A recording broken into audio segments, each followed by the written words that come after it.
Egunon, prest guztiak. Zein falta da?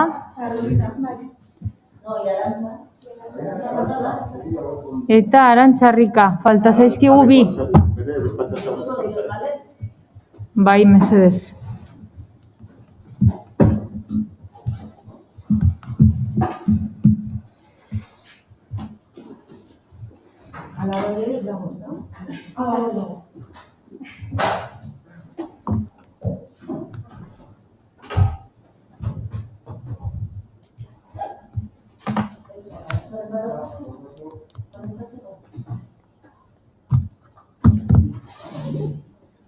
Arazoak ditu?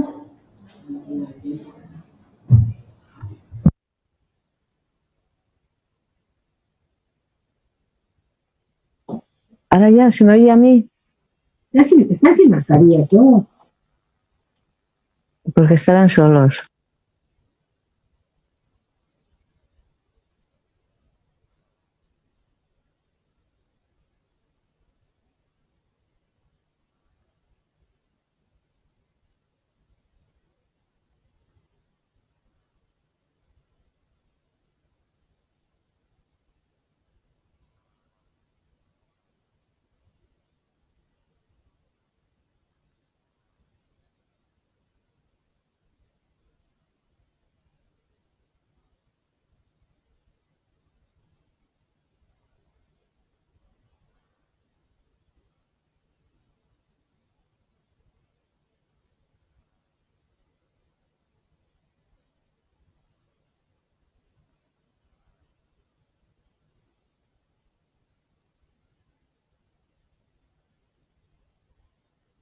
Bueno, bagaude orain bai denak.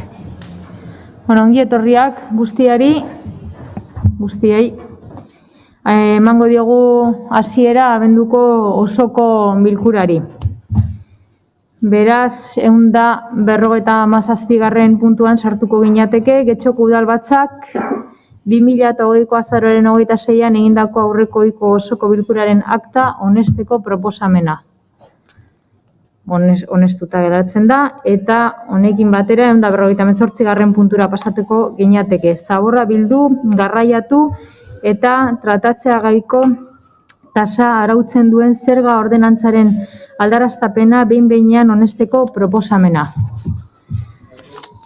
Batzordearen proposamen hau da. Lehenengoa, behin-behinean onetsiko da zaborra biltzeko, garraiatzeko eta tratatzeko tasa arautzen duen ordenantza fiskalaren aldaketa, erazkin gisa bidali den agirian, aldaketa proiektua, jasotako baldintzetan. Aldaketa horrek honako hau dakar. A. 5.2 artikuloko 4. tarifa zatitzea. Hala, honela zatituko da tarifa. 4 janari denda eta ikuskizunak eta 4 ostalaritza. Eta tarifa berak mantenduko dira 2 azpiepigrafetan. B. Xedapen iragankor bat ezartzea 2021ko ekitaldiaren 2. hiruhilekoan 4 tarifa ostalaritza 85% murriztu dadin. Bigarrena, behin-betiko onesten denean aldatutako testu horrek ondorioak izango ditu 2021ko apirilaren 1 aurrera. Hirugarrena, zerga ordenantzaren aldaketaren behin-behineko onespena udaletxe honetako iragarki ordean 30 egunez jartzeko aginduko da. Hala, interesdunek espedientea aztertu eta konbenigarritzat jotzen dituzten erreklamazioak aurkeztu ahal izango dituzte. Jendaurreko erakustaldia Bizkaiko aldizkari ofizialan iragarriko da. Baita lurralde historikoko honetan zabalkunderekin handiena duten egunkarietako batean ere.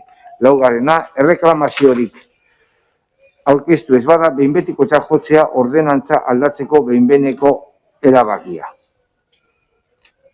Eta jartzen da hor, gero eranskina zein da.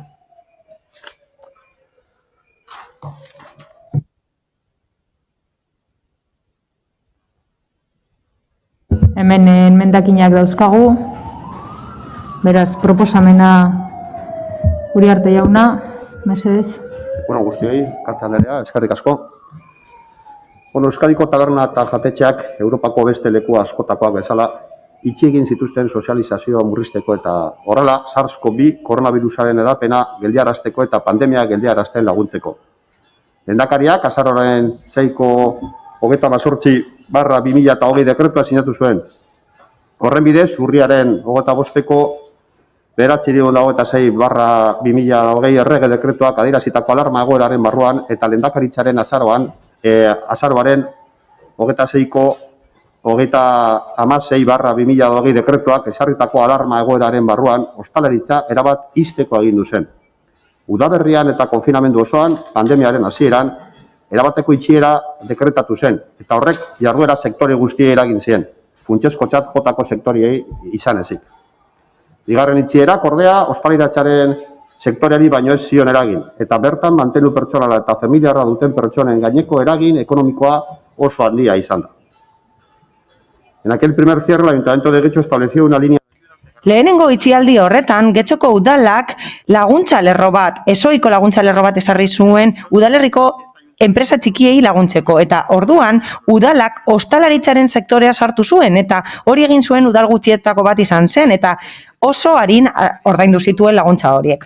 Horrela, ostalaritzako 237 establezimenduk laguntza hori jaso zuten abuztuan, eta batez beste 1.500 euro inguru jaso zituzten, eta guztirako zenbatekoa 350.000 euro baino gehiagokoa izan zen, eta gogoratu behar da, guztira 1.000.000 euro baino gehiago gastatu zirela laguntzetan. Esan beharra dago onuradunak besteak beste hauek izan zirela, 302 saltoki, 427 zerbitzu enpresa, eta sektore turistikoko 13 enpresa. Polemika bat egon zen batez ere, nahi zutelako ostalaritzaren tasak murriztu. Eta Getxok zuzenean eskatu zien Eudeli eta Bizkaiko Foru Aldundiari moduren bat bilatzeko foru agindu hori aldatzeko eta horrelako aukerak emateko ekitaldi honetarako, baina eskaera orain dela gutxi hartu dute kontuan.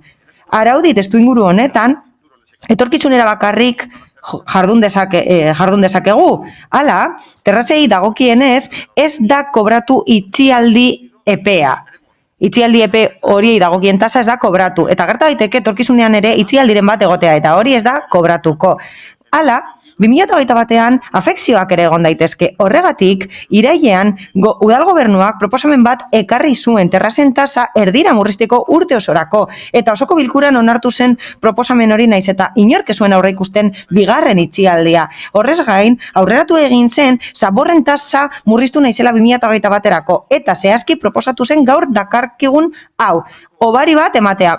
195eko obaria ematea, eta jakinda nolako izapideak bete behar diren lehenengo hiruhilekorako egingo da. Baina, neurri ekonomikorik handiena ostalaritzaren sektorerako hau da, neurri bat ezarri dugu haiei laguntzeko, eta beste 500.000 euro emango ditugu laguntzetan. Eta horrek esan nahi du, bakoitzak 1.250 euro jasoko dituztela gutxienez eta gehienez 2.000 euro. Gainera bateragarriak dira Eusko Jaurlaritzaren laguntzekin, eta sektoreak eskatuta ezoiko modu batean 1.000 euroko bonuak eman dira ostalaritzari zuzenduta. Eta egia da, Getxo bonoaren 4.000 euroak baino gehiagoak oso ondo funtzionatu dutela Getxoko saltokietan, baina ez ostalaritzan. Eta horregatik, ostalaritzari zuzendutako bonu bat ezarriko da. Honen aurkezpena amaitzeko Getxoko udalak gehien behar duenari laguntzen jarraituko duela ziurtatzen dut.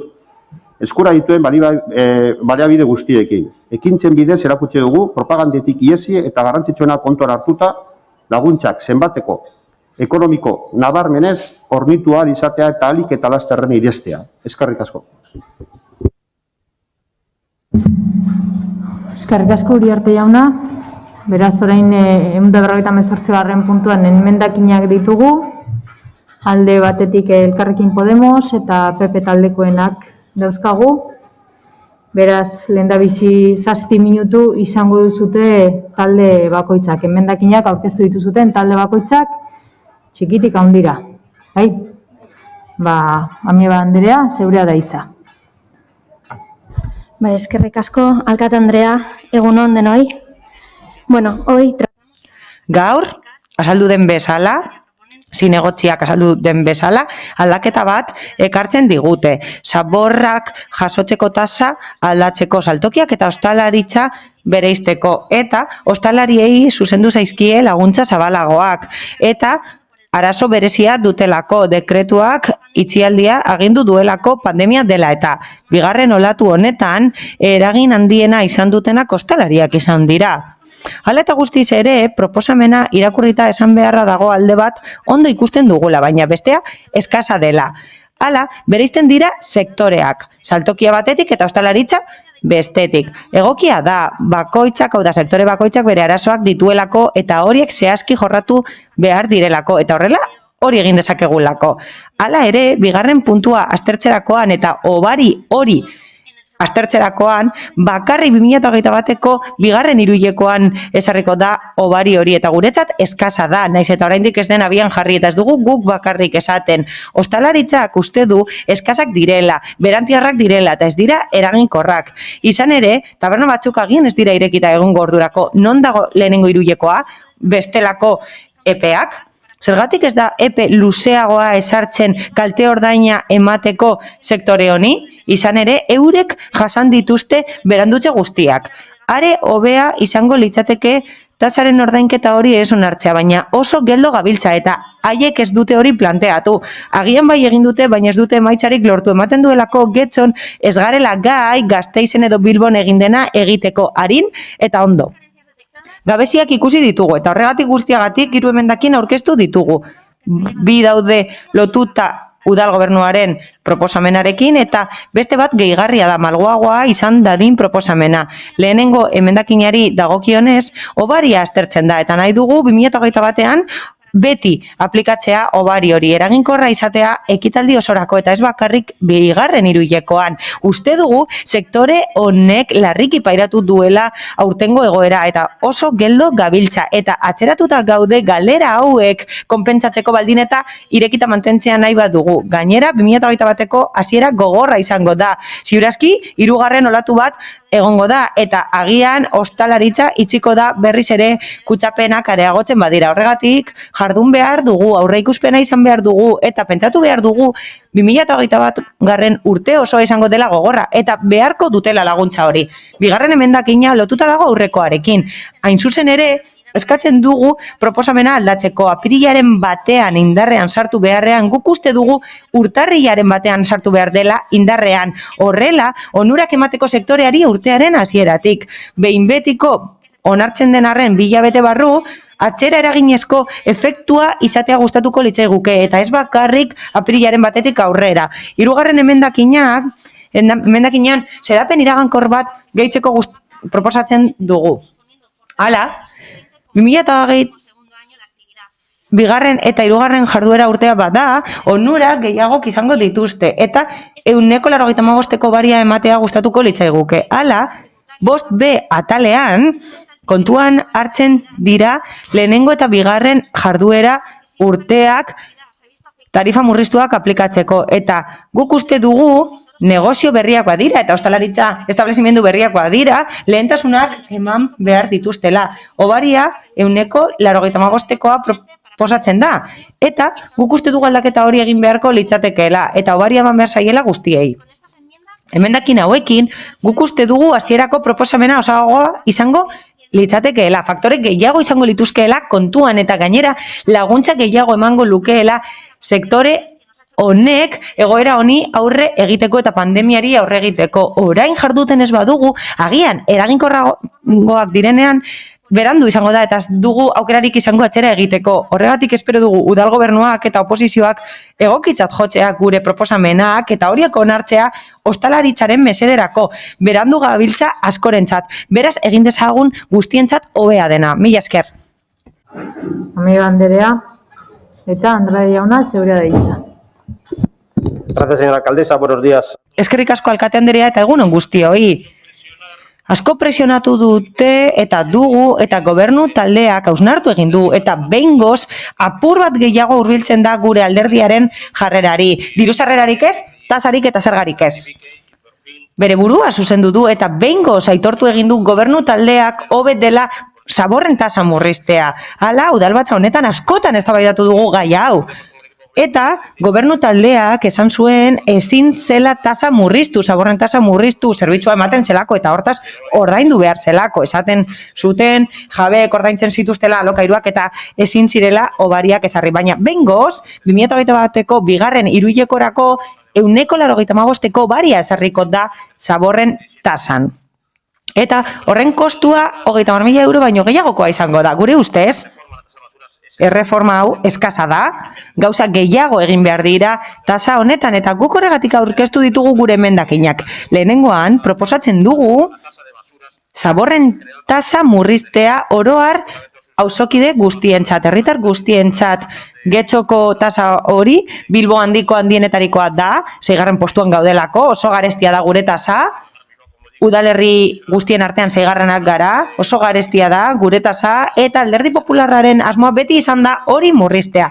Argi dago horrez gain, zuek dakizuen bezala, zaborren tasa eta zaborren zerbitzuak gero eta okerragoa dela hemen, eta herritarrek ez dute hori ordaindu behar, elitezko tasa hori baldin eta akastuna bada zerbitzu hori. Hala, Eudelek hori esartzen du eta Bizkaiko Foru Aldundiak aukera hori ematen du baldin eta 20.000 biztanle baino gehiagoko herriak badira. Eta ia 100 euro ordaintzen dira getxon aurten. Eta 22tik 19 jaistea proposatzen dugu. Bigarren emendakinari dagokionez, Alderdi Popularrak askotan eskatu du bigarren taldeari dagokionez banaketa desberdina izatea. Badaude kale batzuk, lehenengo kategoriakoa, bigarrenekoak, eta irizpide desberdinak dituzte ordaintzeko, hau da, establezimenduaren kalea zein den arabera, desberdina da prezioa. Bakarrik dago horregatik eraginda bigarren taldea, eta irizpide hori ez dago esarrita beste kasu batzuetan, bakarrik gertatzen da talde honekin, eta ez da inoiz ulertu zergatik kalen arabera banatzen den talde honi dagokiona. Zaborren tasa, zerbitzua kostatzen duena berreskuratzeko esartzen da, eta guk uste dugu zerbitzua berdin-berdina dela lehenengo kategoriako eta 5. kategoriako kaleetan. Horregatik ez da ulertzen zergatik ordaintzen duten desberdin. 3. emendakina honekin dago lotuta. Eskatzen genuen proposamen bat gehitzeko, aurreikuspen bat egiteko etorkizunera begira. Udaletik esaten da, hori ezin dela bozkatu, ezin delako exoneratu, eta betiko kontua da. Emendakinean esaten da paragrafo bat jaso beharko litzatekeela. Eta gobernu taldeak esaten du terrazen tasa ez dela kobratuko, baina hori esaten du ordenantzak. Esaten da zaborren tasa ezin dela kobratu baldin eta terrazen zerbitzua ematen ez bada, eta gauza bera eskatzen dugu. Hala? 3. pandemia bat aipatu da, ostalaritza itxiko da ziurazki berriro ere, hurrengo urtean, eta berriro ere udalbatza honetara itzuli beharko gara, eta berriro ere aztertu beharko dugu tasa, eta hori ez ordaintzeko eskatu beharko dugu, eta aurreikuspen bat egin naizen. Etorkizunean, ematen ez bada, edo erabiltzaileek ez badute zerbitzu hori erabiliko itxita daudelako, klausula hori jaso beharko litzateke gaurtik aurrera berriro ona ez ekartzeko. Aurreikus dezakegu orain, eta berriro gertatzen bada, zaborren zerbitzua erabiltzen ez bada, ez dute ordaindu beharko. Nik uste dut hori dela egokiena eta hori egin beharko genukela. Hau da, orain arautu beharko genuke gertatzen denari aurre egiteko. Badago beste emendakin bat, eta horretan hauze eskatzen dugu. Bestea gustatuko litzaiguke zerbitzu batzuk. Emendakin honetan, Gobernu taldearen emendakinean proposatzen da zaborren tasa aldatzea eta bakarrik aipatzen da ostalaritza, baina lehenengo itxialdi batean 3 hilabetez saltoki askok ez zuten ireki, itxi behar izan zuten. Hau da, funtseskoak ezinenek itxi behar izan zuten. Eta horregatik, gobernu taldeak horiek abandonatu ditu. Lehenengo olatuan abandonatuta egon zaudenei ez zaie hobaririk ematen. Eta tasa hori ordaindu behar izan zuten. Eta Iruileko horretan itxita egon ziren saltoki batzuk gure udalerrian eta sartuta egon beharko lirateke horiek guztiak aldaketa honetan eta gobernu taldeak hori egin beharko luke eta gainera 2021ko hobaria eman beharko lieke ez ordaintzeko eta aurtengo Iruileko horretan itxita egon ziren horrengatik apur bat berreskuratzeko. Eta gobernu taldearen proposamenari erreparatuz guretzat eskasa da 3 hilabeteko epea esartzea. Hau da, hobaria emango zaie, bigarren Iruilekoan bakarrik eta gure azken emendakinean gure helburua da bigarren eta 3. Iruilekoan hobari berbera ematea ostalariei. Egia da, itxita egon zirela. Lehenengo olatua, ahazten dugu batzuetan, baina 3 hilabetez itxita egon ziren eta zaborren tasa ordaindu zuten, eta Euskadiko altuenetarikoa da gurea. Eta ez genituen horrelako bariak ezarri. Azaroan hilabete egon ziren itxita, berriro ere itxiko dute ziurazki 2021 batean, zerbitzuaren erdiarekin egon dira irekita, barrak, terrazak, murrizketa askorekin, eta guk uste dugu, zentzu horretan obari zuzena izango litzatekela beste irudiko bat gehitzea, eta horrela 6 hilabeteko obaria izateko zaborren tasan. Eta nik uste dut honekin nahikoa dela, mila esker. Eskerrik asko, Andrade jauna. Orain bigarren txandari ekingo diogu, hemen 5 minutuko saioak izango ditugu, eta txikienetik handienera hasiko gera lehendabizi enmendakinak jarri ez dituzten talde politikoekin. Beraz, Díaz Anderea, zeurea daitza. Egunon denori, mila esker alkate Anderea. Bueno, yo creo que conviene centrar el debate, ¿no? La importancia... Eztabaida zentratu behar dugu, hau da. Zaborra jasotzeagatiko tasari dagokionez, egoera orokorra aztertu beharko genuke. Ostalaritzari laguntza desberdinak eman dizkiogu. Zuzeneko laguntzak, babesteko kanpainak, getxobonoa bezala, laguntzak izapidetzeko laguntzak, neurri teknikoak, terrazak instalatzeko erraztasunak emanez, eta bar. Kasu honetan, zer gehi dagokienez ere jardun daiteke oraingoan bezala. Hala, 185ko baria ezartzea proposatzen da 2021ko bigarren hiruhilekorako. Eta nik uste dut laguntza guztiak hartu behar direla kontuan eta modu desberdinan gauzatzen direla. Kontua delako diru-sarrerak areagotzea eta laguntzak areagotzea asko pairatu duterako krisialdi hau. Eta gobernu taldea eta udal gobernua hemen daude lanean. Eta alderdi popularrak askotan alderatzen gaitu beste udalerri batzuekin, baina oro har alderatu beharko gintuzke. Hala, lehenengo olatuan eta bigarren olatuan emandako laguntzei dagokienez, oso leku honean gaudela esan beharra dago, eta gustatuko litzaidake alderaketa hori egitea.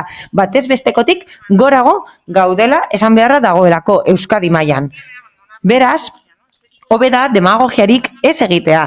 Gobernu taldeak ez du ezer egin, lehenago ezin izan zuelako legezkotasunetik, eta tokiko ogasunen azkenengo foru agindu aldatu da, eta horrek arrazoia ematen digu eta gure iritzia berretsi egin du. Hau da, guk esaten genuen ezinezkoa zela atzera eragina aplikatzea. Eta zerga ordenantzetan ezin da atzera eragina aplikatu osoko bilkuretan onartu behar delako, erakustaldi epea sarri behar delako eta indarrean sartu behar delako. Eta horrek esan nahiko luke 2021 batean oso aurrera onartuko litzatekeela. Eta hori ezingo litzateke aplikatu prozedura zehatz bat dagoelako eta martxoaren hasierara helduko ginetekeelako. Beraz, udal gobernu honek proposatu du bigarren hiruhilekoan proposatzea eta zentzudunagoa da guretzat. Eta gainera egingarriagoa da. Horregatik guztiagatik ez ditugu beste alderdien emendakinak babestuko. Horrez gain, ez gaude alderdi popularrarekin ados etxebizitzen zaborren tasari dagokionez. Ez gaudelako horiekin ados oro har. Badaude bestelako mekanismo batzuk, zaurgarritasuna kudeatzeko, errenta estandarizatuko irizpidekin eta bestelako irizpide batzuekin. Eta horiek aplikatzen ditugu gizarte zerbitzuen bidez. Eskari guztiak asetzen dira. Laguntza guztiak eman ditugu eta horiek mantenduko ditugu aurrekontuan pandemiak dirauen bitartean. Alderdi popularraren proposamen desberdina da kaleko banaketa hori aldatzea.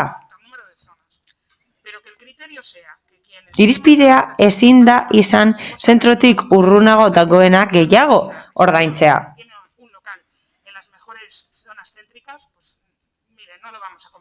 Ez gaude ados horrekin. Esan genezake ere bai, zerga gehiago ordaindu beharko lituzketela, osasunean eta hezkuntzan gastu gehiago dituztenak edo seguru mediku pribatuak dituztenek, gutxiago ordaindu beharko luketela. Badakigu nola pentsatzen duen alderdi popularrak eta ez gara ados egongo. Ezinezkoa da ados egotea eta ez dugu alde bozkatuko. Azken proposamena da 185 murriztea hirugarren hiruhilekoan tasa.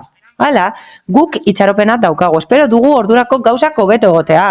Eta horrela ez bada, eta ostalaritzak berriro ere behar badu, udal, babes, ekonomikoa bestelako mekanismoak ditugu, zuzeneko laguntzak edo bonuak, adok sortuko direnak ostalaritzaren txat, eta horrela, artikulatuko ditugu neurri desberdinak egoerei eta unean uneko ingurua barrei erantzuteko. Eta hori ez dugu zertan orain egin, urtebete lehenago, eta zalantzarik ez dago, hori egingo dugula, mila esker. Horregatik guztiagatik, jatorrizko proposamenaren alde bozkatuko dugu, mila esker. Asko Diaz Anderea eta EH Bildutik zeinik hartuko du hitza. Bai, Rodríguez jauna, zeurea da hitza. Bai, kaixo, egunon. Bueno, imposiblea... Ondo entzuten da? Bai? A ver, imposiblea zena posiblea bihurtu zuen presioaren eraginez. Eta zuek orain erabiltzen duzue atzera eraginkortasunaren ezinezkotasuna, baina egia zateko amendak zuen proposamena ez dauka inolako atzera eraginkortasunik. Hau da, hau orain egiten baldin baduzue hirugarren hilabeterako, hau perfectamente egin zenezaketen martxoan, apirilean edo maiatzean 2020 urteko bigarren zatirako. Beraz, berriro honek erakusten duena da zuen ezgaitasuneza eta krisi honen kudeaketan oso txarto ari zaretela eta berandu. Eta gainera, ez dakit, lehen gainera, claro, kasu honetan tokatzen zaizkit hasieran PNV eta PSek esandakoa entzutea, ez da? Eta, jode, hay que tener una dureza facial de proporciones bíblicas para en el mismo discurso decir...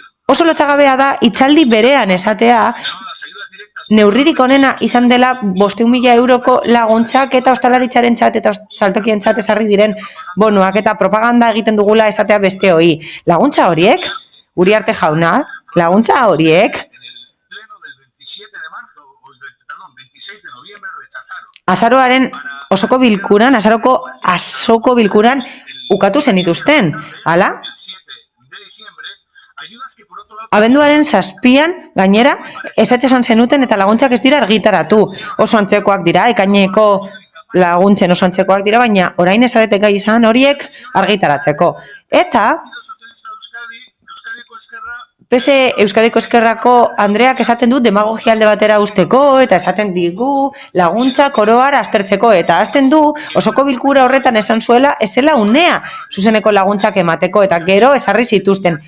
Beran, eraginkortasun eta demokrazia lekziorik ez eman, mesedez, eta apur bat lotxa izan eta onartu. Presioaren eraginez jarduten duzue, horri erantzunez eta ez duzue aurreikuspenik eta kasu honetan argia baino argiagoa da. Hala, berezkotzat hartzen dituzue laguntza batzuk, naiz eta egokiak diren berantiarrak dira, baina zuek horiei ezetz esan zenieten, ezetz esan zenuten eta mozio bat aurkeztu zuen Alderdi Popularrak zentzu honetan, ezetz esan zenuten, Elkarrekin Podemosek zentzu horretan aurkeztutako mozioa baztertu zenuten eta Euskal Herria Bilduk aurkeztutako beste bat ukatu zenuten. Eta antzeko zenbatekoa jasotzen genituen eta guk ere esaten genuen zuzeneko getxo bonu bat emateko eta zuek ezetz esan zenuten eta gainera esan zenuten ezetz zenutela egingo orain proposatzen duzuena. Beraz, hori da kontua eta ondo legoke apur bat harrotasun hori alde batera ustea eta pentsatzea pandemia batean gaudela. Krisialdiak denoi eragiten digula eta nahikoa dela medaia jartzearekin eta gauzak ondo egin behar direla eta goiz.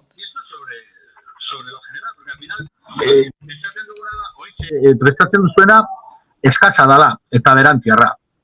Karo, egia da, apirilean, 3 hilabete barru, apirilean, ez diezuela zaramatazari kobratuko. Galdera da, denek iraungo dute apirile arte? Zergaitik kobratu diezue orain, eta martxoan, eta apirilean, eta baina 2020ko apirilean. Pentsatzazue, ia urtebete pasatuko da tabernak itxi zirenetik lehenen baldiz. Eta gero, Eusko Alderdi Jeltzaleko ordezkariek esan digu, irailean inork ezekiela bigarren olatu bat izango zenik. Bueno, irailean eta abuztuan ja hitz egiten zenik, bigarren olatuaz. Inork etzekien zehazki ze gertatuko zen, baina arriskua mai gainean zegoen. Eta arrisku horren aurrean zuek etzineten gai izan ez inolako aurreikuspenik hartzeko. Eta oraina, zuzenketei zuzenduta, Elkarrekin Podemosek egiten dituen proposamenak babestuko ditugu hirurak, zentzu honean daude, egia esateko batzuekin igual zalantza batzuk izan ditzakegu, baina behin da berriro esan dugu, kasu honetan egin behar duguna da, denon proposamenak aintzak hartu eta denon artean elkarlanean eta aurrera egin. Eta zentzu horretan babestuko ditugu Elkarrekin Podemosek aurkeztutako hiru proposamen. Alderdi Popularren proposamenak aldez babestuko ditugu 3 eta ez ditugu babestuko 2. Eta zergaitik ez ditugu babestuko zehazki etxebizitzen zaramatasa jaistea proposatzen duena eta zaramatazaren zailkapena, kalen zailkapena baztertzea proposatzen duena. Denbora amaitu zaizu. Mesedez joan zaitez amaitzen. Markatu? Denbora amaitu zaizu, joan zaitez amaitzen. Bai, bueno, kasu honetan, hor proposatzen diren aldaketak dira aldaketa estrategikoak beste gauza bati erantzuten diotela, gu proposatu dugu zaramatazaren aldaketa, baina bertziklatzearen arabera, oda, nor bertziklatzen duen horrek jasoko lituzke hobariak eta horren zain gaude. Besterik ez momentuz. Eskerrik asko. Eta orain Uriarte jauna, zerbea hitza. Kate Andrea, eskerrik asko. El Partido Popular presenta 5 enmiendas. Alderdi Popularrak 5 emendakin aurkeztu ditu puntu honetan. Guztira 8. Elkarrekin Podemosen kasuan proposatzen dutena da 85% jaistea tasa zeileko horretan. Guzti gustatuko litzaiguke hainbat arinen aplikatzea, baina retroaktibitate izaera duenez, Udalak martxotik apirilera eskatu zuela jakinda pandemia hasieratik arazo juridiko bat sortzen da, ekidin ezin dena, solapatu egiten dira epeak. Ordenantzaren kasuan eta kudeaketa epeekin solapatzen da. Hau da, praktikan, tasa murriztuz gero 2021eko bigarren hiruhilekoan ere egingo litzateke. Eta horregaitik hasiera batean 3 hilabete hori proposatu da murrizketa aplikatzeko. Guk hemen ekartzen dugun proposamenak 3 hilabeko bakarreri eragiten dio, tresna martxan jarri nahi dugulako. Lehenengo itxialdian martxan jarritako tresnez gain. Eta 500.000 euroko diru laguntzaren osagarri gisa funtzionatu nahi du. Establezimendu bakoitzari emango zaio kopuru jakin ba gehienez 2.000 eurokoa. Horrekin guztiarekin sektoraren bete beharrak haseko ditugu. Gainera, 800 euro hilean eskatzen ziren itxiera gaitik zuen errebindikazioetan. Baina guk uste dugu, hau gehiago berrikusi behar dela, eta ordenantza oso aztertu behar dela kasu gehiago aztertzeko eta honen benetako jasangarritasuna aztertzeko. Puntu honekin erantzungo dit baita ere Alderdi Popularraren emendakinei. Bertan, etxe bizitzetan ere murrizketa aplikatzea planteatzen da, eta gauza da, konfinamendu garaian, etxe bakoitzan hondakin gehiago sortu dela. Beraz, sortzen denaren araberako ordainketa egin beharko litzateke. Momentu honetan ezin ditugolako proposamenak landu. Eta tarifen egitura aldatzeari dagokionez, bai uste dugu egungo eredua obsoletu geratu dela. Baina, etorkizunean gertatuko den aldaketa hau guztia zaratago joango da. Bestalde, 006-002 emendakinaren kasuan, Alderdi Popularrarena, ez da legezkoa, txosten juridikoaren arabera, eta horregatik ez du komentatuko. Eta obaria beste sektore batzotei luzatzea, 1,5 milioi euroko lehenengo laguntza hildoan sartzen da, eta getxo bonon barruan sartzen da. Ondo funtzionatu du, oso ondo. Zentzu horretan, gaur proposatzen dena, ostalaritzari laguntzeko da. Gainerako egoerak hartatu dira eta hartatzen jarraituko dira gainerako tresnekin. Eta udalbatza honek aipatuko ditu gainera beste tresna horiek. Eta gainera Getxoko udala izan zen bakarrenetarikoa ostalaritza zuzeneko diru laguntzen baitan sartu zuena. 200 ostalaritza gunetik gorak, abuztu hasieratik 1.500 eurotik gora kobratu zituzten itxiera konpentsatzeko. 500.000 gehiago aipatu ditugu orain. Esan bezala, gutxienez, 1.250 euro kobratuko dituzte gutxienez. Iaia, 3.000 euro jarri ditu udal honek ostalaritza gune bakoitzaren eskuetan itxialdiari aurre egiteko eta bateragarria diru laguntza hauek, beste laguntza batekin, ertekin, jaurlaritzaren laguntzekin, Beraz, oso sorik gainetik ikusi beharra dago guztia, oso zentratuta gaude gastu politiketan, diru laguntzen politikan, eta hasieratik bide horretatik goaz. Eskerrik asko, Uriarte jauna, eta orain 5 minutuko txanda Elkarrekin Podemoseko taldeak du. Amigo Andrea, zeurea da hitza. Bai, eskerrik asko, alkate. Lehenik eta behin eskerrak eman nahi dizkiote Bildu taldeari gure emendakinen alde egindagatik eta orain labur talde bakoitzari erantzungo diot. Alderdi sozialistari ondorengoa harrituta gaude, esan duzuen lehenengo izan da, eztabaida zentratu behar dela eta gero orain arte martxan jarritako neurri guztien inguruan aritu zarete. Gu ordenantza zehatz baten aldaketaz ari gara. Hau diogunean, Díaz Andrea, zuk aurpegiratzen diguzu ez garela zentratzen ari osoko bilkura honetara ekarriko denera. Beraz, zure eskaera hori bada, sartu emendakinetara zuzenean. Horixe egiten ari baikara gainerako talda da. Gero ez demagogia saritu, mesedez, proposamen zehatzak egiten ari garelako. Gainera esan diguzue neurri unibertsalak aipatzen direla, baina berriro larrialdietarako laguntzak AS, AMNP, kartzen dituzue maira, zuek uste baduzue, hauek direla diru laguntza zehatzak eta ikusten dugunean guk sektore zehatz batzuk ez dituztela diru laguntza hauek jasotzen, ba oker zaudete. Gero aipatu duzue aldaketa gogonez egin dela, Bizkaiko Foru Aldundiaren partetik, antza usten digula honelako proposamenak egitea, baina gogo on hauek ez dira betirako, 2008an galdutzat ematen dugu ja, eta 2008 baterako bigarren hiruilekora arte ez da zer itxiko. Eta zuek ere galdutzat eman duzu lehenengo hiruilekoa. Izaera retroaktiboarekin lan egin alba dugu ere. EAJari esan nahi diot ondorengoa. Arazo juridiko tekniko sor daitekela esatea beste hiruileko baten aplikatzean hori ez da posible eta hala diote atzo jaso genituen txostenek. Bigarren hiruileko bakarrik onetsi nahi duzu, baina ez duzu esaten zergatik ez duzuen tarte hori luzatu nahi. Ekitaldi osora edo alderdi popularrak esan duena, 3. hilabetera arte luzatzea.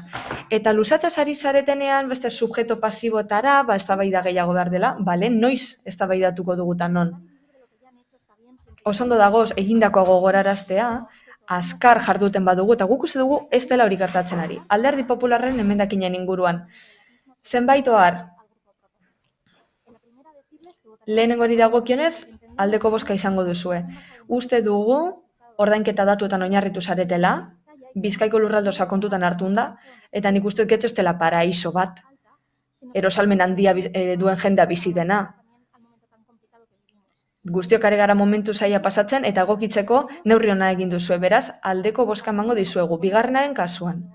Kategoriak ezabatzearei dagokionez, egokidia izan daiteke azken finean irizpideak bateratzeaz ari garelako, baina aldi berean zuen proposatutako prezioekin 4. eta 5. kategorien kasuan, hemen esan bezala, tarifak igo daitezke zenbait dendetarako eta behar bada orain ez da hori egiteko momentua, edo ez behintzat horrela egiteko momentua. 3. emendakinari dagokionez, edukia egokia litzateke, terrazen tasarekin gauza bera egiten saiatu garelako, baina antza juridikoki ez da bideragarria, diruzaintzako txostenetik hori ulertzen delako. Ea legezko enkaje aurkitzen badiogu aurrerago. 4. emendakinarekin ados gaude, tarifa murriztarekin ados. Funtsezkoak ez diren jardueren kasuan. Horiek ere konfinamenduan sufritu zutelako eta zalantzarik gabe laguntza behar dutelako. Eta amaitzeko, 5. emendakinarekin ere ados gaude, denbora muga zabaltzearekin, baina juridikoki uste dugu 2021 ekitaldi osoa aintzat hartzea. Hori proposatu dugu guk eta kasu horretan beraz abstenitu egingo gara. Eta berriro diogu, diruzaintzako txosten teknikoan esaten da gure proposamen guztiak juridikoki bideragarriak direla. Posible direla juridikoki. Erabaki kontua da. Borondate politiko kontua da. Foru arauekin bat datorrelako eta udalaren aukerekin bat datorrelako eta onartzen ez badira izango da gobernu taldeak ez duelako borondate politikorik proposamen hauek hobetzeko, osatzeko eta adosteko. Antza denez gobernu taldearen proposamenek bakarri balio dute eta pena handia da ostalaritza jokoan dagoelako. Eskerrik asko, amiga Anderea, Andrade jauna. Sí, Andrade.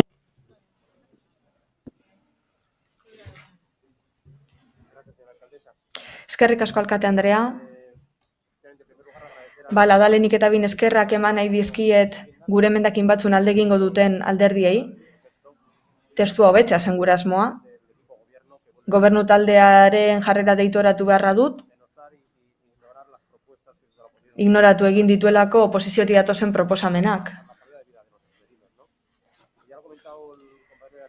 EH Bildutik komentatu dute jada, gaur euna ekarritakoa eztabaidatu zenla pandemiaren garaian, osoko bilkura honetara ekarri zen, zaborren tasa ez ordaintzeko aukera, ostalaritzaren eta merkataritzaren 2020ko azken 3 hilabeterako, ez ziren tasak ordaintzen egon beharko, eta orain gauza da ostalari asko ez direla helduko puntu honetan proposatzen den datara, eta lehen ere oztopo jarri ziren, zerbitzu eskaintzen ari zela, ostalaria ez zela ordaintzen zuena, jabeak ordaintzen zuela, azterlan bat egina zegoela, eta antza hori dena gainditu da, eta hasi dela martxan. Guk uste dugu proposanak ez direla nahikoa, eta gu saiatu gara hobekuntzak egiten. Ikusi dugunez, aldaketa hau planteatu dute gobernu taldetik eta ez da nahikoa, 37.000 euro dira, baina merkataritza falta da, lehenengo olatuan itxita egon zen eta ahaztu egin zaigu. Protestatu ez badute ere, ez du esan nahi dirulaguntzarik dituztenik edo txartos daudenik. Zero zerga diogu eta beraz alderdi popularretik uste dugu merkataritzari ere babes eman behar diogula eta hobari honetan sartu behar dugula. Etxebizitza arloa ere falta da. Getxok Bilbo metropoliko 6. zabortasarik altuena ordaintzen du. Eta egunero daude salaketak zerbitzua txarra delako. Eta ez dugu zerbitzu txarra izan da elitezko bat zertan ordaindu behar. Gaina tarife egitura defizientea da kaleen arabera, hau ez da zerga bat, tasa bat da. Zerbitzu bati dagokiona. Gauza da, zuk denda bat badaukazu kale hobeago batean, hori alkilerrean ordainduko duzu, zaborretasan ez duzu gehiago ordaindu beharko kokapenagatik. Zalantzari gabe ezin dituguna ahaztu, kalte ordaina, zuek laguntzak esadizkezue, baina kalte ordaina dira, iztera behartu dituzuelako, eta kalte ordaina jaso behar dutelako, ezin dugu hori konparatu zergekin. Gauza die, itxialdiagatik emandako kalte ordainak, alokairu ordaintzeko, argia, ura eta bar. Badakizue, zenbat ordaintzen duen, zenbateko alokairu ordaintzen duen denda batek etxon. Zuek esandako zuzeneko diru laguntzak baino gehiago. Askoz gehiago. Zenbat ordaintzen du argitan? Arategi batek, esate baterako, oskailoekin, kongeladorekin, hilero. Hori ezin dute ordaindu zuek emandako kalte ordainekin. 3.000 eurora iritsiko dela, esan duzu ez da, hori ezin da, 3.000 eurokin ezin da 4 hileko itxialdi bat ordaindu. Honek ez du zer ikusi, gauza badia zergak eta beste bat zuzeneko diru laguntzak edo kalte ordainak. Gainera inguruko udal bakar batek ere ez dugin, guztiek eman dituzte zuzeneko diru laguntzak edo kalte ordainak eta gero zergatasatarako laguntzak. Eta azkenik, pena da, zerbait arautu nahi ez izatea, alderdi hone planteatutakoa lotzeko. Eta kontu hartzaietzatik ez estatu da, esanez, datozen olatutan etorriko direlako ezin dela tarifatu. Zaborra norbaiti jasotzen ez bazaio ez duela zerga ordaindu beharko. Beste era baterakin genezakela testua, bai, edo beste modu batera, beste realitate batera gokituta, bai. Baina testu honen helburua zen datorrenari aurre hartzea. Beste itxaldi bat etorriko delako. Beraz, pena da aurre ikusteko gai ez izatea. Esan bezala, pena da gobernu taldea kanpo geratzea, gainerako alderdiek planteatutako horretatik, gu hitz egiten aritu garelako ostalaritzarekin, merkataritzarekin, eta uste dugu hobetzeko egina dagoela proposamen. Hau pena da zuei berdin izatea, Zue diozue derrigorrez eman behar izan dituzula diru laguntzak, laguntzak oroar, eta orain ez duzue hobetu nahi. Eskerrik asko, eta behin hirugarren txandari hasiera emango diogu, beraz, Amiba Andrea, zeurea da txanda.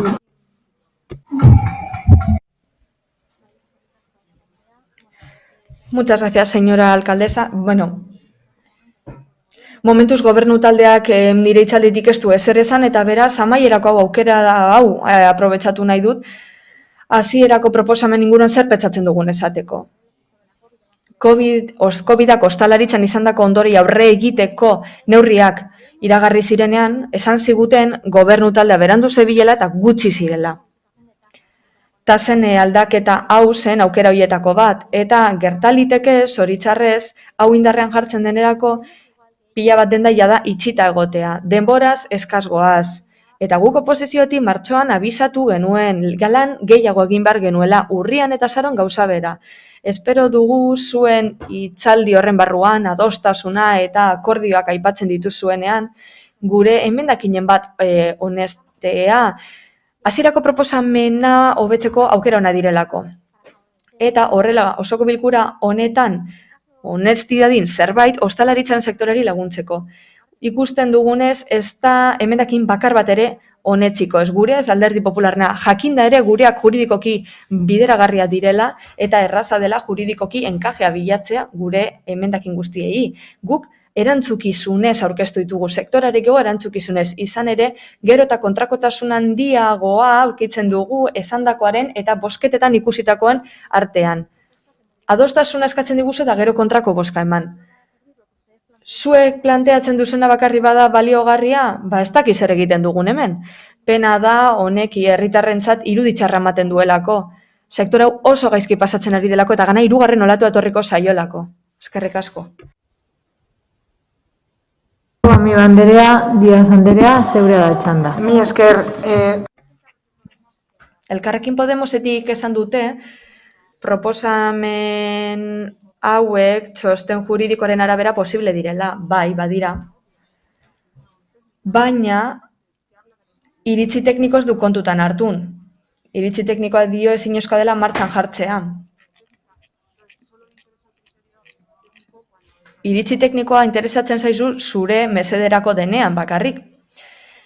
Eztabaida zentratzea ari garenean da, ostalaritzari mandako diru laguntza guztiez hitz egitea. Diru sarreretan izango duguna eta gastuetatik kenduko duguna. Begira,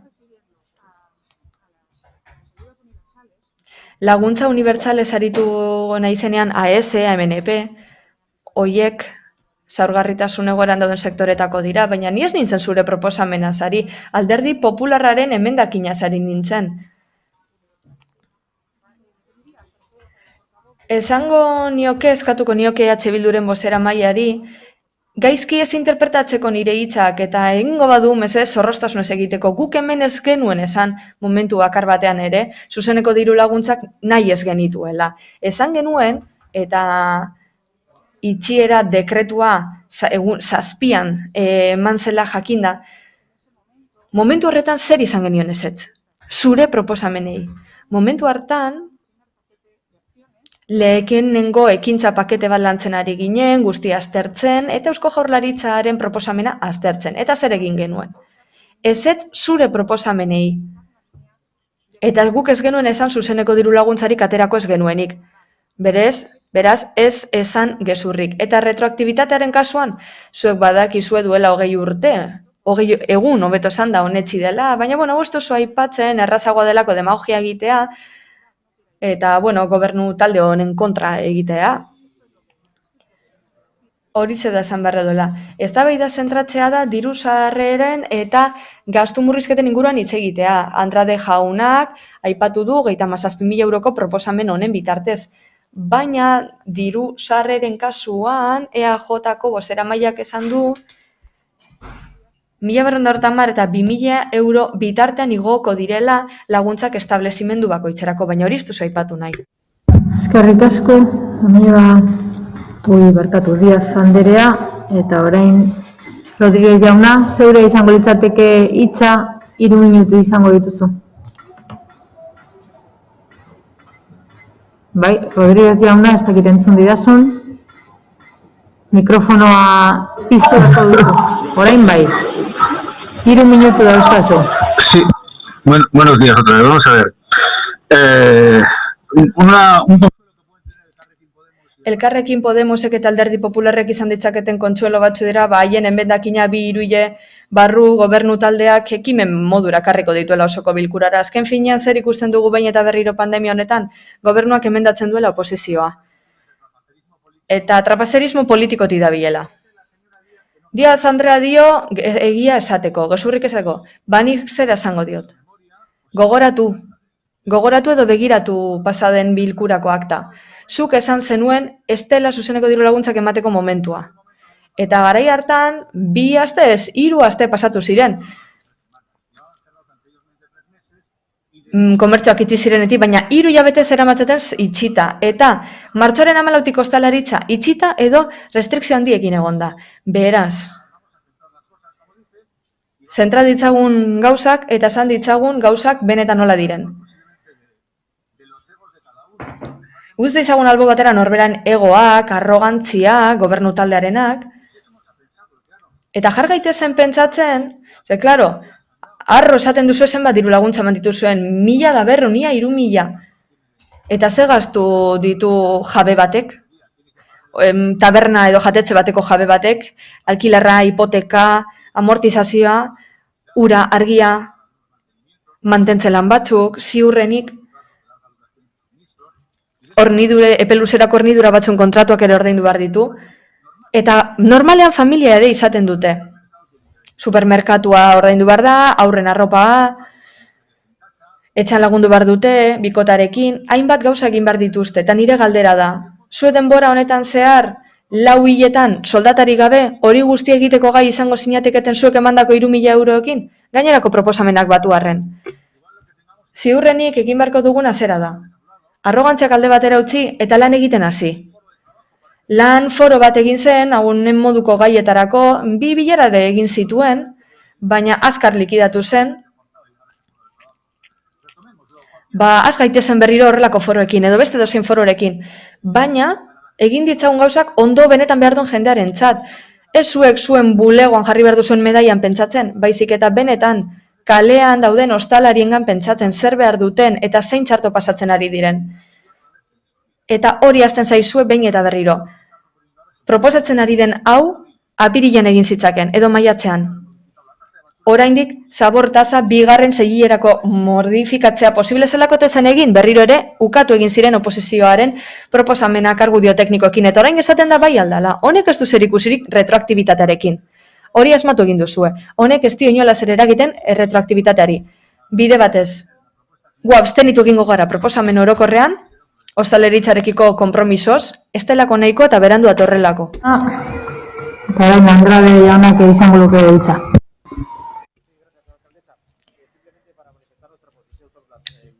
Bueno, guk Elkarrekin Podemosen emendakinen inguruan ze uste dugun esateko. Errespetu osoz esan nahi diegu abstenitu egingo garela, kontraesankorrak direlako gure iritziarekiko. Gure taldea beti uste du 0 diru sarrera, 0 zerga. Eta Elkarrekin Podemosaren proposamenak haratago doaz. Izan ere lehenengoan, esaten da 2021 urte osora zabaldu nahi duela obaria eta pandemiak eragin die, baina ez horren beste hau 0 zergatatik haratago doa diru sarrerak txikiak, baina izango dituztelako. Beraz, beste 3 hilabete bat estalita uste dugu nahikoa dela galera konpentsatzeko. Eta bigarren irizpide bat, gure bigarren irizpidea bat ere ez du errespetatzen. Guk uste dugu lehenengo olatu horretan merkataritzak ez duela obaririk jaso, tasa bakar batean ere ez. Bigarren proposamenaren kasuan, gauza bera, ostalaritzari buruzkoa da, eta izaera retroaktiboa aplikatzea eskatzen du 2020 osoari. Eta foru aldundiak ateratako legerian hori aurre ikusi da, aplikatu dadin. Gero ja, udal honek aplikatu ezin ez izatea, horrek erakusten du zer den udal hau, desidia osoa. Foru arau bat aplikatzen da, hobeto esan da, honesten da, eta gero hemen ezin aplikatu. Hirugarrena proposamenaren kasuan berriz ere ostalaritza aipatzen dugu, merkataritza ere nahi dugu hor agertzea. Eta horregatik guztiagatik abstenitu ekingo gara emendakinetan, errespetu osoz, izan ere gure irizpidea gainditzen dute eta abstenituko gara baita ere gobernu taldearen proposamenean izan ere ez dituzte oposizioko proposanak irakurri ere egingo, eta beraz uste dugu Getxostarren behar izaneak asetzeko benetako zabortasa egokia behar dugula. Eskerrik asko Andrea jauna, eta Uriarte jauna, zeurea da txanda. Andrea, eskerrik asko. El gobierno municipal, como Udal gobernutik dakizuenez,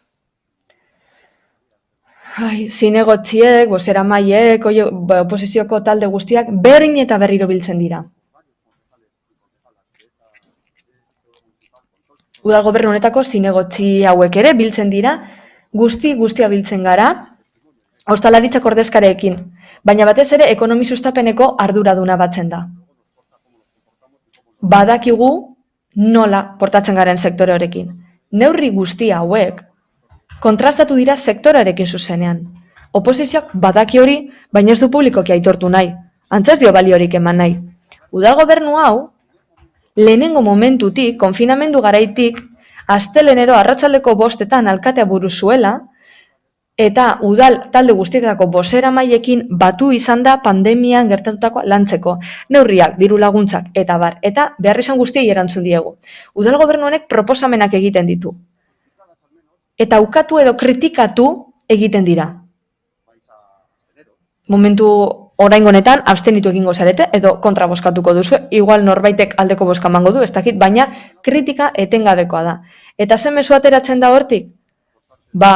Oposizioak ez dituela neurri horiek babesten. Udal gobernuak neurri hauek guztiak erakusten dituenean, eta gehitzen badizkiogu hemengo 37.000 euro, 45.000 terrazenak, 630.000 ostalaritzari dagokionak, 1,5 milioi pakete horretatik, eta beste 500.000 euroak datorren astean gobernu batzarrean honetsiko dinak, eta beste 1.000 bonoenak, 1,1 milioi eurotik gora da, gaina lanbideko 4 pertsona kontratatu genituen, herritarrei azaltzeko terrazetan nola portatu behar diren. 4 kontratu dire, langabezian zeuden 4 pertsonarentzat. Eta hori ostalaritzaren eskaera izan da, haiekin adostu dugu. Horre gainditu egiten ditu establezimendu bakoitzari emandako 3.000 euroak. Mesedez, ekar dezala norbaitek, udalen baten, adibidea horrelako kantitateak erabiltzen dituena.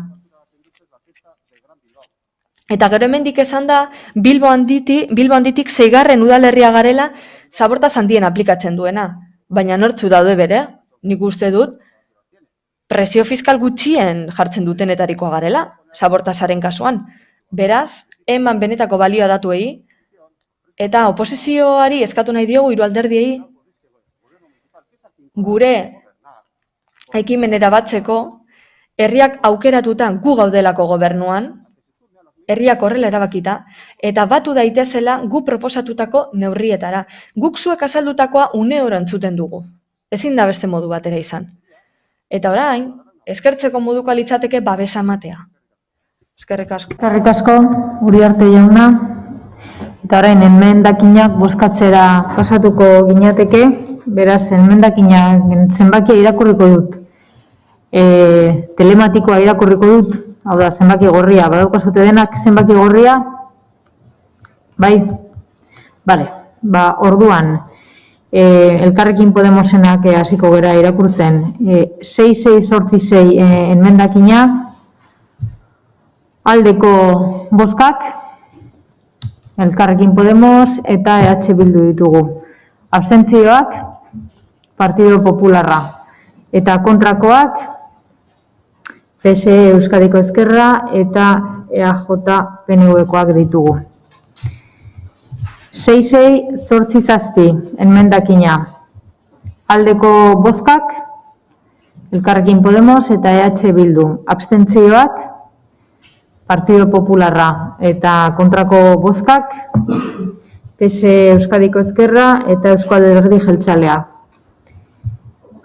6688 aldeko bozkak, Elkarrekin Podemos eta EH Bildukoak ditugu. Abstentzioak, Partido Popularra eta kontrako bozkak, PSE Euskadiko Ezkerra eta Eusko Alderdi Jeltzalekoak ditugu. Orain PP-koetara pasatuko ginateke. 6-7 utz. Aldeko bozkak, Partido Popularra eta Elkarrekin Podemosekoak. Abstentzioak ez daude. Eta kontrakoak, PSE Euskadiko Ezkerra, EH Bildu eta Eusko Alderdi Jeltzalekoak ditugu. 6-0 aldeko bozkak, Partido Popularra. Abstentzioak, Elkarrekin Podemos. Kontrakoak, EH Bildu, PSE Euskadiko Ezkerra eta Eusko Alderdi Jeltzalea. 6-0 aldeko bozkak, Partido Popularra, EH Bildu eta Elkarrekin Podemos. Abstentzioak ez daude, kontrako bozkak, PSE Euskadiko Ezkerra eta Eusko Alderdi Jeltzalekoak. 6-0 aldeko bozkak, Partido Popularra, EH Bildu eta Elkarrekin Podemosekoak. Kontrakoak, PSE Euskadiko Ezkerra eta Eusko Alderdi Jeltzalea. Abstentziorik ez dago. Eta azkenekoa 6-0 aldeko bozkak, Partido Popularra eta EH Bildukoak. Abstentzioak, Elkarrekin Podemos. Eta kontrako bozkak, PSE Euskadiko Ezkerra eta Eusko Alderdi Jeltzalekoak. Eta honekin batera,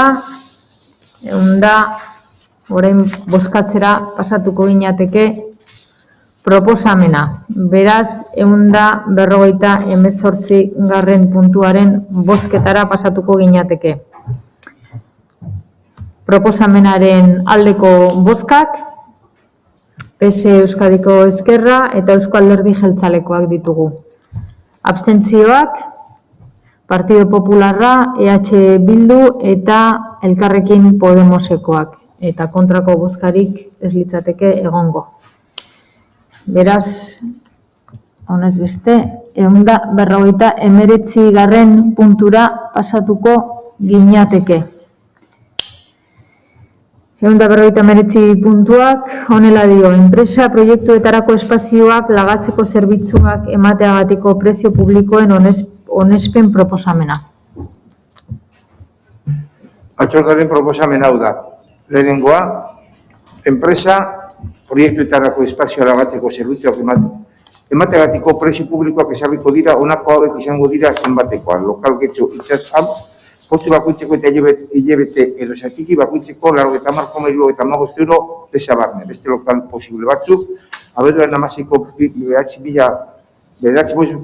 2005 arauaren toki gasunari buruzkoaren 50 artikuluan zedatutakoa betez, tokiko gobernu batzarrari eskuordetuko zaio aipatutako prezio publikoaren aldaketa. Bai eta udalak etorkizunan martxan jar ditzaken enpresa proiektuetarako espazio berrietan zerbitzuak emateagatiko prezio publikoaren ezarpena ere. Dagokien erabakiak onesteko ekonomia sustapeneko zerbitzuak bere proposamenak igorriko ditu ziurtagiri egokiekin, diruzaintza arlora. Arlo horret txosten teknikoak egingo du gutxienez zerbitzuaren edo jardueraren kostuaren estaldura justifikatzen duena eta gero gobernu batzarrari txostena eta honestuen proposamena aurkeztuko dizkio. Tokiko gobernu batzarra prezio publikoak arestian adieraziteko mugaren azpiti jarriko ditu. Hala gomendatzen duten arrazoi sozialak, ongitzazkoak, kulturalak edo interes publikokoak badaude. Kasu honetan, diruzaintza arloari gortzen zaion proposamenak interes horrezko hori justifikatzeaz gain, frogatu egin beharko du horrekontuan dirua dagoela ateratzen den aldea estaltzeko baldin badego. Bigarrena, erabakio bizkaiko aldizkari ofizialean argitaratuko da. Hirugarrena, prezio publiko horiek honesteak argitaratu eta hurrengo egunetik aurrera izango ditu ondorioak. Eta indarrean jarraituko dute aldatzeko edo indargabetzeko erabakiarte. Laugarrena, prezio publikoak arautzen dituen erabakiaren erazkineko epigrafian jasoko dira zerbitzuak emateagaitik edo jarduerak egiteagaitik ordaindu beharrezko prezio publikoak. Udalbatza 2006ko irailaren 29ko bilkuran onetsi zuen erabaki hori eta 2011ko urtarrilan 28ko eta 2018ko martxoaren 28ko eta 2019ko azaroaren 28ko eta 2020 urriaren 29ko erabakiaren bidez aldatu zen.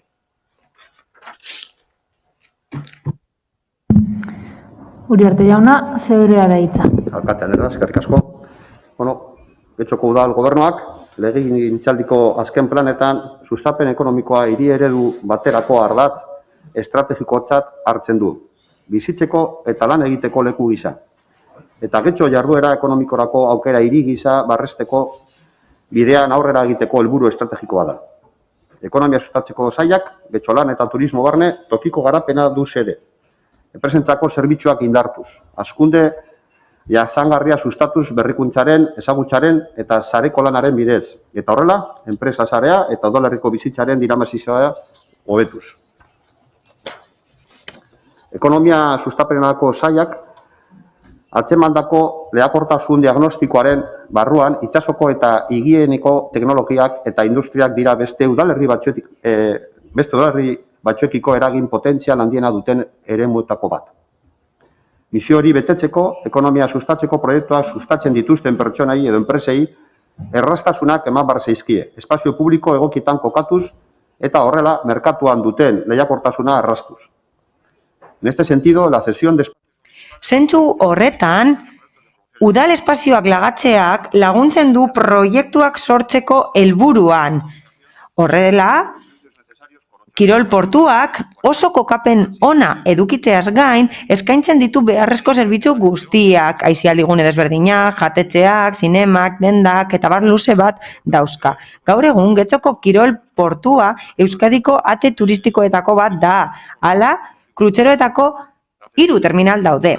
Eta Euskadiko kirol porturik handiena da. Hala, udal espazioen lagapenaren helburu oinarrizkoa eta lehentasunezkoa da enpresak sortzea, dibertsifikatzea eta finkatzea. Eta sustapen ekonomikoa da proiektu honen helburua. Besteak beste, hauz egin nahi da.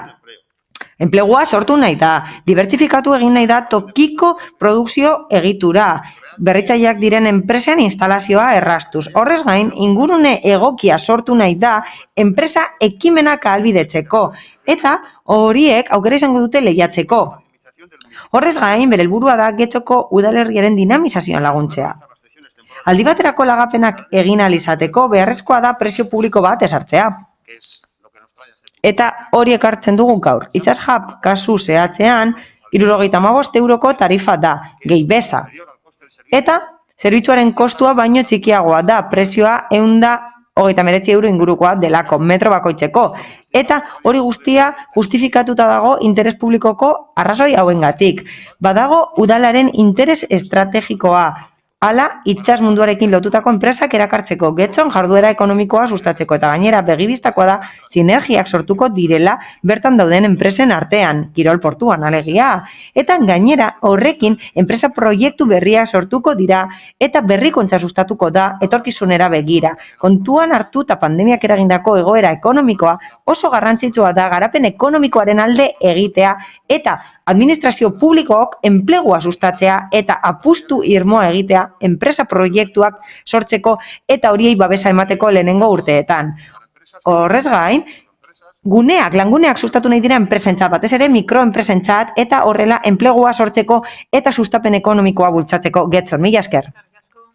Uriarte jauna, eta berriz ere 7 minutuko txandetara hemen enmendakinak ditugu puntu honetan, beraz, Elkarrekin Podemos eta PP udaltaldeak dauzkate enmendakinak, Ami Banderea, zeurea txanda. Eskerrik asko, alkate Andrea. Kasu honetan, prezio publiko batzuk onartuko ditugu espazio bat erabiltzeko. Momentuz, espazio hori ez da erabiltzen, ez da existitzen edo ez da gaitu. Helburua da antza espazio bat gaitzea enpresa proiektuak garatzeko itsas munduarekin lotuta. Horregatik, hori egin nahi da kirol portuan, baina askoz gehiago jakin beharko genuke proiektuari buruz. Hala, izena ia atzerritarra da, ingelesezko hitzak erabiltzen dira euskararekin, modernizatzeko helburuarekin. Local Getxo Itsas Hub eta edukian Getxolanen antza dauka. Edo hori uste dugu informazio eskasa dugulako horren inguruan. Eta horregatik ez dugu lertzen zergatik dagoen horrelako presa onartzeko. Gainera, oso une garrantzitsua da kirol portuaren etorkizunerako. Orain, Helburuak ezarri behar dira hurrengo urteetarako eta jakin behar dugu zer nolako proiektuak garatuko diren bertan.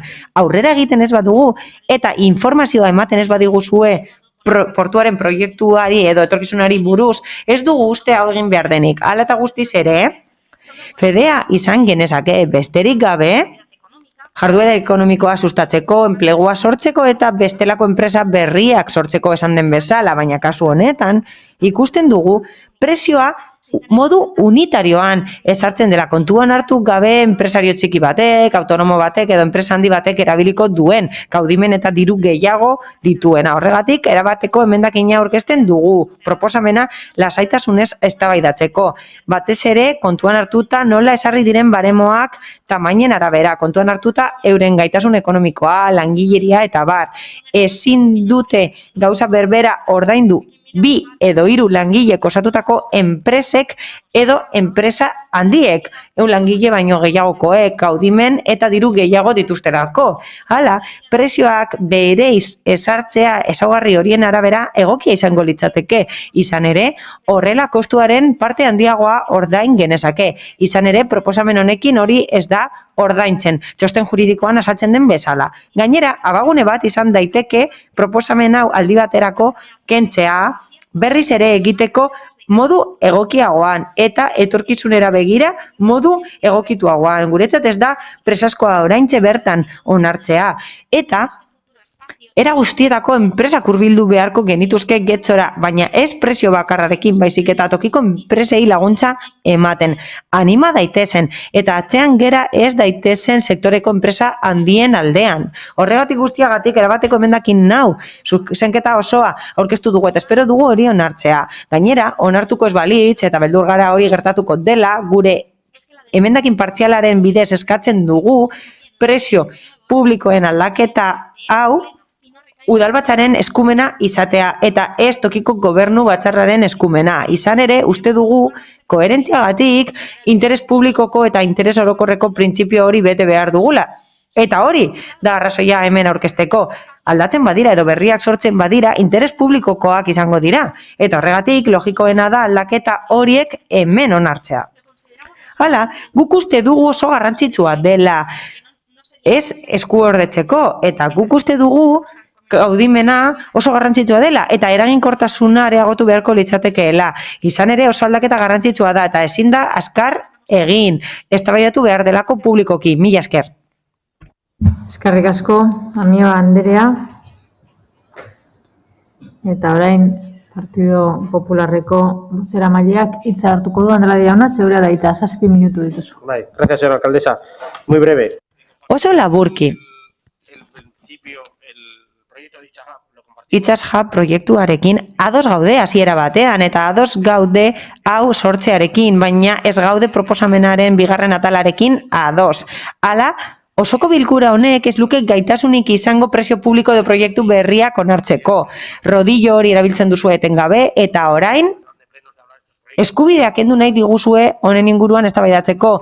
Kasu honetan emendakin bakarra proposatzen dugu delegazio hori ukatzeko, mugatzen gaituelako eta aukerak kentzen dizkigulako. Hori onartzen ez bada, abstenituko gara ezin dugulako hori eskuordetu gobernuan. Txandara pasatuko gera, 5 minutuko txandatara, beraz, Díaz Anderea, zeurea da hitza.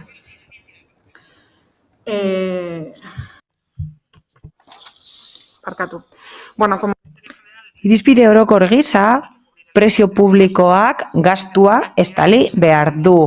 Interes publikoko jarduerekin izan ezik. Eta hori funtsatu behar da, eta razoitu behar da teknikoki, politikoki eta juridikoki, kasu honetan bezala. Izan ere, kontu hau, lotuta dago borondate politikoarekin eta legegintzaldi planean jasotzen da. Eta gobernu taldeak enpresak erakarri nahi ditu kirol portuarekin lotutako jardueren eremuan.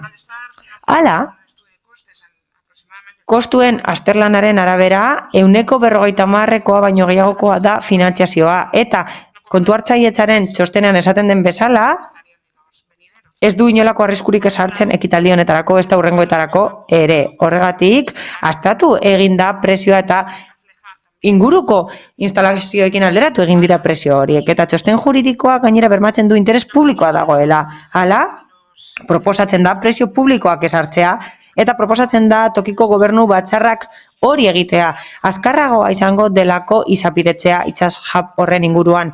Eta ez gara ados egongo Elkarrekin Podemoseko zuzenketa osoarekin. Ez dugu uste beharrezkoa denik itxarotea. Hala nahi dugu ahalik eta lasterren egitea arrazoituta dagoelako eta prezioak egokiak direlako. Horregatik guztiagatik ez dugu alderdiek proposatutako aldaketen alde bozkatuko. Eta EH Bildutik Rodríguez jauna zeurea da hitza. Mikrofona piztu.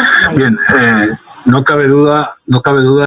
Zalantzarik gabe, gobernu taldeak gobernatu behar du, baina badaude modu desberdinak gobernatzeko eta norbaitek konfiantza eta lankidetza eskatzen baditu, landu beharko ditu. Eta hori ez da gezurrekin lortzen. Azten dira bozketa honetan. Bigai desberdin eta bozka baldintzatzeko gaitasuna dutenak. Itxuraz, kirolportuan eraikin nahi den enpresa Aztegia da izenburuaren argudioa. Aztegia, coworking izeneko edo elkarrenerako guneen filosofiari jarraituz. Hau ez du inork asmatu, aspaldi daude Bilbon eta beste tokietan bulegoen alokairurako enpresak. Eta enpresa Aztegia mai postua izenekoa edo maila edo postua izenekoa baten alokairuaren prezioa fikatu nahi da. Baina, gero, txostenetan ikusten baldin badugu, agian eskatuko genuke txostenetan zehaztasun gehiago. Kostuen azpikego prezio publikoa justifikatzeko arloak eginiko txostenean datu gutxi daude. Badago literatura asko, baina oso datu gutxi. Ez dugu datuko interesgarria izan daitekela herrirako, baina jakineko genuke zer espero da Aztegi horretatik. Zein dan hortik aterako den ustezko barne produktu gordina, edo komerzializazio mailak, edo zenbat enpresa espero dira, eta zer nolako aberastasuna sortu nahi daun, zenbat lanpostu espero dira sortzeko, gauza guzti horien inguruan ez daukagu inolako informaziorik. Eta gero artezkariaren txostenan sortzen baldin badugu defita aztertzen da, baina baita ere ez da esartzen ere prezio publiko honek zer barneratzen du. Zekaro, jartzen da bakarrik postuaren alokairuaren dana, baina gero batzargelak alokairu aparte izango dituzte, orduko edo zelan izango da, zein izango da horko garbiketa zerbitzuaren kostua nola banatuko da, prezio publikoaren barneratuta dagoela ez, guzti hori ez dago jarrita prezio publiko hauen azterketan. Are gehiago, sustapen ekonomikoak txosten tekniko ekonomikoetan behinta berriro aipatzen da Getxoko kulturretxea. Hau da, ez da aipatzen babes promozio ekonomikoa, baizik eta Getxoko kulturretxea. Beraz, agian txostenak egiterakoan pixka tarreta gehiago eskatuko genuke eta literatura gutxiago eta datu gehiago. Zekaro, esaten genuela, nola garbituko da hau, zeintzuk zaindariak izango dituzte, jagoleak, harrera lanak eskainiko zaizkie eskainiko. Claro, kasu guzti horiek, oraindik ez dakizkigu gauza asko daude, prezio publikoa printzipioz, ados egon gaitezkena baina, zehaztasun eskazakoa dara. Eta hori, izango litzateke nahikoa abstentzio bat emateko. Baina, bigarren gai aipatzen duen eta da Eduardo Andradek ere aipatu duena. Udal gobernu honek, orain berriro ere, kendu nahi dizkio osoko bilkurari prezio publikoak ezartzeko eskumena eta bereganatu. Eta hori, lehen esan bezala, konfinantzazko giro batean posible izango litzateke, agian, baina gaurko giro honetan, legegintzaldi honetan, gobernuak ezarri duen giroan, mesfidantzakoa arropuskeriaz beteta, eta inolako lankidetzarako grinarik gabe, nahiko zaila ikusten dugu horren aldeko jarrera bat gure aldetik. Batez be, gardentasuna ez dagoelako udaletxe honetan, udal honetan, nahiko iluna da gobernuak egiten duen kudeaketa, eta esan bezala beti berandu, presaka eta inolako aurre ikustenik gabe. Eta zentzu horretan gutxienez, eztabaidarako edo kontrolerako aukerak mantendu nahi ditugu guregan, eta ez gobernuari pasa ezerrez egiteko beraik nahi duten bezala ezerbait erabakitzeko. Eta gero, zer esanik ez, izenaren inguruan. Osea, euskaraz hartaburu edo borono esaten zitzaion, baina ez dakit hartaburu edo borono esaten zaion, baina dena ingelesez jartzeko joera hori ez dugu lertzen. Zer da hub bat? Konzentratzaile edo gune bat da, azken finean, jar dezagun gunea, elkarlanerako gunea eta kitxoz. Ez da izango moderno dago eta ez da izango eraginkorragoa ingelesez eta euskarazko testuak mantentzen dituelako. Zentzu horretan, babestuko ditugu zuzenketa guztiak, Elkarrekin Podemosen lehenengoa arrazoiengatik, arrazoiekin agian ez gaude ados, baina bai egiten duen proposamena da atzera botatzea berriro ondo aztertzeko hau, hori ondo ikusten dugu, eta esan bezala ez dugu inondik inorare babesten udal gobernuak osoko bilkura honi eskumena kentzea, eta horregatik babestuko ditugu baita ere, bai Elkarrekin Podemosek eta bai Alderdi Popularrak aurkeztu dituzten proposamenak. Eskerrik asko. Eskerrik asko. Eta orain, Uriarte jauna, zeurea da txanda. Bai, alkate andrea. Bueno, en cuanto a la enmienda... Erabateko emendakinari dagokionez, Elkarrekin Podemosek esan du, beldur dela, ukatzearen beldur dela, eta bai, hala izango da, ziurazki. Beldur? Beste batzuk dira, badaude beste pertsona batzuk, zain, espazio horiek sortzearen zain, mikroenpresak esartzea errastearen zain daude pertsona batzuk, hau da pertsona batzuek espero dute bere enpresa ilusioa hemen sortzea, eta horiei dago zuzenduta, enpresa txikiei eta mikroenpresei zuzenduta dago proiektu hau zehazki, eta bai, erabateko zuzenketa onartuko balitz beldurra, haiek izango lukete, aurrera egingo ez genukeelako, eta hori da gure asmoa, aurrera egitea eta nire hitzaldiaren hasieran esan dudan bezala. Beraz, beldurra bai, baina aurkako zentzuan, hau da, herritarrek behar dute eta haiek dute beldur hori. Eta EH Bildurik gauza bera, bat egingo dutelako, gauza bera esango dieta haiei. Hala, tokiko gobernu batzarrari eskuordetzeari dagokionez, oinarrizko araudian, aukera hori ematen da, badaude gobernu organo desberdinak, alkatetza, osoko bilkura eta tokiko gobernu batzarra eta posible da eskumenak eskuordetzea organo batetik bestera. Ohikoa da, normala da, eta guk uste dugu egoera honetan, hobe dela horrela jardutea eta presio publikoak esartzea azkarrago, arinago, izapide gutxiagorekin, tokiko gobernu batzarrean eta ez osoko bilkuran. Hala, hori egin daiteke osoko bilkurari proposatzen zaio eta osoko bilkurak aldestuko du edo ez. Eta nik uste dut aldestuko duela osoko bilkura gobernu taldearen proposamena delako, baina osoko bilkurak eskuordetzen du eta ez gobernu taldeak, hori argi utzi nahi dut. Orain, Amiba Anderea, zeurea da txanda. Bai, eskerrik asko, alkate Andrea. Bueno. EAJaren bozera mailari argitzearren. Beldur naiz, ez dela onartuko, baina ez ni beldur naizelako, ez. Beldur izatea, susmoa izatea da. Ez dut esan nahi ni beldur naizenik. Bereizi, entzun. Entzun beste taldeek esaten dutena. Oso garrantzitsua da entzutea, gero ez diguzuelako ulertzen. Ez dut berriro ere errepikatu nahi esandakoa, oso argi hitz egin dudalako, baina zuek gobernutik askotan esaten duzue erakarri nahi dituzuela enpresa txikiak. Eta hori esaterakoan guk uste dugu informazio gutxi honekin agian presio hau ez dela egokia, naiz eta esan duzuen inguruko beste presio batzuekin alderatu dela. Uler dezakegu, baina pentsa dezakegu ez dela behar beste aztertu eta horregatik eskatzen dugun momentuz bertan behera ustea. Alderdi Popularraren emendakinari dagokionez, logikoki alde bozkatuko dugu. Gurearen eduki berbera duelako, lehen esan dudan bezala. Hala, prezioak aldatzea edo prezio berriak sortzea udalean, proposamenean esan den bezala, osoko bilkuraren eskumena da. Bere izaeragatik eta interes publikoko kontuak direlako. Horrez gain, aukera baliatu nahi dut hau esateko. Beste batzuetan esan dugun bezala, espero dugu gaitasuna egotea aldizka berrikusteko. Behin onartuta, berrikusi beharko litzateke presio unitarioak funtzionatzen duen edo disfuntziorik duen. Espero dugu urratzen berri ematea, hau da, enpresa guztien inguruko informazioa ematea eta mota guztietako enpresak erakartzea.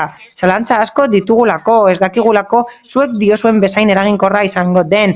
Eta hori gertatu da zuek egindako beste proposamen batzuekin. Oso ziur zeundeten eta beste kasu batzuetan zuek espero zenutena ez da gertatu. Horregatik oso garrantzitsua da aldizka berrikustea ikusteko benetan presio publiko unitario honek funtzionatzen duen, eraginkorra den edo ez. Eta bide batez, esan beharra dago, hasierako proposamenaren aurka bozkatuko dugula.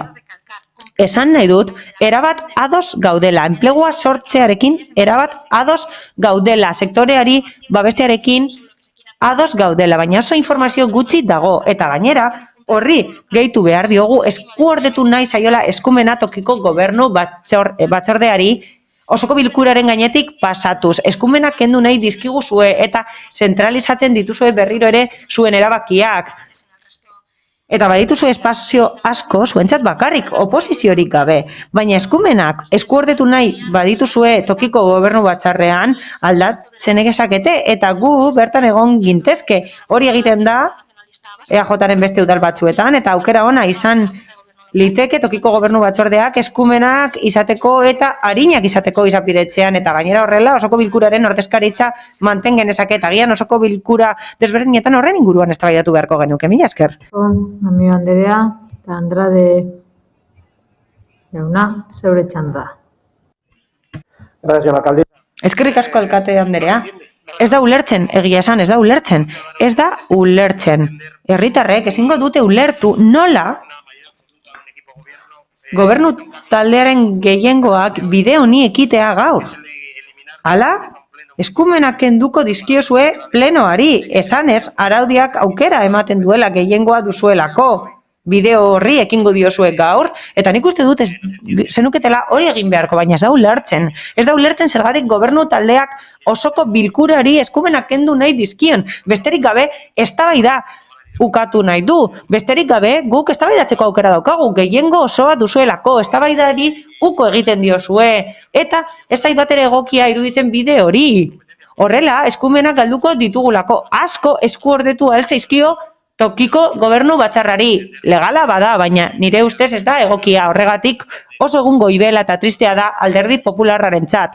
Lehenengo aldia delako nik hause ikusten dudana oposizioari aukera kentzen diozue eztabaidatzeko eta bere ideiak adierazteko. Hala, ez da bakarrik hori egiten, hau da, ez da bakarrik kentzen eskumena presio publikoak aldatzeko edo horiek egokitzeko, ez. Eztabaidatzeko gaitasuna kenduko diguzue, ordenantzak esaten duen bezala.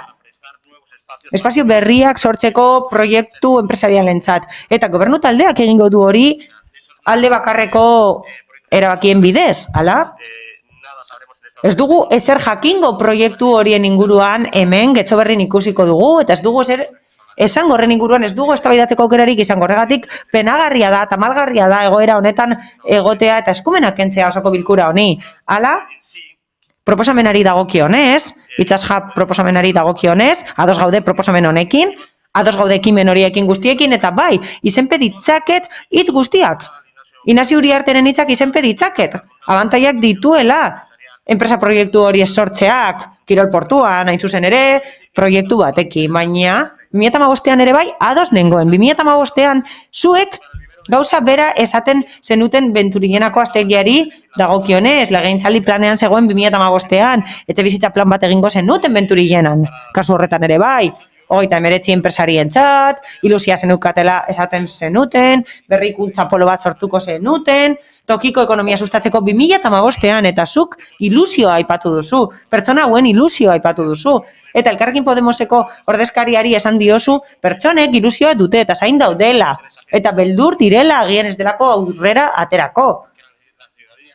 Eta herritarrak zain daudela, esan duzu, bai, beste gauza batzuen zain ere badaude.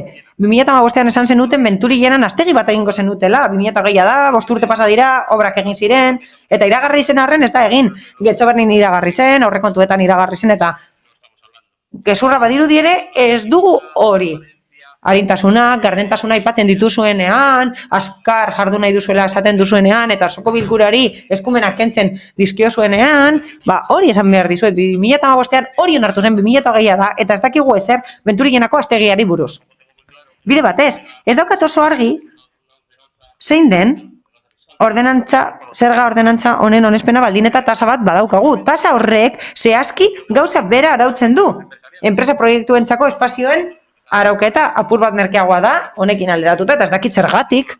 Horrelako tasa daukagu, eta orain presio publiko bat gauza berbererako. Tasa ez badugu erabiliko, bertan bera utzi beharko dugu, batzuei tasa aplikatuko diegu, bestei presio publikoa, eta nik uste dut zerga araudia apur bat nahazten ari dela. Mila esker. Eskerrik asko, Andrade jauna, hirugarren txandara pasatuko gara. Beraz, Amiba Anderea.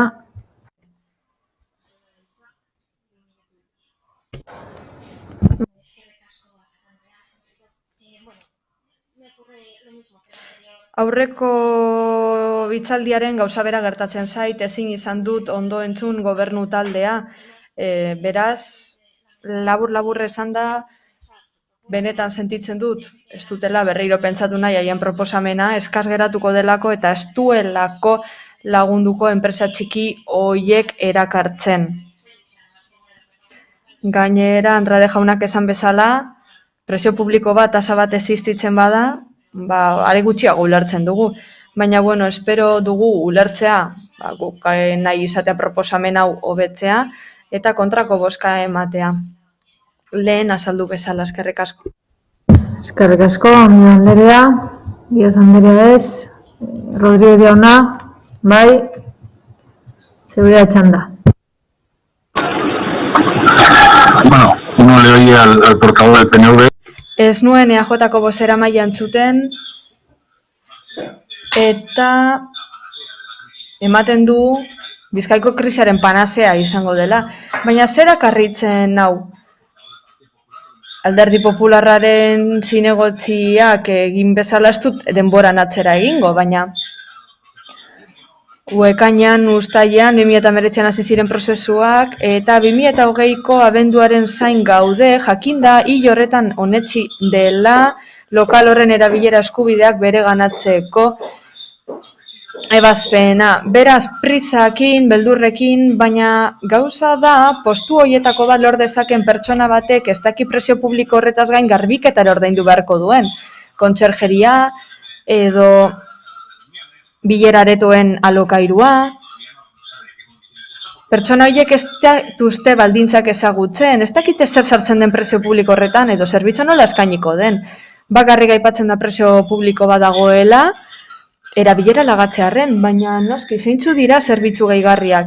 Nola nahi ere, lehenengo puntuan, EAJ-ko ordezkariak ulermen askatu du babesa gobernu taldearentzat.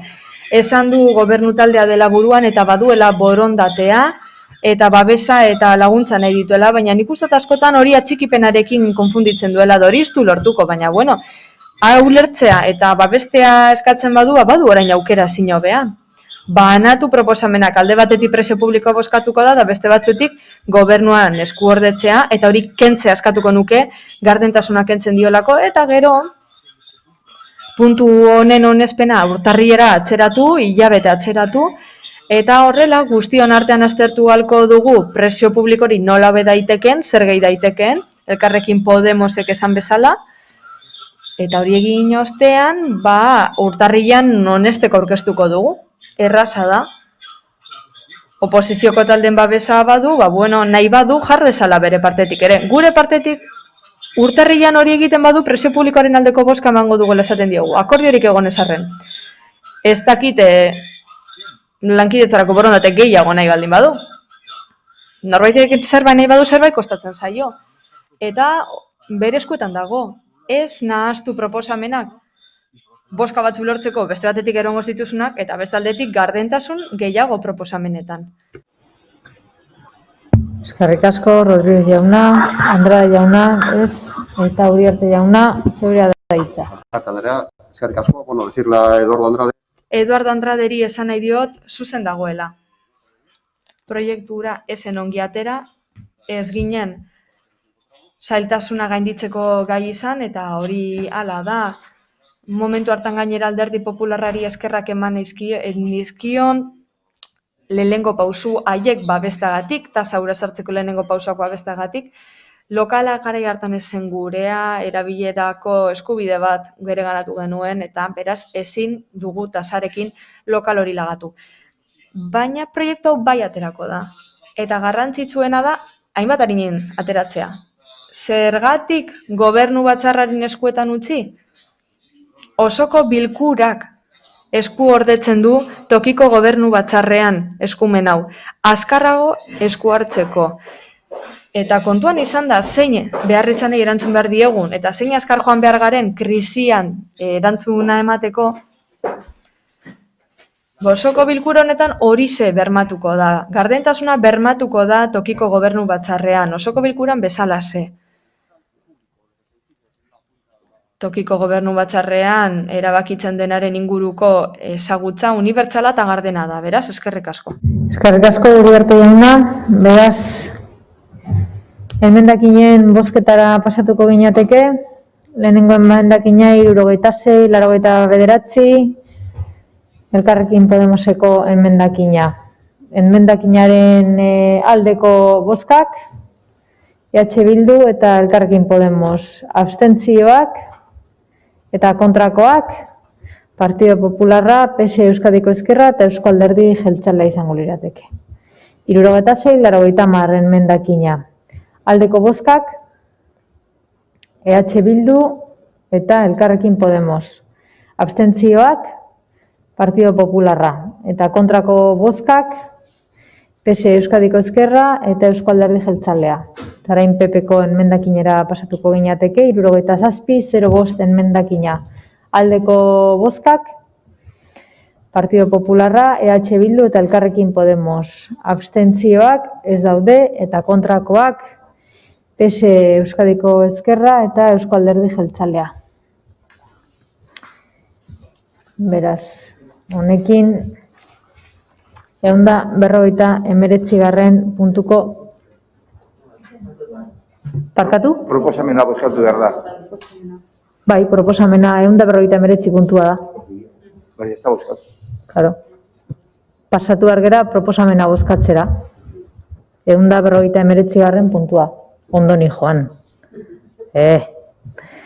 Vale, 159. puntua bozkatzera goaz. Beraz, proposamenaren aldeko bozkak, PS Euskadiko Ezkerra eta Eusko Alderdi Jeltzalekoak ditugu. Abstentzioak, Partido Popularra eta kontrakoak EH Bildu eta Elkarrekin Podemosekoak ditugu. Eta honekin batera 160. puntura pasatuko ginateke. Diruzaintza arloko azpiegitura obra eta zerbitzu arloko eta plangintza kudaketa eta iregintza disiplina arloko lanpostu zerrendaren eta plantillaren aldaketaren proposamena. Batzordaren proposamena da. Lehenengoa, administrarien 3 plaza sortuko dira administrazio orokorreko eskalan eta administrarien azpieskalan. Hor jartzen dire. Bigarrena, administrarien lanpostuko 3 zuzkidura sortuko dira diruzaintza arloko administrazio unitateri atxikitita. Honako ezaugarri hauek izango dituzte. Bertan, zerrendatzen dire lanpostuean ezaugarriak. Hirugarrena, administrazio orokorreko teknikariaren plaza bat sortuko da administrazio orokorreko eskalan eta teknikarien azpieskalan. Jartzen dan bezala. Laugarrena, administrazio orokorreko teknikarien lanpostu zuzkidura bat sortuko da diruzaintza arloko zergabilketa unitateari atxikitita. Honako ezaugarri hauek izango ditu. Bertan, zerrendatzen dira ezaugarriak. Bosgarrena, plantilla organikoen ofizia gidarian 254. plazan naiz lanpostuaren zerrendaren administrazio laguntzailearen lanpostuaren 231. zuzkidura amortizatzea. Seigarrena, 83. kodea duen unitateko buru den arkitektoa lanpostuko beste zuzkidura bat bihurtuko da. Honako usagarri hauek izango ditu. Bertan zerrendatzen dira ezaugarriak. Arkitektoaren 83. lanpostuaren atxikimendua aldatuko da. Plangintza, kudeaketa eta irigintza disiplina arloko irigintza disiplinako unitatetik azpiegitura, obra, zerbitzu eta ingurumen arloko udal eraikinen unitatera.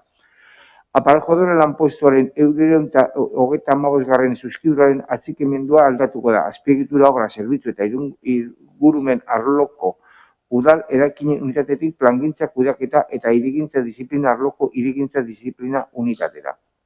Zazpigarrena, 98. kodea duen plantilla organikoko gizarte zerbitzuako arduradun plaza amortizatuko da. Administrazio orokorreko eskala teknikarien azpieskala goi mailako teknikarien mota.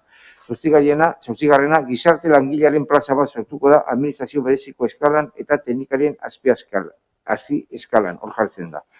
Bederatzigarrena, 130. kodea duen plantilla organikoko operadore programatzaile plazaren izena aldatuko da eta informatikako teknikari laguntzaile deituko da kategoria bereko 4 zuzkidurak bezalaxe. 10. Lanpostuaren sorkuntza horiek indarrean dauden lanpostu zerrendak aldatzea eragiten du. Beraz, aldarazpenarekin bat etorriz azalpen memoria erantzi da lehen erazkin gisa. Behar adinako aurrekontu zuzkidura bigarren erazkin jasotzen da. Behar beste kreditu dagoela egiaztatuz. Halaber ziurtatzen da hizkuntza politikarako sailburu ordetzaren manuzko txostena ere dagoela 3. erazkinean. 11. Alkateari ahalmena ematen zaio bere kargu handiak duela erabaki hauera eragingarria betetzeko beharrezkoak diren neurri guztiak behar ditzan. 12. Erabaki hau Bizkaiko aldizkari ofizialan argitaratuko da jende guztiak ezagutu dezan. Beraz, Uriarte jauna, zeurea da hitza. Alcalde Andrea, eskerrik asko. Traemos a pleno una nueva propuesta de modificación. Osoko bilkurara daukagu udal langile zerrendaren aldaketa proposamen bat. Zehazki, errekaudazio exekutiboko zerbitzuak indartuko dira, oinarrizko zidarte zerbitzuak, azpiegitura arloa eta disiplina urbanistikoko zerbitzua. Horretarako, duela hainbat urtetatik, diruzaintzan, bilketa exekutiborako zerbitzua eskaintzen zuen jada kanpoko enpresa batek. RPT honen onespenarekin, udal langile gisa gehituko dira pertsona bat tak bezala eta beste 3 administratibo modura zerbitzu hori zuzenean eskaintzeko udaletik. Gainera, enplegu hobeak sortuko dira, zerbitzuan eraginkortasuna hobetuko da, eta positiboa litzateke ikuspegi ekonomikotik. Bestalde, udal gizarte zerbitzuetan beharrezkoa da, eta are gehiago pandemia egoeran, udal langilerian dauzkagun gizarte langile kopurua gehitzea. Legegintzaldi hasieran 14 genituen, beste 2 koordinatzaile moduan, momentu honetan 15 ditugu, eta aldaketa honekin beste bat, 16 lirateke guztira. Eta horrela, lortuko genuke egokitzat jotzen den kopurua. Ingenieritza teknikoaren arloan eta arkitektura arloan, RPTA sendotu nahi dugu, aparejadore postu bat gehituz, duela gutxi irigintza disiplina zerbitzura gehitu zen, eta horrela irigintzako baimenak azkarrago emango dira, eta obra lizentziak ere bai. Aldi berean, arkitekto bat behar dugu udal langileek eskain ditzaketen zerbitzuen katalogoa zabaltzeko. Aldaketa horiek guztiak, 2. kapituluko aurrezkiarekin ordainduko dira, eta kanpoko kontratazioak murriztuko direnez, hobeto eskainiko dira udal zerbitzu indartuak. Eskerrik asko, Uriarte jauna. Amigo Andrea, ez? Diaz Andrea, zeurea da hitza.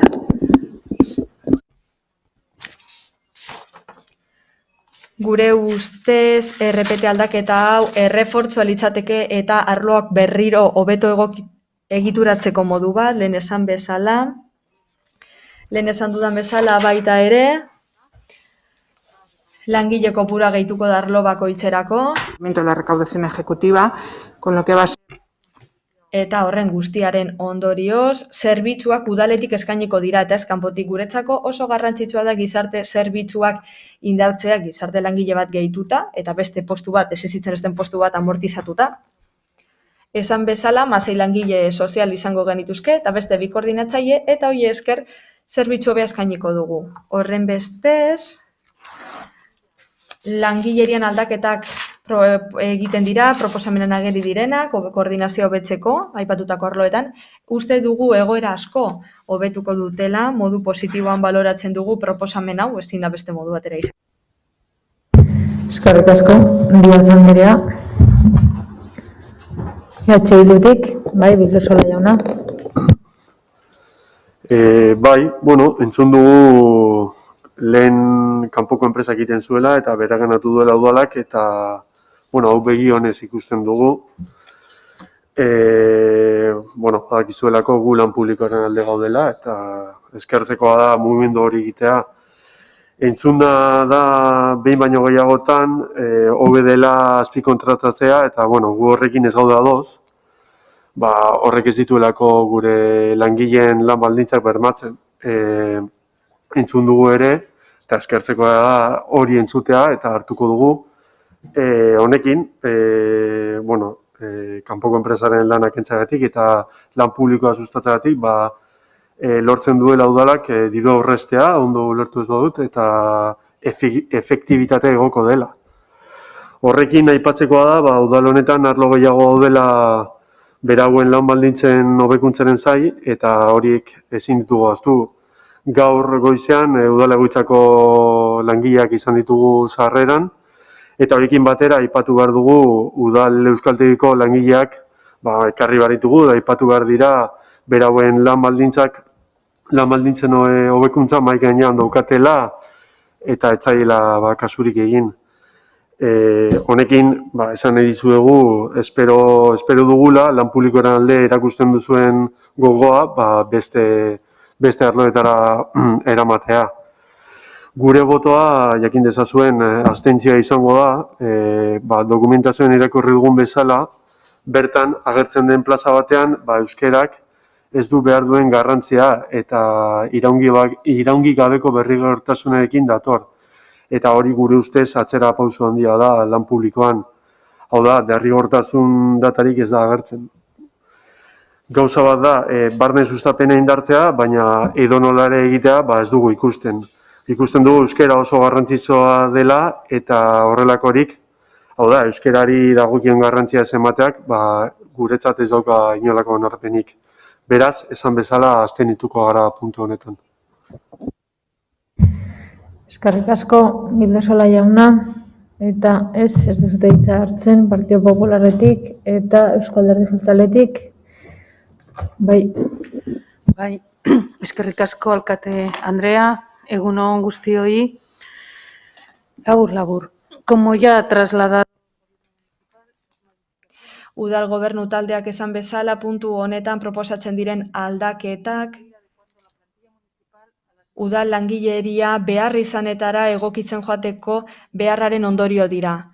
Antolakuntza berria behar dugu zerbitzu hobea eskaintzeko herritarrei, eta hori guztia etengabeko bekuntzaren irizpidea kontuan hartuta. Beraz, udal langileen zerrenda dinamikoa da, aldatuz joango da, urte hauetan aipatutakoaren arabera.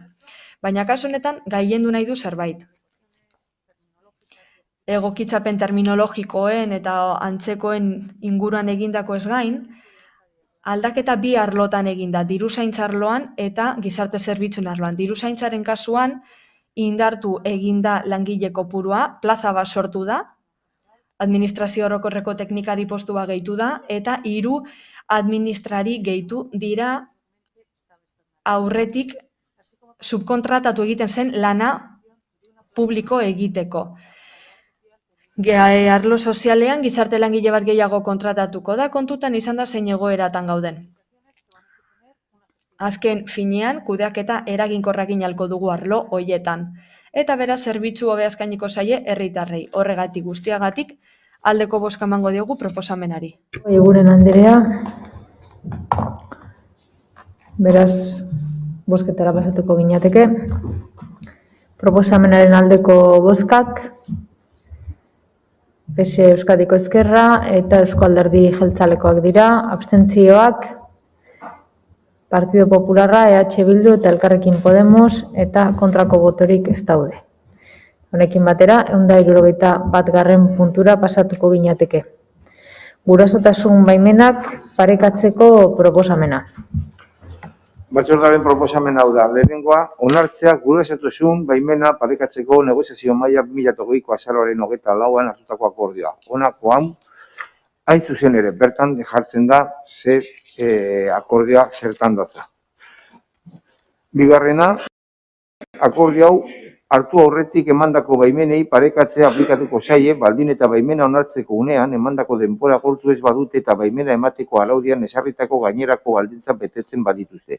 Semeak edo alabak, 12 hilabete, bete arte, bi gurasoak lan egin eta bar. Hirugarrena, argitaratzea testu osoa Bizkaiko aldizkari ofizialean behar diren helburuetarako.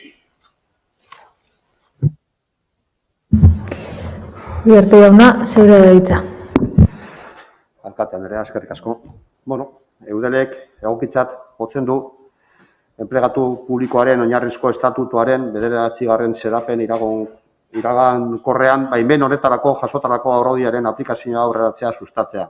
Bai eta iraupenari dagokionez 126 egun naturalera 18 aste luzatzea ere.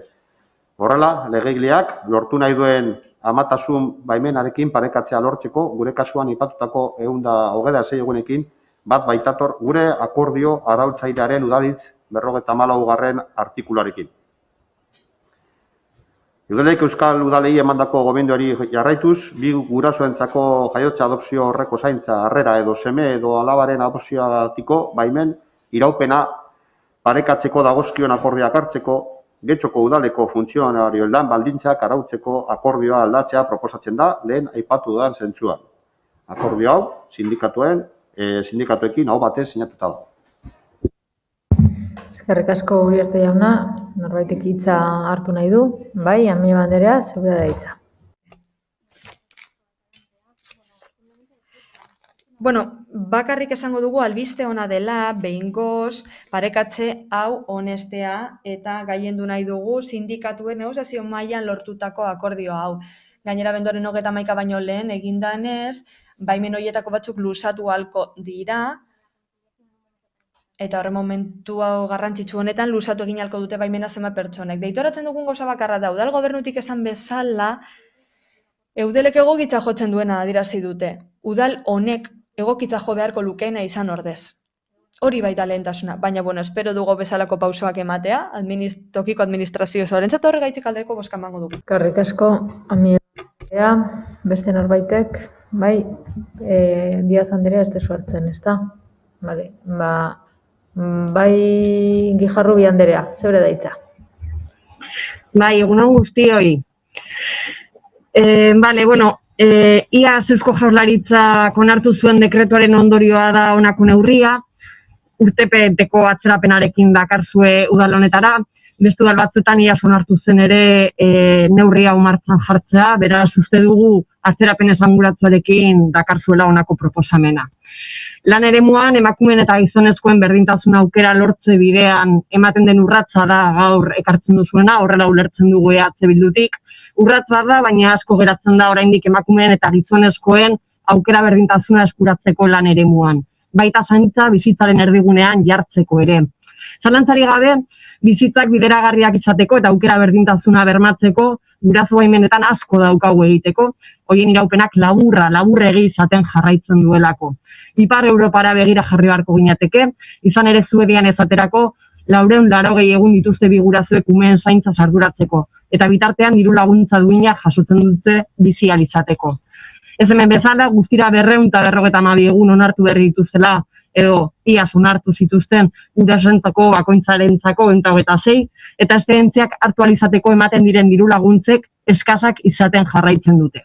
Horren aurrean, emakumeok gara oraindik ere eszedentzia horiek gehien hartzen dugunok, alde nabariarekin gainera, lan eremuko aukera berdintasuna erabat lausotuz. Hala datuek erakusten digutenez, urrats ugari eman behar dira oraindik jendarte parekide feminista erdiesteko. Eta bide horretan zaintzaren partekatzea eta zaintzaren balioa lan bezala onartu beharra dago. Emakumeon lan eskubide berdintasuna bermatu eta behingoz bizitza bideragarriak sortzeko.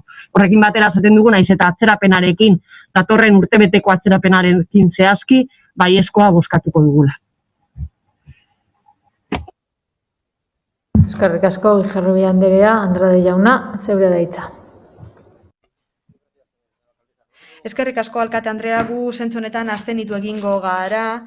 Errazena baiezko mata izango litzateke, ez da nor egongo da honen kontra. Europako zuzentaro batetik dator, Espainiara transponidu dena, baina proposamenaren kasuan zer da? 2021 batera aurreratzea 126 edo 18 astetara, Espainiaren gainerako lurraldetan baino egun gehiago dira, hori ez da gure eskumeneko, baina ez duguna ulertzen zera da, zergaitik aurreratzen da, abenduaren 23 zergatik. Gure ustez, garai honetan, osoko bilkura honetan esan bezala, kontutan izan da, krisi sozioekonomiko garaian ari garela, oso zorrotz ibili behar bara udal gastuarekin. Ikusi dugu gure udaleko langileriak 40,6 milioi hartzen dituela udal aurrekontutik eta aitortu beharra dago lanpostuen orain gutxiko rebalorizazioak, postu bakoitzak egindako lana aitortzeaz gain, diru gastu hori ekarri duela, ordainsariak igo dira funtzionari guzti gure udalean, eta beraz ordainsari polita dute jada.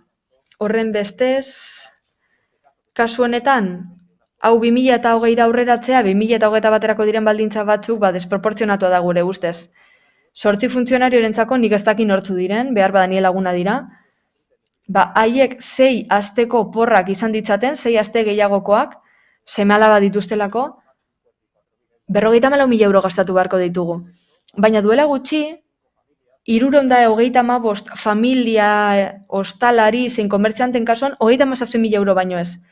8 familia 54.000, 335 familia beste 300.000. Ikusten duzuenez desoreka dago, zorrotz jokatu behar dugu gastu publikoarekin. Datorren urtera begira legeak egokitzapen hau egitera behartzen gaitu, baina ez dugu lertzen zergaitik. Osoko bilkura honetan urteko azkenengoan efektu retroaktibo egin nahi den 8 funtzionarioarentzat gastu hori beste leku batzuetatik egin eta gero beste erabaki batzuk hartu, beraz abstenituko gara, eskerrik asko. Jauna, Eguren Anderea, zeudera hitza. Eskerrik asko, alkate Andrea.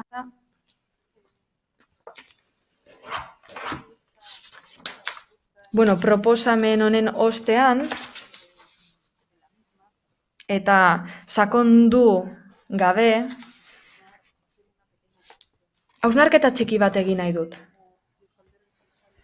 Eusko Alderdi Jeltzaletik uste dugu neurri hauek ezartzen joatea ezinbestekoa dela erantzunkidetasuna sustatzeko, zaintza lanetan. Kasu honetan, adingaben zaintza lanetan. Andrade jauna, baimen hauek hartzen dituzten pertsonak ez daude oporretan. Haurra zaintzen ari dira. Eta guztioi dagokigu zaintza lan horiek egitea. Erantzunkidetasun horrek erakusten du berdintasunerako bidean oztopoak gainditzen ditugula. Bide luzea da. EH Bilduko bozeramaileak esan bezala, bide luzea da, eta momentu honetan aurrera pauso bat baino ez dugu eman bide luze eta gogor horretan. Hori dela eta proposamena egokia iruditzen zaigu eta nola ez, aldeko bozka emango diogu, eskerrik asko. Eskerrik asko, beraz, bozketara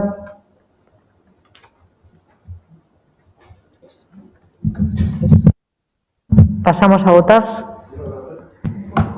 pero si el proponente no responde... Bueno, baina proposatu duen pertsonak ez badu erantzuten ez dago bigarren txandarik.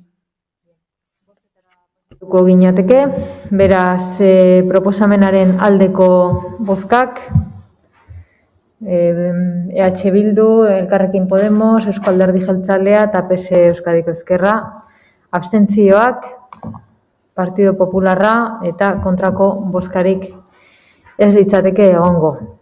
Eta honekin orain etenaldi txiki bat egingo dugu, 11:30 eta berriro aireatuko dugu sala. Beraz, hartuko ditugu 10 minutu eskas, 10 minutu eskas etenaldia egiteko. 11:30, 20 gutxitan puntun hasiko gara.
Bueno, hasiko gara? Yo no daba crédito a lo que está Madrid. Ay, por Dios, se me va a hacer la oreja, de verdad.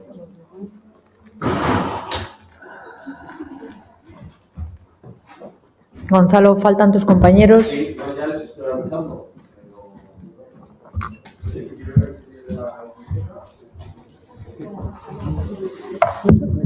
En la mesa. ¿No? Ay, en el baño se me ha olvidado.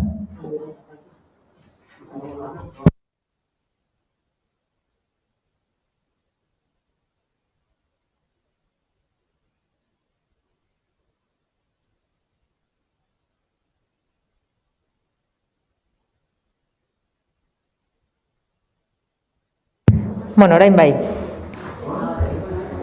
Ba...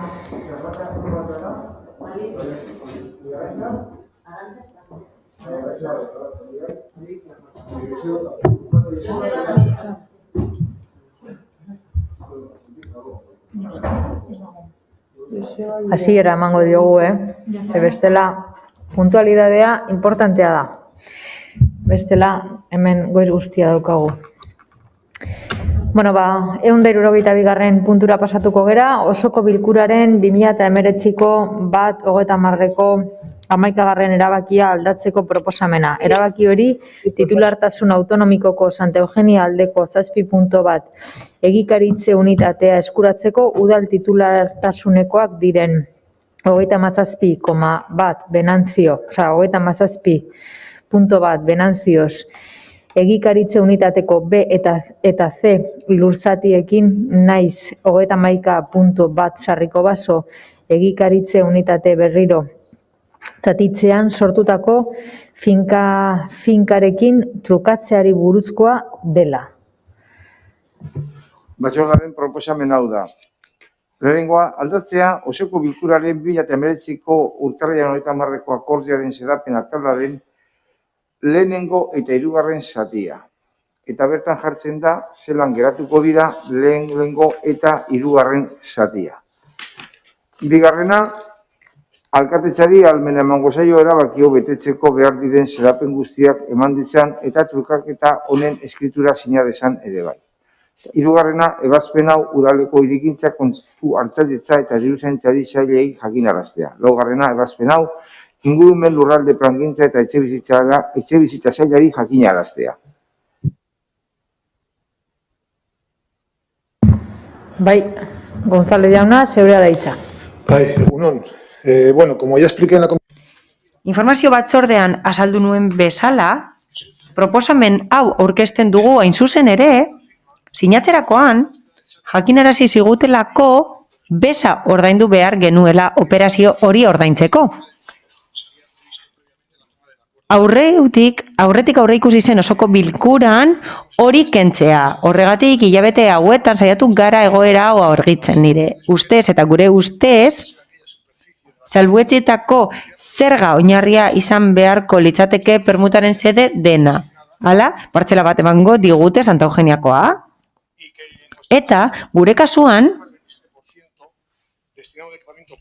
ekipamendu publikorako bideratuko delako. Eta erabilera publikoak izango ditu, lorategiak, bide publikoa eta bar. Eta uste dugu salbuetxita egon beharko litzatekeela. Hala, argitzeko eta jakiteko zein den salbuetxita ez dagoen zerga oinarria, kontsultak egin behar izan dira Arabako Foru Aldundiarekin, Eusko Jaurlaritzarekin eta Bizkaiko Foru Aldundiarekin. Eta hortaz, zerga koordinaziorako organoarekin ere bai. Gainera, operazio honekin 500.000 euro baino gehiago aurreztu egin dira, eta ez du atzerapenik eragin eraikuntza proiektuetan. Hala, Benantzio eta Sarriko Baso partzeletan etxebizitzak egingo dira, eta 2021ko urrian hasiko dira obrak, eta bigarrenen obrak eraikuntza proiektua momentu honetan berrikusten ari da, garraio bide partzuergoak berrikusiko du metroari eragiten diolako. Hitza hartuko duzue, ez Diaz Andereak, ez Bildu aldetik, bai Gijarrubi Anderea, zeurea da hitza. Bai, egunon berriz ere. Bueno, gu kasu honetan abstenitu egingo gara, akordioaren aldaketa kontzat ditzakegu, baina arazoa da akordioa berostasunean asko sobegarria dela. Adibidez askotan aldarrikatu dugun bezala, udal batzametan babes ofizialeko etxebizitzak egiteko udala promotore izate aukera bat izan daiteke. Izan ere horrek ekarriko luke etxebizitzen kudeak eta osoaren kontrola udaleren gain izatea eta ez bigarren eta hirugarren batzuen esku. Horrek dakarren guztiarekin.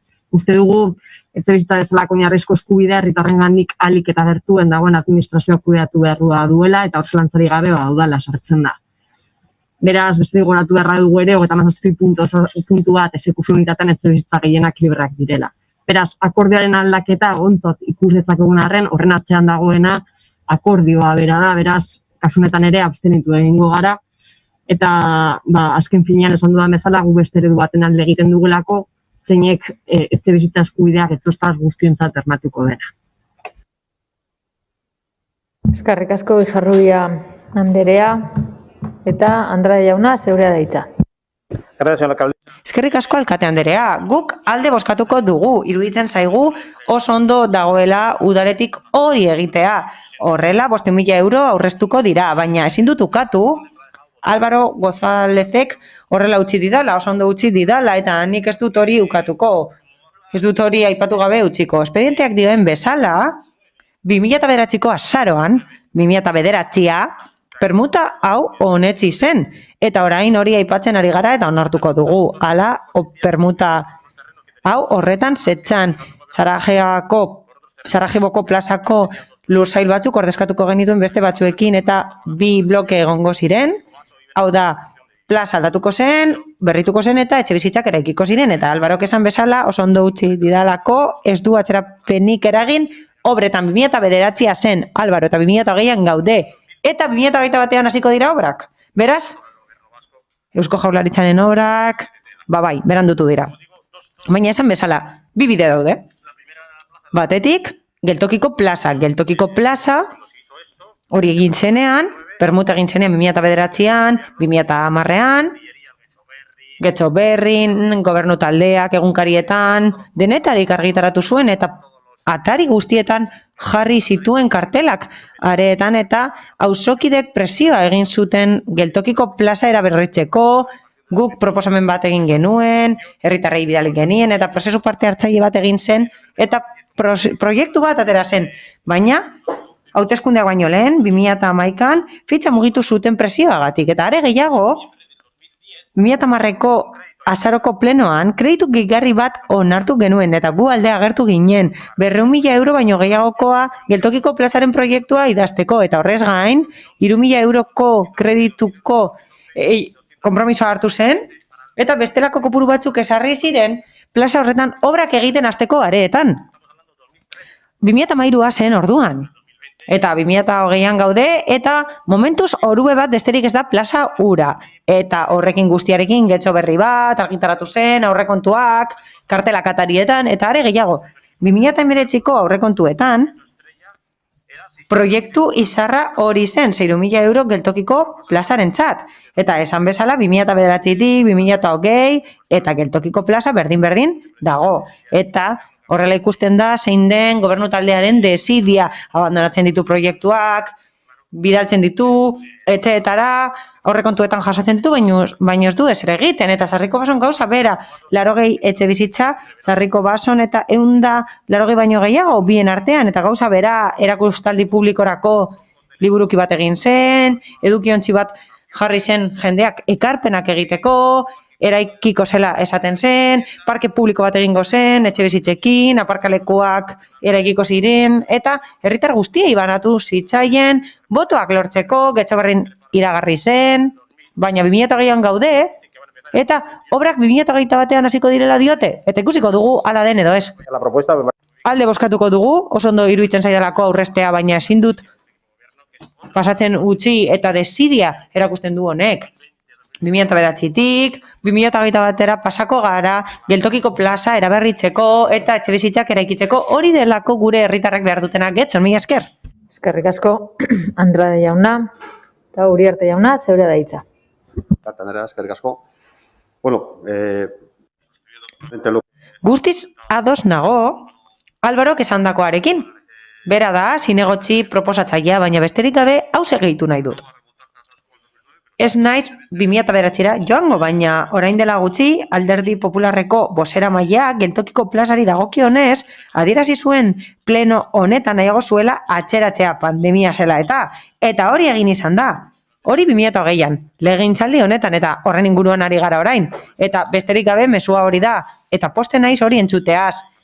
Badaude oposizioko alderdi batzuk ados daudenak proposamen honekin. Eta bai, 2021an hasiko gara etxe bizitza horiek eraikitzen eta ogasun zinegotzi gisa eskertzen dut egindako lana, inplikatutako sail guztiek egindako lana eskertzen dut negoziazioaren eraginez eta bestelako prozesu batzuen bidez lortu dutelako proiektu hori egikaritzea, baina aurrezpen handiarekin. Eskerrik asko, Albaro. Bozketara pasatuko ginateke, mozioaren aldeko, proposamenaren aldeko bozkak, Partido Popularra, PS Euskadiko Ezkerra eta Eusko Alderdi Jeltzalekoak ditugu. Abstentzioak, EH Bildu eta Elkarrekin Podemos, eta kontrakorik ez dago. Eta honekin batera, 163. puntura pasatuko ginateke. Euskararen nazioarteko egunari buruzko bozeramale batzordeak hartutako erabakiaren berri ematea. Bozeramale batzordeak 2020ko abenduaren 3 egindako batzarrean gehiengoz onartu eban adierazpen hau. 2020ko Euskararen nazioarteko egunerako adierazpena. Euskara aurrera bide, gizarte euskaraz biziberritzea helburu. Inoiz inor pentsatuko zukeen eran jo gaitu gaitzak. Beste horren beste gaitzaren ondorioek. Mundu osoa gizarte guztiak, egitura guztia, pertsona guztio jarri gaitu geure benetako neurriaren aurrean. Buruz buru. Kupidari gabe utzi du agerian ahaztu nahi genukeen zerbait. Zaurgarriak gara, zaurituta gaude. Erantzukizunaren bidetik heldu diogu erronkari, denon indarrak batuz. Bai baitakigu ez dagoela beste irtenbiderik. Euskararen hiztun elkarteak ere sufritu du pandemiaren eragina, bereziki erabilera mailan. Zentzu horretan, erakunde publikoen konpromisoa sendoa eta egindako lana handia izanagatik ere, ezin izan diogun nahi bezala erantzun. Euskaldunok, baina ezin dugu ahaztu badela funtsezko ekarpen bat, gizarte ahalegin itzel eta miresgarri horren osagai ezinbestekoa eta geure esku soili dagoena. Euskaraz egin behar dugu aurre mundu mailako krisiari. Euskaraz egin behar dugu ilunpetik argira eramango gaituen bidea. Euskaraz sendatuko gara. Euskaraz sendatuko dugu gure gizartea. Euskaraz besarkatuko ditugu mundu osoko gizakiak. Bat garelako, euskaraz bat mundu osoarekin. Horixe da euskaldunok norri batean edo bestean euskaraz bizi garen munduko herritarrok alegia, euskara gero eta gehiagorekin eta gehiagotan erabiliz giza garapenari egiten diogu ekarria. Gizarte kudeaketa aurreratuari gaineratzen diogun balio erantzia. Banaka heltzen diogu jakina euskaraz gero eta gehiago bizitzeko konpromisoari. Nahitaezko zutabea, baita norberaren eginal hori edozin aurrera bidetan oso bereziki gizarte prozesu konplexuetan eta horixe da euskara bizi berritzea helburu duena ere. Gizarte prozesu konplexu bat, ertz eta osagai ugari duena. Ongi asko dakigu hori munduko osoko euskaldunok. Badakigu besteak beste, euskaldunok euskararen hiztun elkartea osatzen dugula eta euskaraldian norberaren erabakimenetik abiatzen dela euskara gehiagorekin eta gehiagotan erabiltzerakoan inguruan hainbatetan sortzen zaizkigun oztopoak gainditzeko bulkada. Baina badakigu era berean, ezinbestekoa dugula elkarrengana biltzen gaituen bulkada ere. Norabide biko vektoria baita euskara eta euskaldunok lotzen gaituena. Euskarak herri egiten gaitu. Euskal hiztunon komunitateak egiten du euskara orainaren eta etorkizunaren hizkuntza. Bide horretatik heldu zaizkio beti euskarari aurrerapauso behinenenak. Norberaren eta gizartearen konpromisoak sendo uztartzetik. Unean uneko behar izanei euskaraz erantzuteko erabaki sendotik. Etorkizunerako bidea euskaraz solatzeko euskal instituzioek gizarteak eta gutariko bakoitzak egindakotik. Euskaraldiak eskaintzen digu aurten berriz ere zailtasunak aukera bilakatzeko abagunea. Krisi aukera bihurtzeko lanabesa. Ingurumari alderbezean dator ezbairik gabe aurtengoa, eta horrek areagotu egingo du guztion eta bakoitzaren konpromisoaren balioa, administrazio eta erakunde publikoena barne. Aurtengoan, balio berezi batez apainduko da ahoa bizi, belarria prest eta bihotza kartzu dugun guztion ekimena. Aurtengoan, inoiz baino erabakigarriagoa izango da euskararekiko gertutasunezko keinu praktiko oro. Euskal hiztunongandik zein euskararen zabalkundean erdaretatik lagundu nahi dutenengandik datorrela ere. Esan nahi berezi batez jantziko da urtean ezinbestez euskara gehiagorekin eta gehiagoetan erabiltzeko alegina. Egokitu zaigun ataka larritik ateratzeko erabakiari euskaraz ateratzearen ezinbestekotasuna erantziko diogu euskal hiztun naiz euskararen lagun oro. Izan ere, bagenekien euskaraz etorrela geroa, euskaraz ere mintzo dela etorkizuna, eta urten beste zerbait ikasi dugu. Egoera zailetatik ateratzeko egin aldean lagungarri dugu euskara, bide lagun ezinbestekoa. Krisialditik sendoago ateratzea helburu dugun honetan, erabil dezagun euskara ere aurrera egiteko lanabesa gisa. Euskaraz bizi berritu behar dugulako gure gizartea, euskararen ahotsa zor diogulako munduari, euskaraz garelako munduko herritar, euskara aurrera bidea delako.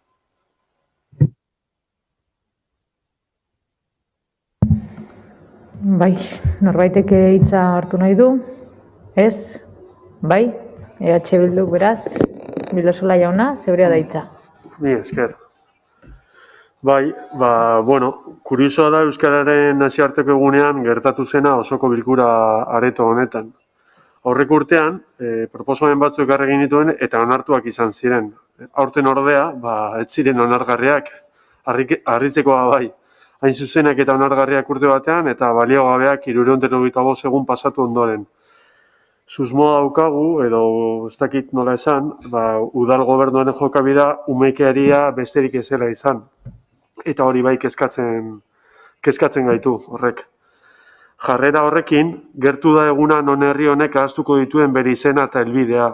Udal gobernu honek ez baitu indarrik egiten gure hizkuntzaren aldeko inolako lan barezerik egiten. Erraz onartu zuen PPk ekarritako proposamena, baina ez guk ekarritakoa. Adierazpenetik haratago errealitatea tematia da. Oraindik ere, guk txostena jasotzen ditugu erderaz. Oraindik ere, hizkuntza eskakizunak gabeko plazak ateratzen dira udal honetan, edota derrigortasun data jarri gabe. Oraindik ere, udal honetan uste dute, B2 nahiko euskara maila getxostarrak euskara sartatzeko, eta ez dago euskalduntzaren bidean legea genditzeko asmorik. Oraindik ere, udal euskaltegiko langileek euren lan baldintza txarren aldarrikapenarekin segitzen dute. Oraindik ere, udal jardunak egunero ukatzen ditu urtean behin sinatzen dituzuen adierazpenak. Espedientea betetzaren jarrera dauka eta horrekin nahikoa dela uste du udal gobernuak. Gauza da, maila edo langa edo minimo hori ez dela nahikoa. Gure hizkuntza besteak tamalez lana dakar, eta udal gobernuak ez digu erakutsi horren aldeko ahalegina egiten duenik. Gure tristura eta etxipena besterik ez dugu plazaratu nahi, eta besterik gabe, mila esker. Eskerrik asko, Bildosola jauna, Partio Popularrak ez, bai Uriarte jauna. Alkate Andrea, eskerrik asko.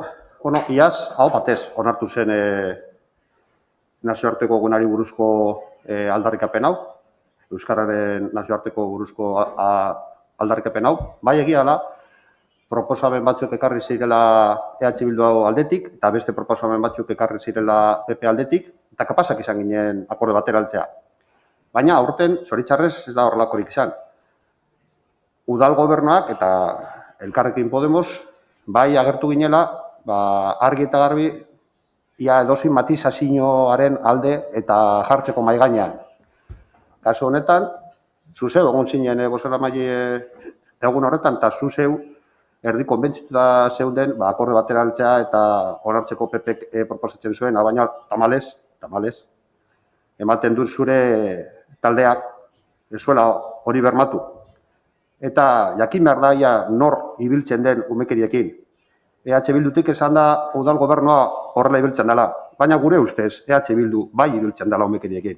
Oso erraz izan zen, onartzea, iaz egin zen moduan, PP proposatzen zuena, eta oso hori hartuta oso erraza izan zen, PPko bozeramaileak batzorde horretan argi izan zuen, hori onartuta aurrera joango zela EH Bilduk proposatzen zuenarekin, aurrera joateko, edo hor negoziazio batetan heltzeko aho batez egiteko akordia. Baina ez zen horrelakorik izan, EH Bilduk horrela nahi zuelako. Eskerrik asko.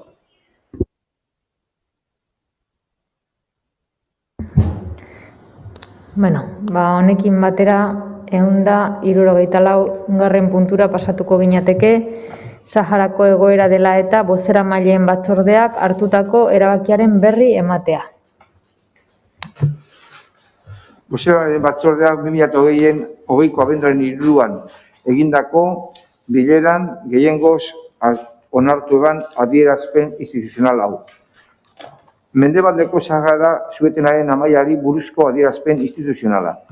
Sahara herriak 45 urte daramatzea erbestea, represioa eta abandonua pairatzen eta egoera dramatikoa bizitzen. Ondorioz, herritarren giza eskubideak, oinarrizko askatasunak eta bizi baldintzak kaltetu dira, eta horrez, Sahararentzat dakarren dramaz gain, ezegonkortasuna eragiten du eta Afrika iparraldeko eskualdearen garapen ekonomikoa eta soziala mugatzen du. Sahararrek beti izan dute Euskal Herritarren gehiengoaren elkartasuna. Foru esparruan naiz Euskadiko udalerri askotan denetarik elkartasun ekimenen bidez Euskal gizartea babesa eman izan dio Saharar herriak.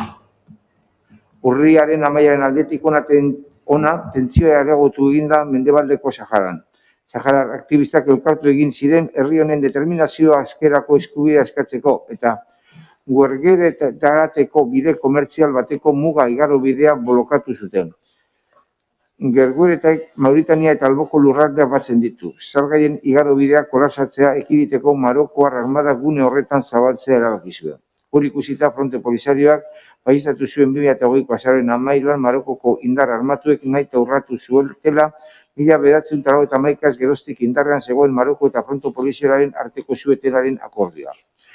Begibistakoa da denbora honetan guztian Minursoren misioak naiz eta 1991ko suetenaren akordioaz geroztik bakea ulbati eutzi dion eta status quo hauskorra mantendu duen, ez duela aurrera egit gatazkari alderdi biek onartzeko moduko konponbidea aurkitu eta artikulatzeari dagokionez. Egitateak aintzat hartuta, Getxoko udalak Sahara Euskadi mugimenduarekin eta Fronte Polisarioarekin Euskadirako ordezkariarekin batera, berretxe egiten du argi eta garbi Sahara herriarekiko babes eta elkartasuna bat etorriz Nazio Batuen kartan jasotako printzipioekin. Eta Nazio Batuen batzar nagusiak naiz, Nazio Batuko Segurtasun Kontseiluak onetsitako bazpenekin. Hori artean Nazio Batuen Segurtasun Kontseiluak 2008ko urriaren 30ko 2548 bazpen berria honako hau dioena. Berretsi egiten da konponbide politiko justua, iraunkorra eta aldebiek onartzeko modukoa lortzeko alderdiei babesa emateko konpromisoan bat etorriz Nazio Batuen kartaren printzipioz eta asmoekin eta alderdik horiei dagokionez dituzten erantzunkizunak eta rolak kontutan hartuta. Errepikatu egiten dugu, suetena hautzi izanaren gaitzespena eta alderdi eskatzen diegu erantzunkizuna erakusteko suetenaren akordioa respetatzeko, eta gatazkari bakean oinarritutako konponbide aurkitzeko Saharar herriaren funtsezko eskubide eta askatasunak errespetatuko dituena. Erregutzen diogu Gurutze Gorriaren nazioarteko komiteari Mendebaldeko Saharan gertatzen den guztiari lortutako erantzukizuna bere gain hartzeko. Izan ere, gatazkako alderdi biak dira Genebekoko hitzarmenaren sinatzaile. Premiatu nahi ditugu Minurso eta Nazio Batuak eremu horretan segurtasun bermatzeko Saharar herritarren giza eskubidea zaintzeko eta gehiago luzatu gabe, bultatzeko konponbide politiko justua, iraunkorra eta Mendebaldeko Saharako gatazkan parte hartzen duten aldebiek onartzeko modukoa. Hori guztia Nazio Batuen ebazpenekin bat etorriz. Galdegi nahi diogu nazioarteko komunitateari ikuspegia eta konpromiso izateko Nazio Batueko bezalako alderdi anitzeko erakundeak indartzeko funtsezko eskubidetan oinarritzen direnak printzipio demokratikoen babesa eta iraunkortasunaren gaien daitezen.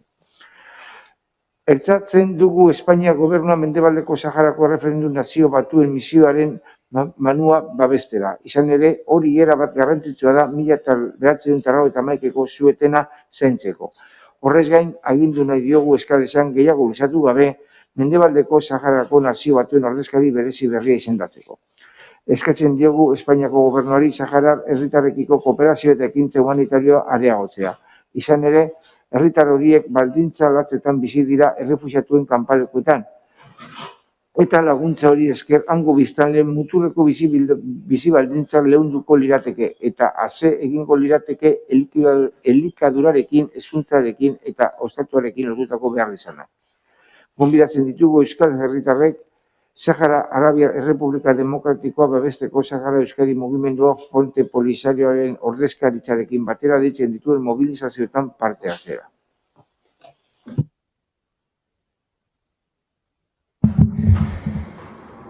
Bueno, norbaitek hitza hartu nahi du, ez,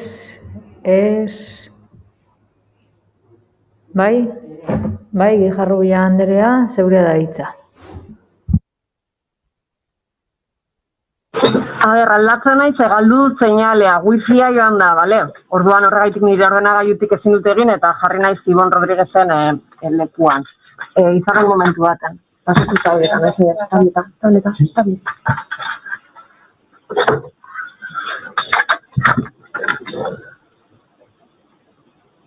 Bueno, alde batetik, lehenik eta bien gustatuko litzaiguke azaltzea gure jarrera irakurri berri den adierazpenaren aurrean.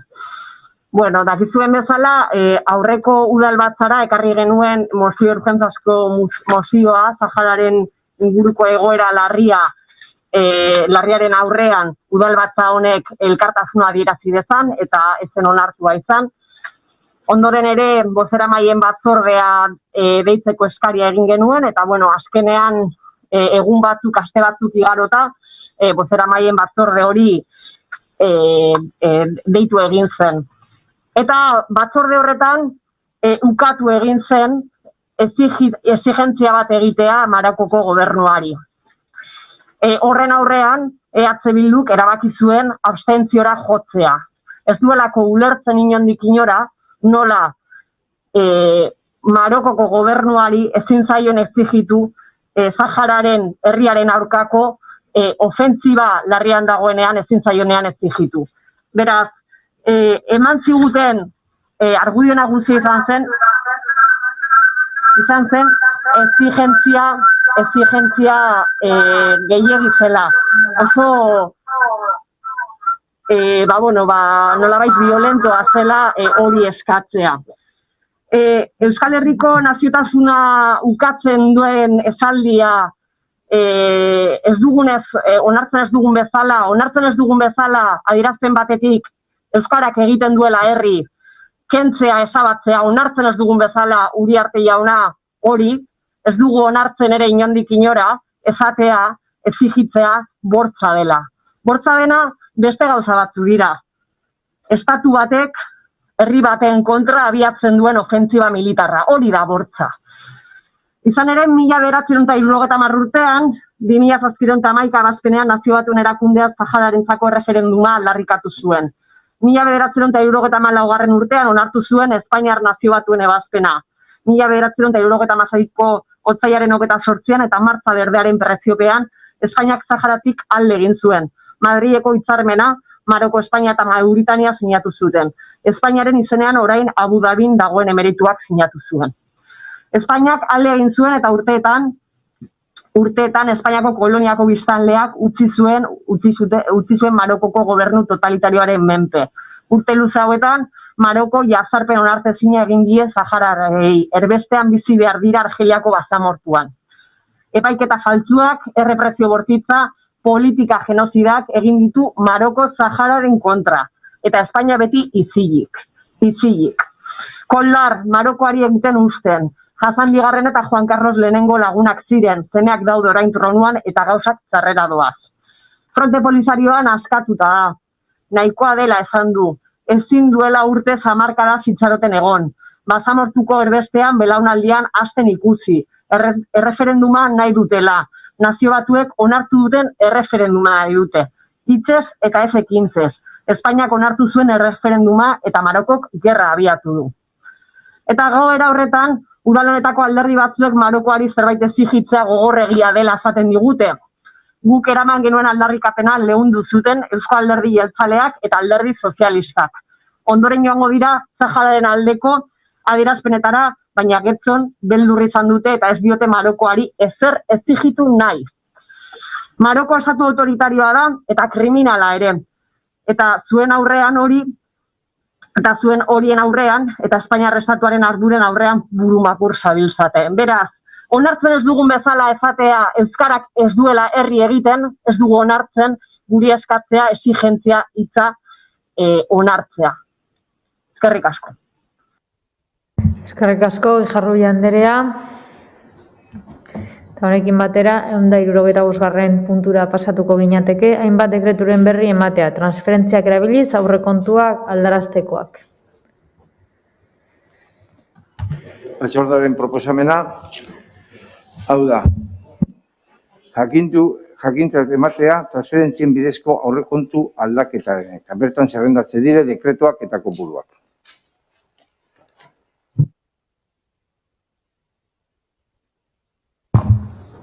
Bai? Honekin, beraz, 166. puntura pasatuko ginateke, hainbat dekreturen berri ematea, kreditua prestatzearen bidez egindako aurrekontuaren aldaraztekoa. Batzordearen proposamena, hau da, jakintzat ematea kreditu prestatzearen bidez egindako aurrekontuaren aldaketaren, eta bertan agertzen dira, zeintzuk dira dekretuak eta horien kopuruak. Norbaitek, ez? Beraz, mozioetara pasatuko ginateke. PP Alderdiko Udal taldeak aurkeztutako mozioa. Gobernuari hezkuntza lege organikoa aldatzeko legea aldatu dezan eskatzeko. Gure hezkuntza sistemaren kalitatea hobetzeko eta konstituzioan jasota dauden Espainiar guztien oinarrizko eskubideak bermatzeko. Bai. A ber, zein dagokagu, Alicia, bai, González del Valle.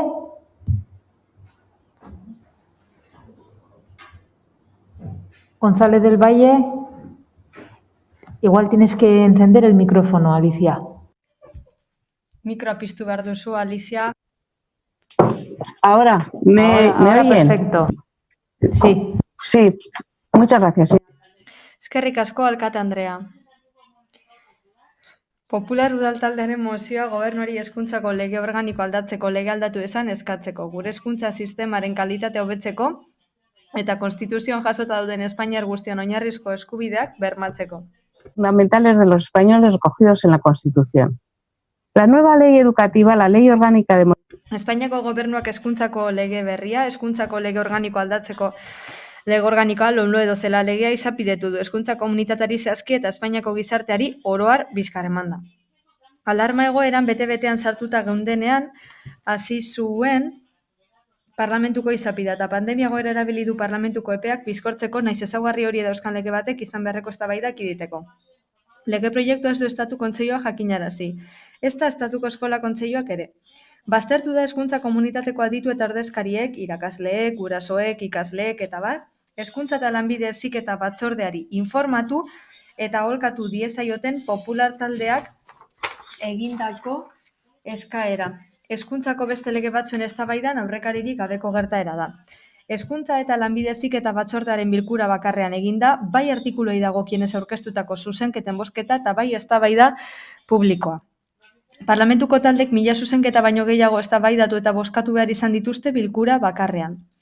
Elkarrizketa adostasun eta gardentasunaren gabezia islatzeaz gain, La ley CELA zela legeak iraungita zarkituta eta gaindituta dagoen eredua ezartzea dakar. Zapateroren hezkuntzako lege organikoa hain zuzen ere, zeina gure herrialdeko eskola uste goiztiarraren tasa 30% hurbiltzea eragin baitzuen.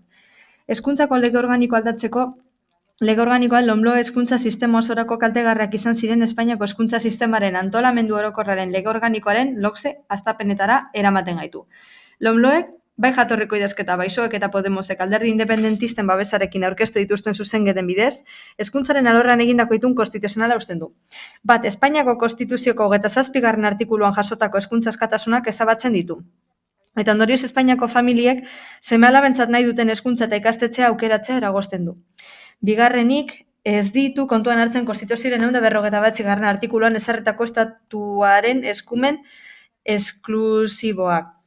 Hezkuntza eskubidea eta irakaskuntza askatasuna garatzeko oinarrizko arauak emateko, naiz tituluak eskuratu, luzatu eta homologatzeko baldintzak arautzekoa. Gaztelaniak hezkuntzan estatuko hizkuntza ofiziala eta komunikazio hizkuntza izateari utziko dio, erebitasun edo hirueletasun integratzailearen esparruan.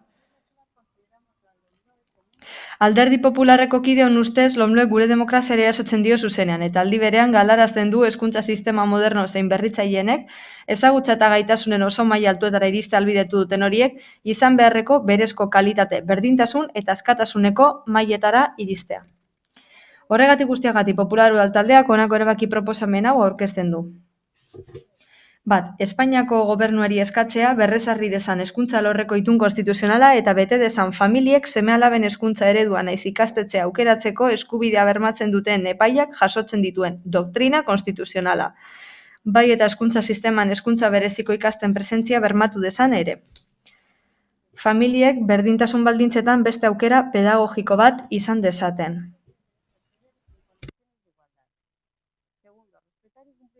Bi, Konstituzioko 27.3 artikulua errespetatu eta betetzea. Botere publikoek gurasoei dagokien eskubidea bermatzen diete horin seme-alabek heziketa erlijioso eta moralar dezaten beraien uste sendoei dagokien bezala ze. 3. Beharrezkoak diren neurriak hartzea gaztelaniaren naiz hizkuntzako ofizialen irakaskuntza ez dadin diskriminazio iturri izan hezkuntza eskubidea baliatzean. 4. Derrigorrezko hezkuntzaren ondoko etapak batxilergoa eta lanbide heziketa doakoak izatea eta horrez gain 0 eta 3 urte bitartekoentzako haur hezkuntza borondatezko eta doako etapa izatea. Hala bermatuko da ez dela eskolatu gabeko ikaslerik egongo arrazoi sozioekonomikoak direlata. Hezkuntza bereziko ikastetxak egotea eta horiek doakoak izatea bermatzea, sare publiko zein itunpeko pribatuan, hezkuntza eredu espezializatu eta askotarikoaren elementu garrantzitsuak diren aldetik, familiek beren interesei eta beharrizanei ondoen egokitzen den aukera hautatu ahal izateko. 6. Inguruko herrialdeetan erreferente diren kalitate eta bikaintasun neurriak ezartzea, Europasko hezkuntza sistemei eskatzen zaizkien ezagutza naiz gaitasun maila gainditze aldera.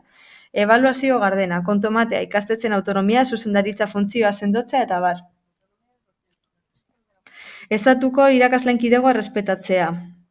Esparru horretan, irakasleak hezkuntza sistemaren kalitatea hobetzeko epizentroan kokatuko dituen hautaketa, prestakuntza eta ibilbide profesionaleko sistema onestea. 8. Hezkuntza sistemaren kohesioa eta antolaketa areagotzeko naiz berdintasun aukera bermatzeko neurriak ezartzea. Lurralde kohesio funtsa sortzea, autonomia erkidegoe finantzak eta egokia izan dezaten eta berariazko kalitate neurriak behar dituzten gune geografiko edo ikastetxeetan lehentasunezko jarduketak egitea ahalbidetzeko. Hezkuntzako goi ikuskaritza sendotzea bermatu dadin Espainia osoan hezkuntza eskubidea aukera berdintasunean baliatzen dela eta Espainiako Konstituzioan jasotakoa betez irakasten dela. Batxilergoko azterketa orokorra ezartzea Espainia osoan berbera eta titulu bat lortzera bideratzen duena. Sistema osoan oinarrizko kalitate maila bermatzeko eta unibertsitatera sartzeko aukera berdintasuna ziurtatzeko. Hezkuntza sistemaren ebaluazio plan orokorra ezartzea 3 urtekoa. Estatuak sistemaren diagnostiko erreala eduki dezan eta beharrezko neurriak hartu ditzan sistema horren etengabeko bekuntzaren mesedetan. Espainia osoarentzako kurrikulum komuna egitea. Kurrikulum horrek barnertuko du hizkuntzako ofizialik gabeko autonomia erkidegoetako amankomuneko ikaskuntzaren 75%. Eta hizkuntzako ofiziala daukaten autonomia erkidegoetako amankomuneko irakaskuntzaren 45%. 9. Hezkuntza sistema modernizatzearen eta eraldatzearen alde egitea. Zentzu horretan, hezkuntza sistemaren modernizazio eta eraldaketa digitala lortzeko plan integrala garatzea. Ikasle gaitasun digitala guztiz menderatu ditzaten. Bigarren atzerriko hizkuntza ikasteko betebeharra ezartzea Espainiako hezkuntza sisteman.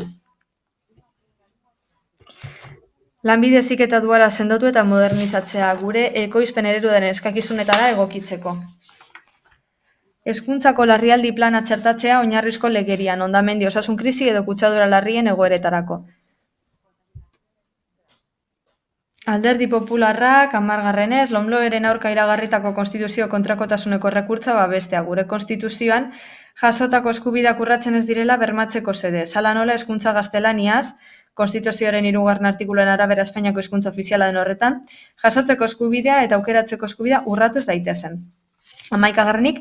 Erabaki hau gobernuko presidenteari eta hezkuntza eta lanbide heziketako ministroari helaraztea bai eta diputatuen kongresuan ordezkaritza duten talde politikoen bozeramaileei ere. 12. Mozio honen berri ematea udal hedabideetan. Bueno, orain justifikazio egitera pasatuko naiz. Getxoko Alderdi Popularrak normalean ez ditu beste instituzio batzuen inguruko mozioak aurkezten, baina ikusita LOMLOE-ren larritasuna zenbatekoa den behartuta egon gara. Gainera, ikastetxe publiko zein itunduak daude, hezkuntza lege berriaren ondorioa paira ditzaketenak. Mozioan salatu bezala, lege hau presaka onetsi da, kontsultarik egin gabe. Ez da gurasoekin kontsultatu gabe ere. Gainera, itun konstituzionala apurtzen da hezkuntza arloan, oso larria da. Funtsa bera zein egiteko modu larria dira. Alderdi Popularrak, kasu honetan Getxotik, lege honen kontra dago, bizikalitateari, berdintasunari eta askatasunari uko egiten zaiolako seme-alaben hezkuntza aukeratzeko orduan. Meritokrazian oinarritzen da lege hau. Interes falta eta eskola absentismoa bultzatuz. Ez du kontuan hartzen titulo bat papertxo bat baino gehiago dela. Titulo horrek erakusten du hori jaso duen pertsonak merezi duela. Eta zeren truke? Ba erantzuna mingarria baina erraza da. Lege honekin pentsamendu bakarra bultzatu nahi da. Orwellen lanetan bezalaze. Norbanakoa prescinditu eta komunitateari ematen zaio lehentasuna. Alderdi Popularraren ustez guztio gara berdinak aniztasunean. Hori da gizarte bat aberazten duena. Norberak ematen duen aniztasuna. Lege honen bitartez, burbuila taldeak desagerrazten dira burbuila bakarra sortzeko, pentsamendu bakarrarena. Premia bereziko hezkuntza kenduta, atzera pausoa da behar duten guztientzat. Zergatik, duela urte asko, bateratu zelako guztiontzako hezkuntza berdina. Norberaren mugapena kontuan izan gabe. Porrot handia izan zuen. Eta azkenean, hezkuntza bereziaren alde egitea erabaki zen. Eta pertsona askok emaitza asko onak lortu dituzte, eta lanpostu oso duinak. Ez ditut irakasleak astuko. Lege honekin haien lana jadastu garrantziarik. Eta ez dute haien lanaren gogobetezasuna sentitzeko aukerarik. Argi dago lege honekin gizarte honek ez duela itormenik, etorkizuneko proiekziorik eta edukirik izango. Eta irakasleen bokazioa ere ez da ona izango, berdin dielako aurrak aurrera egin zeinez. Lortuko den gauza bakarra da gaur egun Espainiako ikasleak eta txosten desberdinak PISA-ren azateaterako oinarritua diot, hezkuntza lege batekin egin behar ez denaren eredu izango da. Era berean aipatu nahi dut Eusko Alderdi Jeltzalea zerbait arraro egin duela. Honesten du legea, baina ez du Euskal Herrian aplikatuko. Zergatik ez du aplikatuko ona bada? Eta honez bada zergatik honesten du.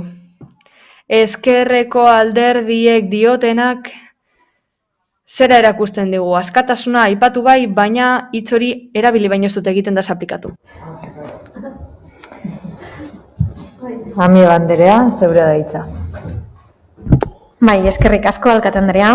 Bueno, con un texto tan largo en esta moción es difícil ordenar.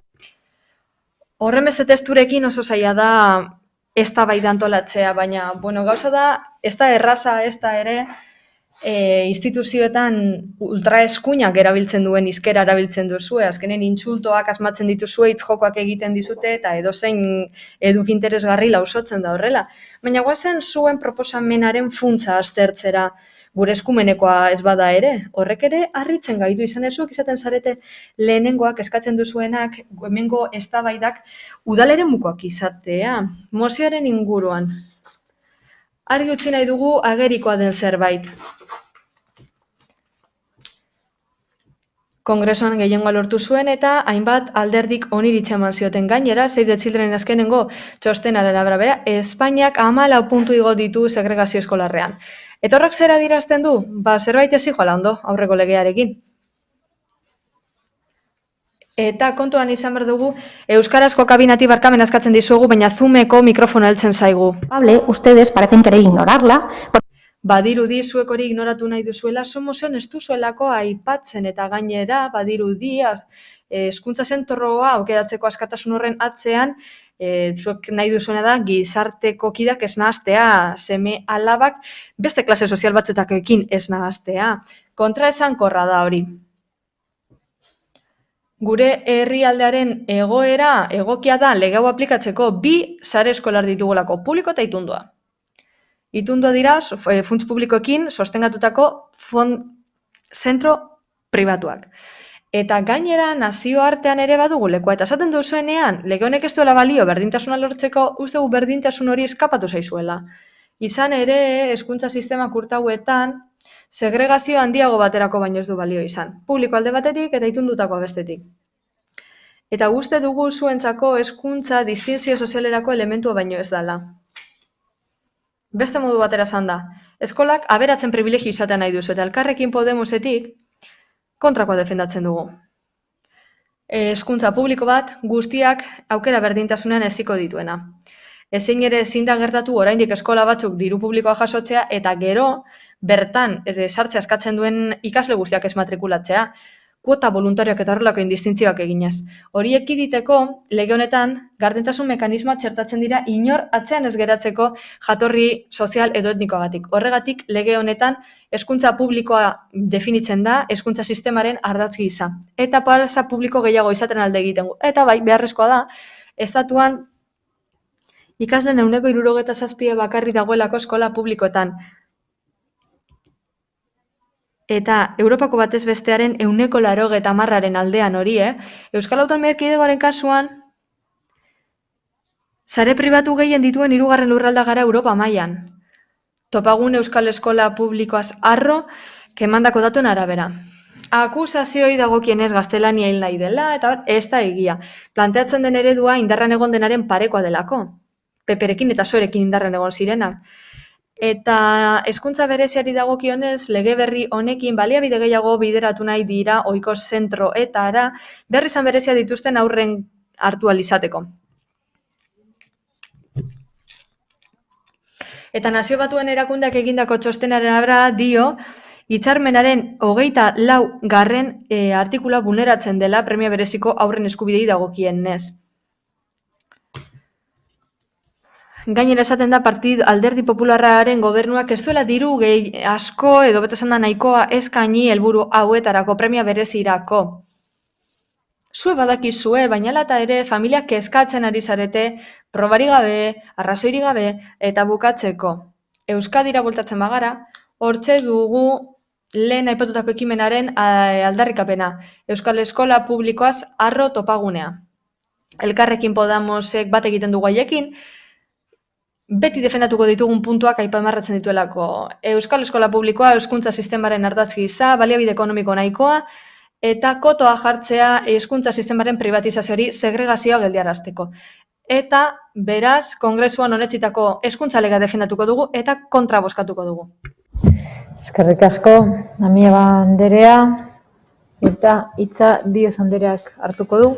Mila esker, alkate Anderea. Bueno, en la justificación no está... Bueno, mozio honen justifikazioan Alderdi Popularreak aipatu du hezkuntza lege berriaren tramitazioa hezkuntza komunitatearengandik eskutuan egin dela, esaten du ez dagoela kontsensorik, gardentasunik, eta esaten du lege hau obsoletoa, zaharra dela eta itun konstituzionalaren aurkakoa dela. Realitatea bestelakoa da. LOMCE bai izan zen alderdi bakarreko legea retrogradoa ideologikoa eta hori bai nazioarteko adostasunaren kontra zegoen hezkuntza arloan. Hezkuntza parekidea eta kompetentziala defendatzen zen, baina lege honek emaitzak okertu zituen eta hezkuntza publikoa abandonatu zuen. Gainera, murrizketak eta prekarizazioak ekarri zituen irakasleentzat. Eta alderdi popularra bakarri nahi izan zuen lege hori onestea. Kongresuko 10 talde kontrako bozka eman zuten eta 2016an gainera Kongresuak bozkatu egin zuen alderdi sozialistaren proposamena LOMCE ezartzeko egutegiaren aurka, eta alderdi popularrak gehiengoa galdu zuenean, bere legea bertan behera utzi zuen, bere aldetik ezer itundu nahi izanik gabe. Beraz, alderdi popularrak berak babestu zuen LOMCEa 3 urtez bakarrik. Sozialisten partetik, Espainia mailan, ongizatearen estatua eraiki dugu eta hezkuntza modernizatu dugu justizia sozialan irabazteko eta hala egiten jarraituko dugu. LOMLOErekin, eta estatuko aurrekontu orokorrak ikusten baitugu, 2021 batera begira, 5.687.000 euro inbertituko dira hezkuntza arloan. Lehen mailako hezkuntza nahi dugu gure seme-alabentzat. Haien talentua ahalik eta gehien garatzeko. Adostasun gehiago lortzen ez bada, eskuinak 1978tik kanpo geratzen direlako da eta guztioi haien eredu erlijioso pribatu eta zentralizatua sartzen saiatu direlako dira. Kongresuan gehiengo absolutua izan dutenean. Zein da arazorik handiena? Eskola porrotaren tasa eta aukera berdintasunik eza. Zergatik ez dago kalitatezko hezkuntza ekitate arrakala bat daude. Gure alderdi popularrak beti elitismoren alde egin du, privilegio batzukin, eta hori ez dator bat hezkuntza publikoaren irizpideekin. Eskolatik utzi egite tasa altuak eragiten die bai pertsona askori, baina ez ere familia langilei. 18 puntu beherago daude Europa mailan eta horregaitzi dugu premia bat. Solo para los privilegiados. Dirudite tituluen kasuan titulo privilegiatuentzat bakarrik izaten nahi dutela. LOMLOek 2030 agendaren helburua jarraitzen ditu eta adibide batzuk eman ditzaket. Haur hezkuntza 0 eta 6 urtetik hezkuntza eremua mugituko da bakarrik eta autonomia kurrikular da berritzaile handiago emango die zentroei, disipline arteko kontuak lantzeko. Lehenengo hezkuntza legea da haurren eskubideak eta aniztasun funtzionala duten pertsonenak printzipio gidari gisa barne hartzen dituenak. Eskolan ongizatea hobetzeko jasarpenaren aurka egiten da eta eduki garaikida sartzen ditu digitalizazioa, balio zibikoak, hezkuntza emozionala, afektibo-sexuala eta bar. Eta garapen iraunkorraren kontua ere bai. Garapen kurrikularrerako institutua sortzen da autonomia erkidego guztiekin lankidetzan metodologia eta kurrikulua guneratzen joateko. Kasu honetan, LOMCE emaitzak hobetzean lortzen da, bikaintasunean. Baina horretarako aukera berdintasuna bermatu behar da. Erlijioa utziko dugu, ez dio utziko eskaintzari, baina ez du konputatuko akademikoki. LOMLOErekin lehen mailako eta lehen hezkuntzako eta bigarren hezkuntzako ikastetxeek hezkuntza laikoa eskainalko dute, gure kulturako edukia barne hartu. Eta erlijioa ematen duten ikasleek irizpide batzuk bete beharko dituzte titulazio aldetik. LOMLOek errazago jartzen die familiei aukerak hartzea. Beti ere, adingaberen interesa kontuan hartuta. Eta zentro bereziak ez dira itxiko, hori gezurra da. Eta askotan esan digute eskuinetik. Zentroko eskola kontseiluak berreskuratu egingo du kontrol eta kudeaketa eskumena. LOMLOek konstituzio esparrua eta eskumenak errespetatzen ditu, eta legeak eskumen autonomikoak inbaditu zituen hezkuntzako ofizialen kasuan, hizkuntza ereduen kasuan, eta bar. Sistema berzentralizatzeko modua izan zen. Azkeneko esan nahi dizuet, Espainian eleaniztuna garela. Konstituzioak 3.3 artikuluan aitortzen du hau. Gaztelaniaz diren hizkuntzak ere baditugu, eta horregatik guztiagatik ez dugu mozioaren alde egingo eskatuko dizugu koherenteak izateko, eta hala eskatzen baduzue osoko bilkura honetako eskumenetara batzea. Bildutik zeinek Guijarrubi Andrea zeurea da hitza.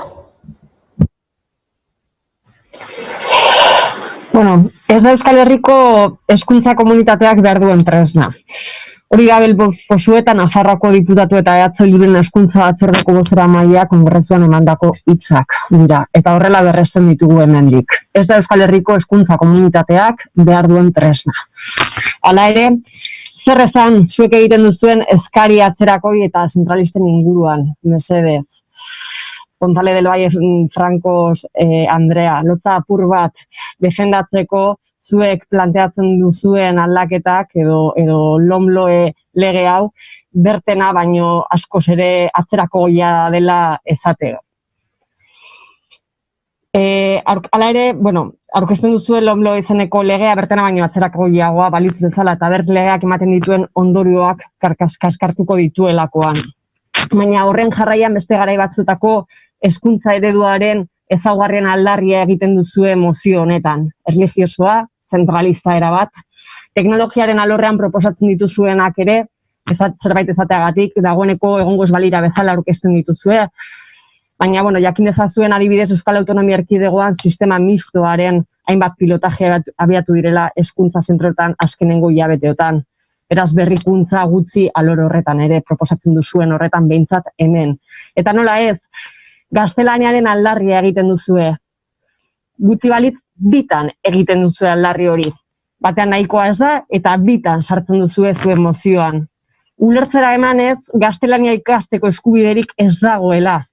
Obsesioa zuena, erabat obsesioa. Nik uste oraindik ez duzuela argi gaztelania edozein hizkuntza zentrotan ikasten dela, ikasteko eskubidea dagoela. Oraindik ez duzue argi, zuek zaretela mundu mailako hizkuntza nagusi baten hiztunak. Honetan 450 milioi pertsona baino gehiago hitz egiten dute gaztelania. Hirugarren hizkuntza ikasiena da munduan. Hortaz lasai egon, horrek ezan nahi baitu, hezkuntzan ere gaztelania ikasteko eskubidea duela edonork. Baina jakin gaztelaniaren nagusitasuna historikoki finkatu dela beste hizkuntza txikiagoen, herri txikiagoen lepotik. Guda konkista edota kultura asimilazioen bidez. Bitartean, nagusitasun horren mesetan milaka hizkuntz txiki galdu dira. Baztertu eta desagerrarazi dira, Estatu Espainiarrean, Hego Amerikan. Baita erreprimitu eta zapaldu ere urteetan, hamarkadetan. Eta garai ez horren urrunetan hemen euskeraz ikasteko eskubidea ukatua izan zuten askok eta askok. Gaztelaniaren nagusitasuna legea baitzen. Agian erosoago egongo zinatekete horrelako eszenatoki batean, non zuen hizkuntza bakarra eta nagusia zen. Kontua da orain, historikoki kendutako lekua, prestigioa, estatusa emateko aukera dagoela. Hala ere, egun ere zapalkuntza horien guztien ondorioak bizi ditugu. Horregatik lan horren garrantzitsua da, hizkuntza txikiak babestu eta sustatzea. Baina zuek nahiago gaztelania hizkuntza gutxitua bezala tratatu eta astu, 450 milioi dituela, hiztun dituela, hizkuntzak. Beitu, LOMLOE ez da gure legea, ez da gure hezkuntza legea, ez da gure hezkuntza eredua ere ez. Ez dugu abesten, helburu kompetentzia, metodo pedagogiko eta baloazio irizpide guztiak Espainiako gobernuaren eskustearekin eta Madrilek modu esanguratsuan zehaztearekin. Baina are gutxiago gustatzen zaigu ekartzen dituzuen proposamen zorta, sarkitu eta atzerakoiak.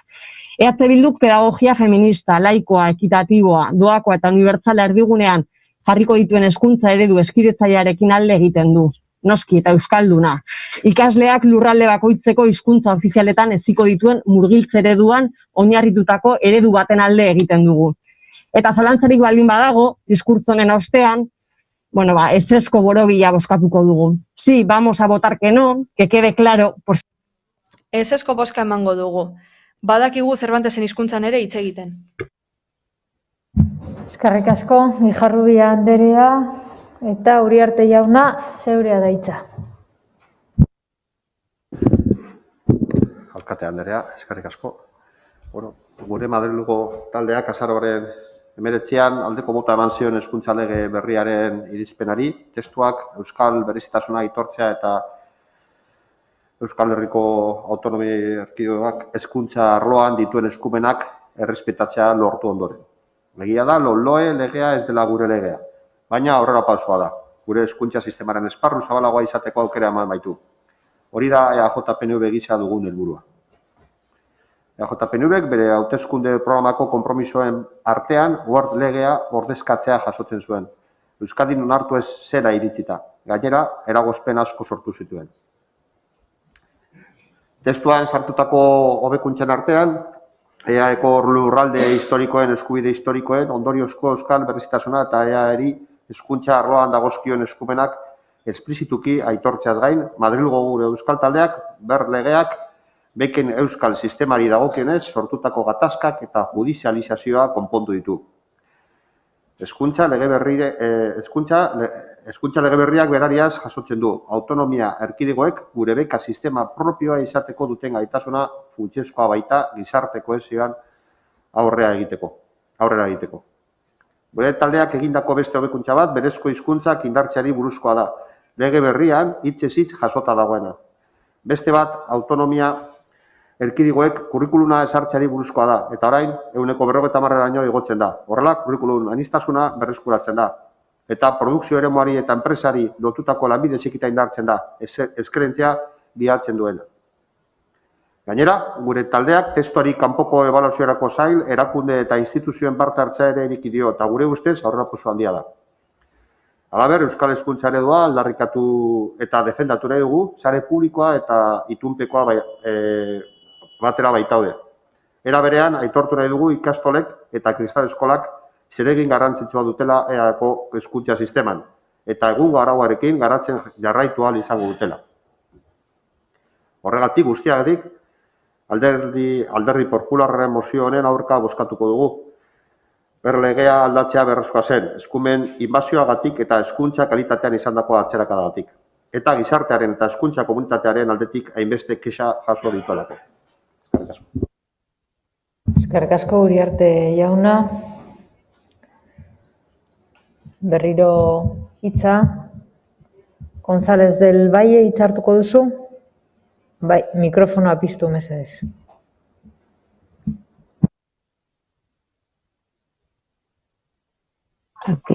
Sí, perdón, que Bai, barkatu.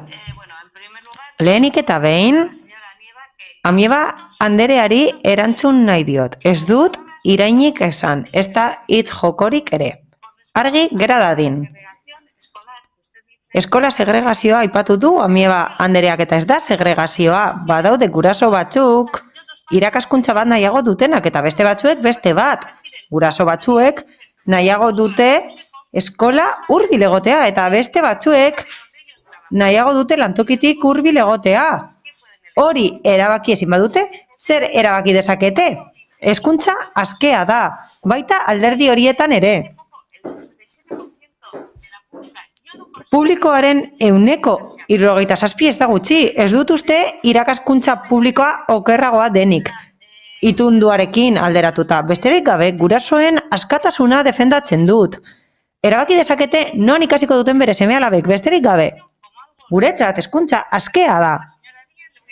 Díaz andereari dagokionez, mosketak eta murrizketak egon ziren alderdi popularraren gobernuarekin eta zuk badakizu katastrofikoa zen egoeraren ondorioz izan zela.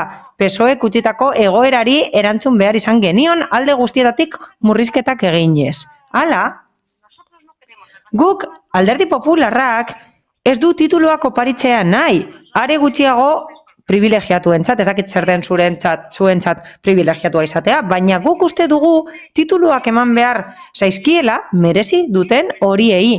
Tituluak merezi dituztenei eman behar zaizkie, ez privilegiatuei, eta gustatuko litzaidake jakitea nortzuk diren horiek. Hala, hezkuntza digitala ere aipatu dut. Ez esan ez dudala aipatu. Gijarrubi andereari zera esan nahi diot, oso ondo dakit, EAen aurrerapenak egin direla, aurrera pausoak egon direla, bitartekoak esleitu direla, eta bitarteko telematikoak esleitu egin direla, batez ere pandemia garaian, ikasleek aukera izan dezaten ikasten jarraitzeko. Are gehiago, orain dela gutxi, pleno batean, esan genuen, diru bat gorde behar zela, material informatikoak berriro emateko behar izatekotan. Hori ikaslei alegia. Horrez gain, ez dugu ukatu errealitate eleaniztuna. Alderdi Popularrak errealitate eleaniztuna aipatzen du. Eta lotxagabea naizela esaten du Guijarrubia andereak. Gustatuko litzaidake barkamena eskatzea horregatik. Hala? Askatasunari dagokionez, A eredua desagertu egin da. A eredua desagertu egin da EAen. Beraz, ez dago horrelako askatasunik. Milioika espainolek eta milioika pertsonek gaztelania hitz egiten dute. Zer egin dezakegu? Ya termino. Bai, bukatzera noa. Hizkuntza batek ez du politikoki erreprimitzen. Gehiago hitz egiten den hizkuntza gailentzen da besterik gabe. Hala, barbaroen inbasioarekin hori gertatu zen. Ez zen hizkuntza latina kendu. Ez, besterik gabe inposatu egin zen. Eta gailendu egin zen eta hizkuntza gutxituei dagokienez ekarpenak egiten dizkiote nagusiari eta horregatik esan dut hizkuntza nagusia dela. Adibide erraz bat emango dut. Joan zaitez amaitzen, bai? Ezkerra, izquierda, hitza latinetik etorri beharrean euskaratik dator. Eta hori da adibide argi bat. Amigo Anderea. Bai, eskerrik asko alkate Andrea.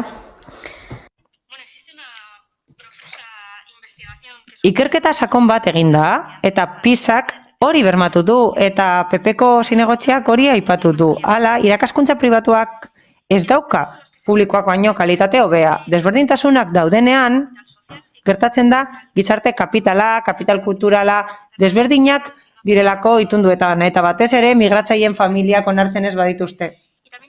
Eta gustatuko litzaidake kontra esan batzuk aztertzea bere hitzaldian somatu ditugulako.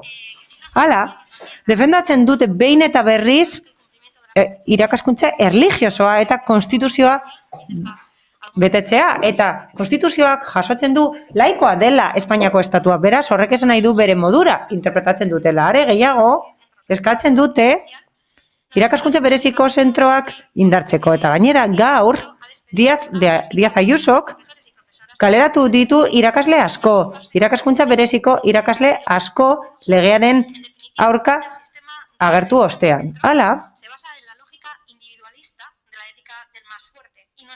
bakoitzak logika bat aplikatzen du bere irakaskuntza zentroa aukeratzeko, eta hautaketa lehentasun hori ez da eskubidea izan behar.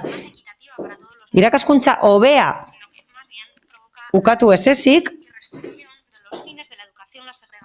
segregazioaren irakaskuntzaren helburuak aldatzen dituelako.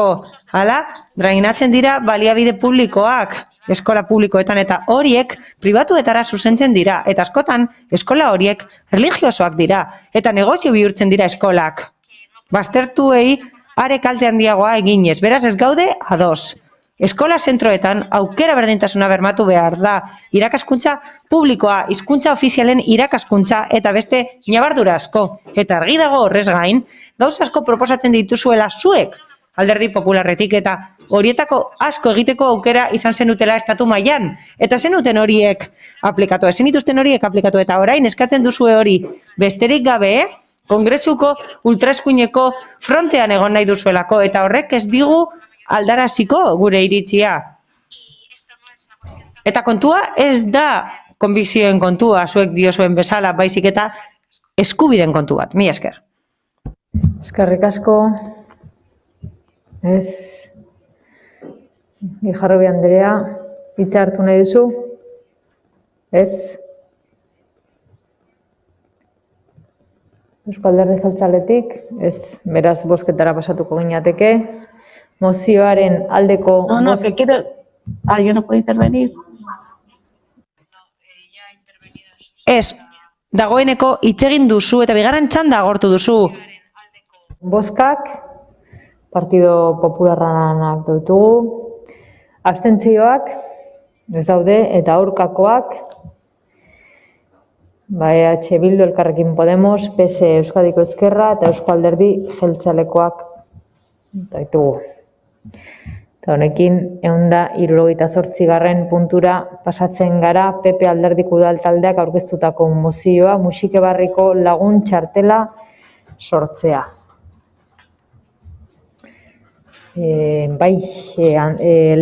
Parkatu, Zorrilla Lekerika. Zeure da hitza. Muchas gracias, señora. Eskerrik asko alkate anderea, eta irakurriko dut orain mozioa. Musikebarriko lagun txartela sortzea. Azken 3 urteotan, kulturaren alorrean garrantzi argia duten 2 eraikin zabaldu dira. Romo Kulturetxea eta Getxo Antzokia. Orain Musikebarri izenekoa. 2 eraikin horiek guztira, 8 eta 53 milioi euro balio izan dute, urrenez urren. Hortaz, Popular Udal taldeko kideok, ulertzen dugu bi azpiegiturek bultzada handiagoa eman behar diotela gure udalerriko kultura arloari. Zoritxarrez, bereziki Musikebarriren bilakaera aintzat hartuta ez dugu uste itxaropen horiek betetzen ari direnik. Horren bestez, Getxo kultura sustatzaldera uste dugu, lagungarria izango litzatekeela lurraldeko eta Espainiako beste udalerri batzuetan egiten ari den moduan udalantzokiaren lagun txartela sortzea. Gure kasuan, Musikebarriren lagun txartela. Txartel hori eskuratzen dutenek hainbat abantaila izango lituzkete. Esate baterako, deskontuak Musikebarrin, Romo Kulturetxean eta Andres Isasi Musika Eskolan eskaintzen diren ikuskizunetan. Sarrerak erosteko lehentasuna eta deskontuak Euskadiko antzoki publikoen sarean dauden antzokietan. Horrez gain, txartel hori sortuz gero, Getxon egiten diren kulturekitaldietako ikusentzulen fidelizazioa bultzatuko litzateke.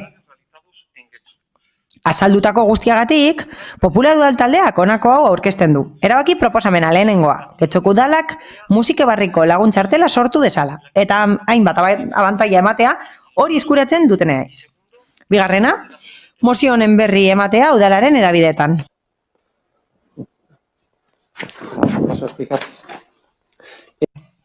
Gustatuko litzaiguke lehenik eta behin hauze esatea. Zehatzago azalduko dugu mozio hau, eta azalduko dugu zergatik uste dugun ez direla betetzen Musikebarriren itxaropenak momentu honetan.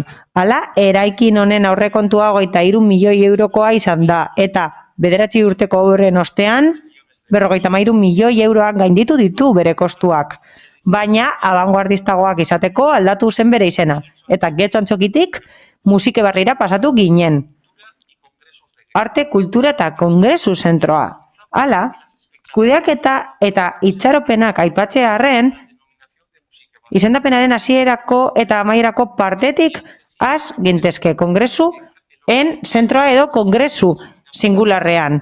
2 urte hauetan antzokian kongresu bakarra egin delako, eta ezin da justifikatu bakarrik COVID-19 pandemiarekin. Hala, kultur ekitaldiez mintzatzen bagara, tristea da. Aurrekontua esan bezala 53 milioi eurokoa izan da, baina hori gora behera, Getxo ez da agertzen probintziako programazioan, Durango, Bilbo, Basauri, Barakaldo, programazio hori konenean agertzen da, baina Getxo oso gutxitan. Beste gauza askorekin bezala, udal honetan, hori udal gobernuaren desidiaren ondorioa da, eta gero sakonduko dugu horretan, desidia horretan gero sakonduko dugu. Zoritxarrez, askotan esandakoa gure taldeko Eduardo Andradek esandakoa berresten da. Berak esaten zuenez eta guk esaten dugunaren eta berresten dugunaren arabera, Musikebarri txikiegia da ekitaldi handientzat edo jendetsuenentzat. Abaneren jaialdia, jasaldia, Getxo folk, edo komikiaren aretoa, eta beste kasu askotan handiegia da ekitaldiak egiteko. Eta hori gertatzen da bere garaian eselako egin bideragarritasun planik antzokiari dagokionez ikusteko nora hel gintezkeen eta gaur 2 urte beranduago oraindik ez dago kudeaketa planik. Askotan oposiziotik eskatu dugun bezala. Hori desidia da, besterik gabe. Egiteko nahirik ez. Hala, kultura sustatzeko Getxon ekimenak aurkeztuko ditugu eta gaur proposatzen dugu Musikebarriren lagun txartela sortzea. Horrelako batzuk existitzen dira lurraldeko eta Espainiako beste leku batzuetan. Hala, txartela edukiko zutenek abantaiak izango lituzkete. Besteak beste, deskontuak izango lituzkete, Eta 100% kenduko litzaieke presiotik dantza, zarzuela eta horrelako ekitaldietan, lehentasuna izango lukete erosterakoan, eta deskontuak izango lituzkete Euskadiko sarean. Barakaldon adibidez, Basaurin, Santurtzin, Galdakaon, Arrigorriagan, Leioan eta Durangon. Deskontuak izango lituzkete kultur ekitaldietan, RKN egiten diren horietan eta Andres Isasin egiten diren horietan alegia. Hala, gonbidapenak emango genizkieke bestelako entxegu batzuetara eta aktore protagonistekin egiten diren elkarrizketetarako eta deskontuak aplikatuko genituzke udal antzoki batzuetan egiten den bezala bonu doako bat emango genieke zineklubera joateko. Eta zinema sari bagara, musike barriren kudeak eta zentzu horretan horrela labur genezake. Hala, zinema komertziala atzeratu egin da, aplikatutako teknologia ez delako egokia. Eta gainera, gaur egun ez dago emanaldirik eta ez da egongo etorkizun hurbilean. Ez dago programazio ohikoa, ez dago zinema komertzial ohikorik. Eta hori izan da albistea eta ez hemengo kartelera, ez da publiko kopuru handia ere. Hala, txartel honekin alde batetik lortuko genuke fidelizazioa sustatzea publikoarengan alegia, artesenikoen eremuan. Eta bestalde, publiko berriak sortuko genituzke. Horrela, lortuko genuke asistentzia ugaritzea kultur ekitaldietan, eta guk uste dugu hori dela denon helburua. Hori sustatzea, gaur egun, gure ikuspegitik, antzokia ez da balio erantzia kulturaren txat getzon, eta horrek hausnarketa bat eskatzen du, bai oposizioaren aldetik, bai gobernu taldearen aldetik. Horregatik, neurriak aplikatu behar dira, ekitaldi kulturalak areagotzeko eta publikoa areagotzeko, eta horregatik guztiagatik mozioa aurkeztu dugu. Mila esker. Torrilla Lekerika jauna. Bai, Uribe dela Espriella Anderea segurea da txanda. ¿Se me escucha bien? Ondo entzuten da?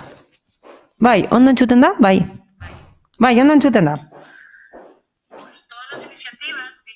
Ekimen guztiak kultura sustatzera zuzenduta badaude positiboak dira.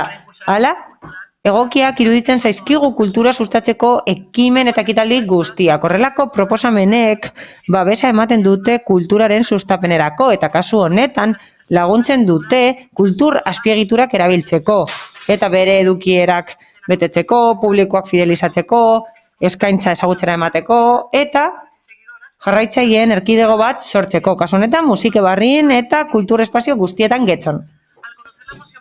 Mozioa ezagutzerakoan, hasieran, pentsatu genuen emendakin bat aurkeztu behar genuela osatzeko, baina gero pentsatu genuen egokiena zela alde egitea, aldeko bozka ematea, aurrera ateratzeko, eta denon artean eztabaidatzeko zer nolako txartela nahi dugun, musike barriren lagun txartela nola izango den erabaikitzeko, eztabaida horretan, presioak aztertuko genituzke, txartelo horretan diseinu bat egingo genuke eta adituekin landuko genituzke alderdiak, eta gure udalerriko kultur eragileen iritzia izango genuke. Horretarako, irizpide batzuk adostu beharko genituzke kulturarako sarbidea universalizatzeko publiko guztiei, eta norberaren egoera ekonomikoak hori ez baldintzatzeko.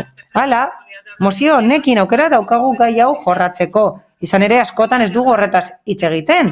Aukera daukagu publiko kulturalen inguruan hitz egiteko. Eta aztertezakegu nola jardun behar dugun erakundetatik hori garatzeko. Zer egin dezakegun pentsatzeko kultur ekimenek jarraitzaile gehiago edukitzeko hemen getzon. Publikoak funtsezko eragileak dira kulturaren eremuan. Ez dira bakarrik inbertsioen justifikazio politikoa, ez da sormen kulturalen atretxoa.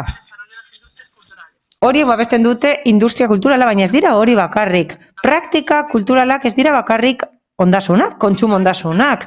Praktikak dira, jardunbideak dira, eta interes publikoko gauzak eta botere publikoek horiek bermatu eta sustatu behar dituzte. Hala eta guztiz ere, publikoen parte hartzea voluntarioa da. Baina bi faktoreren menpe dago, interesa eta irisgarritasuna, eta horren inguruan eztabaidatu beharko genuke, eta udalak horretan lan egin beharko luke. Eta horretan lan egitea ez da bakarrik marketing edo publizitate kontua, hori beharrezkoak dira, noski, baina marketingik eraginkorrena da publikoak garatzea, publiko implikatuak, pertenentzia sentimendu eta kultura ohitura maiz eta ohikoak dituztenak. Hala, horiek dira aktiborik onenak, publiko berriak erakartzeko. Eta komunikabidea ahoz-ahozkoa da, eta hori da oinarrizkoena baina eraginkorrena. Hala, publikoak identifikatzen direnean, eta balioak partekatzen dituztenean prest daude konpromiso hartzeko horrekin, 100%. Horregatik guztiagatik, oso interesgarria iruditzen zaigu bere proposamena eta alde bozkatuko dugu, bada modu bat, publiko horiekin eta horietan lan egiteko. Estrategia bat da, baina beste asko daude, eta herrialde askotan eta udalerri askotan hori aplikatzen da, eta beste batzuk aplikatzen dira lotura, iraunkorra eta afektiboa sortzen dutelako. Horregatik guztiagatik alde bozkatuko dugu, mila esker. Eskerrik asko, Partido Socialista, bai, zure da hitza, Aio jauna. Sí, gracias. Eskerrik asko alkate Andrea. Talde sozialistaren jarrera ez da aurkakoa izango. Alderdi Popularraren mozioaren aurrean, esan den bezala, ez zaigu gaizki iruditzen aukera hori aztertzea eta horrelako ekintzak egin daitezkeen pentsatzea, kultura sustatzen dutelako eta herritarren parte hartzea sustatzen dutelako kulturaren eremuan. Guretzat egokia da horrelako txartela edo bestelako ekimenak edo formatuak sustatzea kultura bultzatzeko eta fidelizazioa indartzeko, batez ere getxostarren artean. Hala eta guztiz ere, gobernu taldean gaudenez, jakin badakigu horrelako mekanismoak aztertzen ari direla, baina modu zabalagoan. Musikebarri ez ezik, ekipamendu kultural guztiak ere barne hartuz. Ziurazki, hori hobeto eta sakonago azalduko du kulturetxeko zinegotzi arduradunak, baina berriz ere esan nahi dugu, bai, ados gaudela. Ados gaude, beharrezkoa da formula bat sortzea fidelizatzeko, publikoa fidelizatzeko eta kultura sustatzeko udalaren aldetik, baina guk uste dugu ikuspegia zabalagoa, handizaleagoa izan beharko litzatekeela eta eraginkorragoa izango litzatekeela kultur eskaintza guztia barne hartuko balu, horregatik guztiagatik abstenituko gara. Eskerrik asko, jauna, Bildutik zeinek hartuko du hitza, Bildosola jauna, zeurea da hitza. Bai, fidelizazio txartela sortzea interesgarria izan daiteke, kulturzaleen artean fidelizazio bultzatzeko eta antzokietara joteko ohitura bultzatzeko. Gonzaleko esan bezala, gure inguruko herri hainbat herritan egiten den bezalaxe. Mozioari gure ustez hainbat zehaztasun falta zaizkio, agian definitu beharko litzateke ea txartel hori musike barrin bakarrik erabiliko den, edota getxo kultura osoan. Izan ere, mozioan aipatzen da, musike barrien laguntxartela aipatzen da, baina gero Romo Kulturetxea edo Andres Isasi ere aipatzen dira. Horrez gain, zehaztu beharko litzateke fidelizazio txartelaren abantaiak zeintzuk diren. Foro gutxi dituzten ikuskizunetan, ea lehentasunak izango duten, ala ez, edo deskontua zenbatekoa izango den. Edo zelan ere, fidelizazio txartel hori ideia ona izan daitekeen arren, gure ustez, getxon kulturarekin egin behar dugun hausnarketa sakonagoa da. Eta hausnarketa hori ez dugu gu bakarrik zinegotziok egin behar. Herriko kultur taldeekin eztabaidatu behar da, herriko artistekin, teknikariekin, zer nolako kultur eredua nahi dugun getxon, hori eztabaidatu behar da, zer nolako egitaragoa nahi daukagun, nola bultzatu herriko kultura, nola integratu herriko artistak gure kultur programazioan, eta musikebarrin eta errekaetik haratago. Nola indartu euskarazko sorkuntza. Fidelizazio txartela sortzea egokia izan daiteke, bai. Baina gure ustez aldez aurretik ezinbestekoa da getxo kultura bere osotasunean aintzat hartzea eta bere norabidea zehaztea. Beti ere, herriko kultur sortzaileekin batera. Horregatik guztiagatik abstentzera joko dugu. Eskerrik asko. Uriarte Andrea, zure da hitza. Eskerrik asko, alkate Andrea, egun ondan hori. Gaur Alderdi Popularrak dakargun mozio neri argi apur bat emoteko asmotan, datu edo informazio batzuk emongo dodaz. Mozioaren 3. parrafoan esaten dana ez dela holan argitzeko. Berton, datu, errealitate eta kontekstu apur bat. Bat, osasun krisiagaitik Musikebarrik ez dau jarduneko urtebete egin be. 2. 4 hilabetetan zehar aretoak itxita egon dira. Orain dino be aforoak erdira daukaguz, eta jendea temati dabil ohiko beste bizimudu honegaz aurrera egiteko. Ohiko sinema programazioa kontuan eukibarik eta barruan gertatzen diran entseioak edo beste ekitaldi batzuek barrura begirako egiten daben erabila kontuan eukibarik, 2019an 74 ekitaldi kudeatu ebazan kulturretxeak. 29.800 lagun inguru egon ziren horretan. Aurten, pandemiak jotako urtean, 4 hilabete itxita, eta orain dino urtea amaitzeko 4-5 ekitalde giratzen diranean, gogoratu aforoak 150ean, dagoeneko 56 ekitaldi kudeatu dauz, kulturetxeak. Beraz, urtea amaitzerakoan, 61 ekitaldi izango dira. Urtea amaitzerakoan, aforoak 150ean, pandemia, 4 hilabete itxita, 13.000 lagun pasa izango dira Musikebarritik. Honei, kulturretxeak kudeatu ez dauzan ekitaldiak gitu beharko gehunkioz. Pandemia sasoi honetan be egon dira eta. Datuok eskuan eukita, antzeko zentrokaz aldaratzen bagara, gure jarduna besten bestekoa edo hobea dala esan daiteke. Asistentzia mailan euren parean gagoz. Sektoreko tendentzia, berberean gagoz. Aurten sareak, Euskadiko espazio eszenikoak finantzatzen dauen sareak, Musikebarriri diru laguntza topea emon deutzo. 25 urte daroazan Barakaldoko antzokiaren pare-parean, eta baita be Arriaga antzokiaren parean. Beraz, Musikebarri programazioari dagokionez, kalitate eta kopuruaren arabera, Musikebarri Bizkaiko gorengoekaz dagoala esan genke, lasai, patxadaz eta ganoraz. 6. Programazio edo aktibitate kopuruari dagokionez, inguruko edo estiloko antzeko espaziokaz aldaratuz, Getxok bere programazioa handi batean mantendu dau COVID-19 egoera egokitzeko itzeleskoa alegina eginez. Beste batzuk ordea ezin izan dabe egin horren beste. Hemen be, aitatzekoa da, Eusko Jaurlaritzako joku eta espektakulo arlotik aktibitatean egindako inspekzioetan, pandemia sasoian bi euki doguz, zuzen edota hobe ezin zertifikatua jaso doguz. Artezkaritza batzorren esan da moduan, Holango zentroak 3 urteko garapen plana dagokio. 3 urtetan zehar, apurkan, ekitaldi, zerbitzu eta estilo klase diferenteak zabaldu egiten dira. Baina pandemia batek erdean hartu gaitu, krisi osasun batek ekarritako ekonomi krisi bategaz.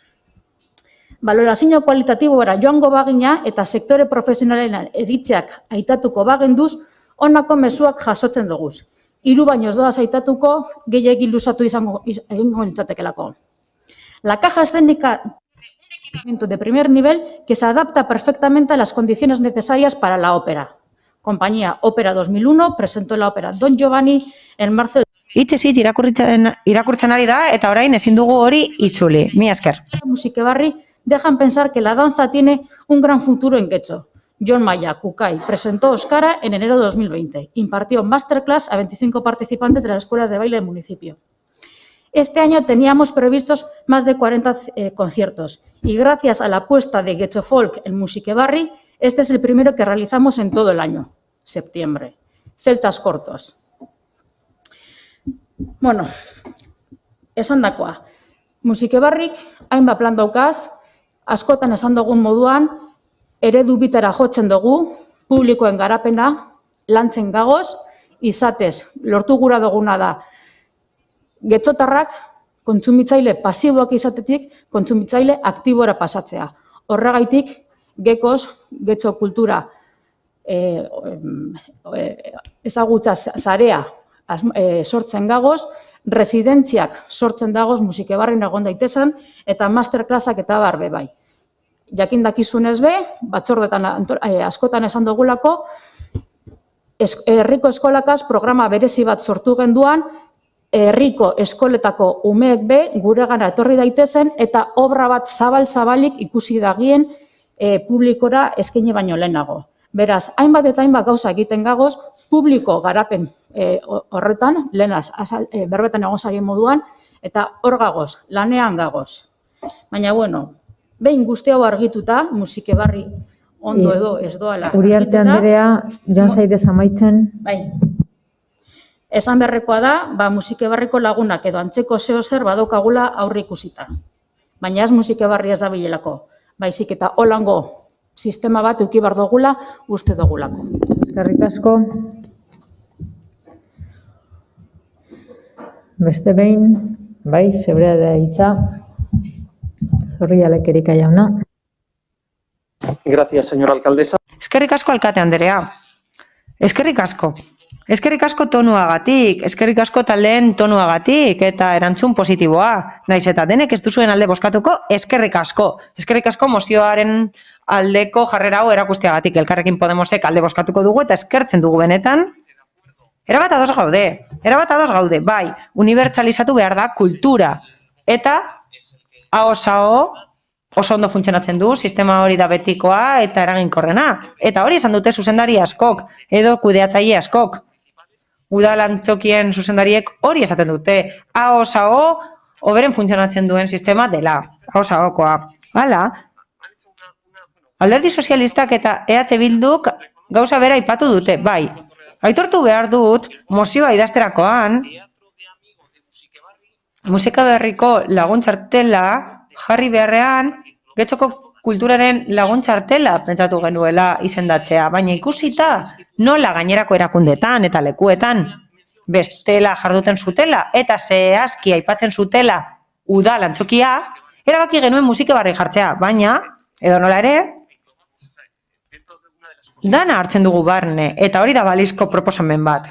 Eta balizko abantaila bat izango litzateke deskontuak aplikatzea musikebarriren instalazioetan eta beste kultur ekipamendu batzuetako aretoetan, adibidez Andres Isazin eta RKN. Hori izan zen gertatu zena. Pentsatu genuen Getxoko kultura jartzea, baina arrazoi horregatik erabaki genuen musikebarri idaztea, besterik gabe. EAJ-PNV-ri, hau esan nahi diot. COVID-aren aitzakia, bai, hor dago, eta bai, egia da, pandemiak eragina izan duela, eta murriztu egin dela programazioa, eta ekitaldi guztiak murriztu direla. Bai kulturaren eremuan, bai kirolaren eremuan, merkataritzaren eremuan, bai, hori begibistakoa da. Ezin diegu hori leporatu, baina guretzat ez da aitzakia. Hala, hause bidaltzen dute, hause da musikebarriren programazioa, eta hori bidaltzen dute etxeetara. Hala, urtarriletik apirilera arteko programazioa bidali zutenean, urtarrilean 8 jarduera zeuden aurreikusita, otsailean 5, martxoan 5, eta apirilean 4 zeuden aurreikusita. Eta COVID-19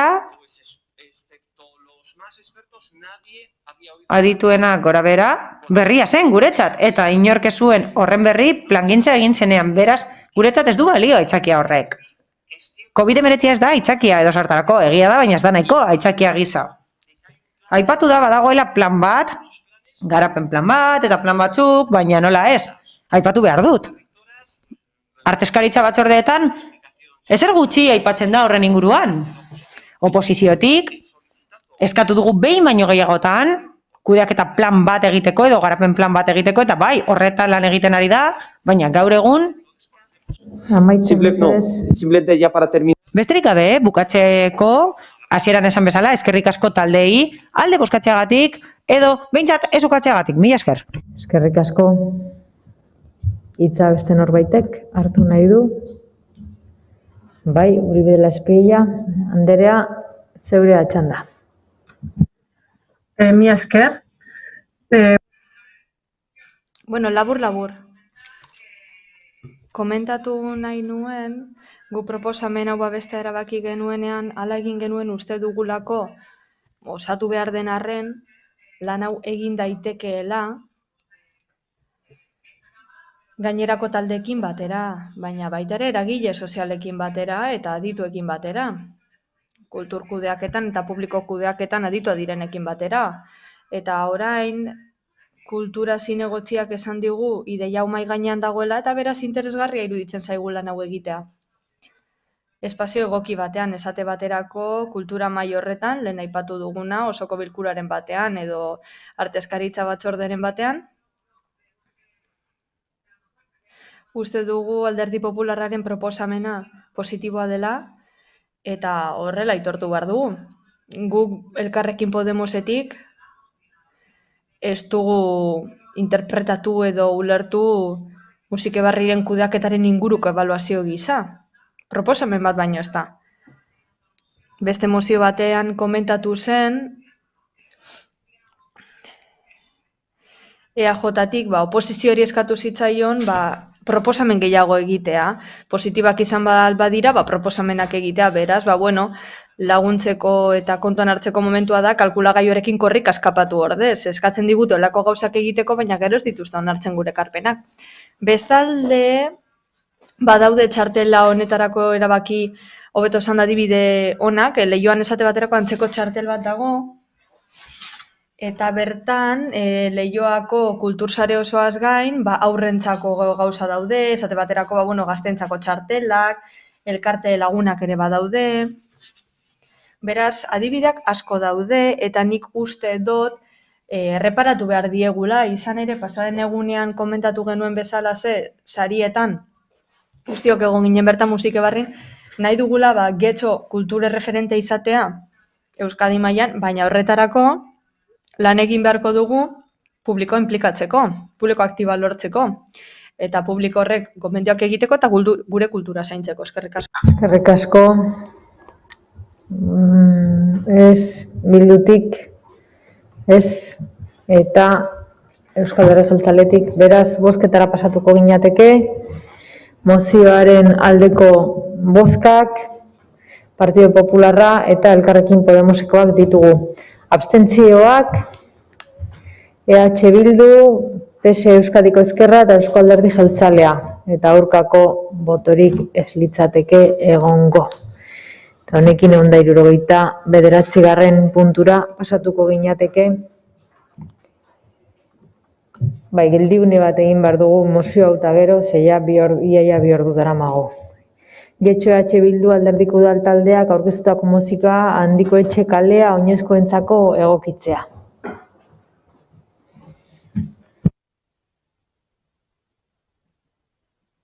Zeinek hartzen du hitza, bai Gijarrubia Andrea, zeurea da hitza. Bai, egunon berriz ere. Handiko etxe kaleko espaloiak estuak dira, estuegiak, irisgarritasuna arazolarriak dituzte, bertatik ezin dira pasa guztila edota aurra aurkiak, bi pertsona baino gehiago gurutzatzen badira ere arazoak egon daitezke.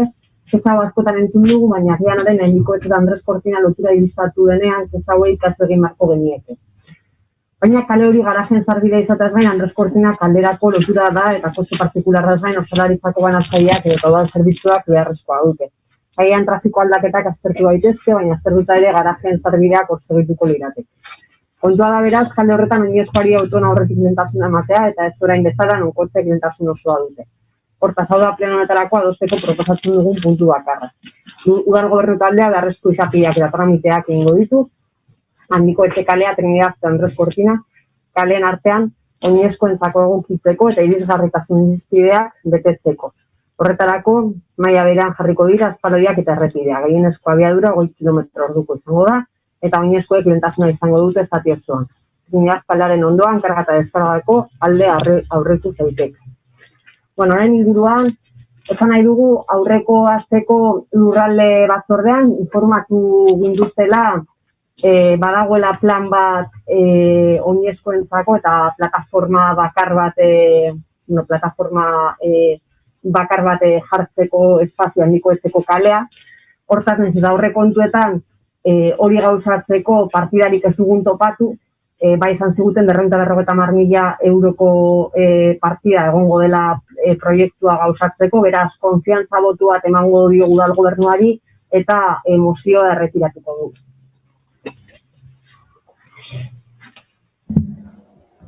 Bai, jarraituko dugu aurrera egingo dugu. Parkatu, Podemos aldetik zeinek hartzen du, bai Uribe de la Espriella, zuk hartzen duzu hitza? Eskerrik asko. Bien, También lo voy a ser breve, visto que H. Bildu opta Pero por el... la moción se ha retirado, ¿eh? Pero si vamos que Ah, parkatu, eske eduki dugu, bueno, parkatu. Consignados. Orduan, parkatu, mozioa kendu egin duzute. Vale. Orduan, egingo dugu atxeneden aldia orain, 5 minutukoa, mesedez puntual etorri bestela luzeragoaz, bale? Eskerrik asko.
Bueno, a ver, Partido Socialista falta.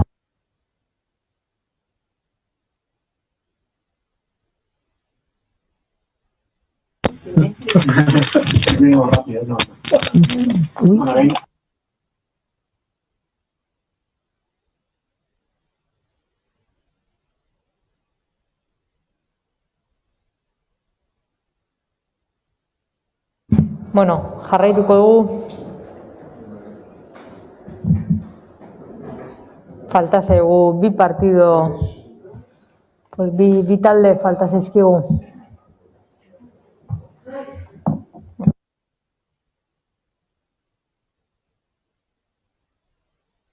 Pues que nos faltan 2 grupos políticos todavía.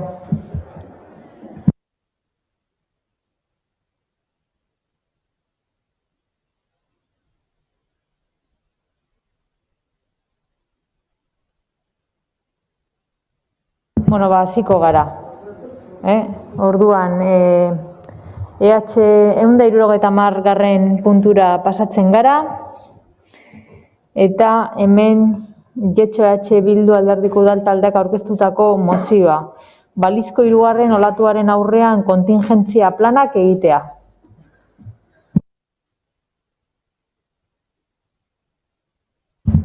Zeinek defendatzen du, bai, Rodríguez jauna, zeurea da hitza. Bai, duela egun gutxi hasi gara osasun alertari erantzuteko neurriak apur bat malgutzen. Ez gehiegi orain dira euskagun zenbakiak ez baitira onak. Pandemia honek gauza asko irakitsi dizkigu. Tartean, sistemaren eraginkortasun eza hainbat arlotan. Denbora gehiegi eman dute erakundeek legeetan ezkutatuta izapide administratiboi lehentasuna emanez euren benetako helburua bigarren maila batera pasaz. Jendearen zerbitzuan dauden erakundeak eta ez aldrebez. Hori ezin dugu inoiz ahaztu. Guk zinegotzi guztiok hemen egotea ez da gure lanbidea edo gure nahiak asetzeko jendearen arazoa konpontzen laguntzeko baizik eta bakoitzak bere ikuspuntutik jendearen bizimodua hobetzeko. Martxoan izan genuen lehen olatuak erakutsi zigun udal dinamika astiru egira bilela.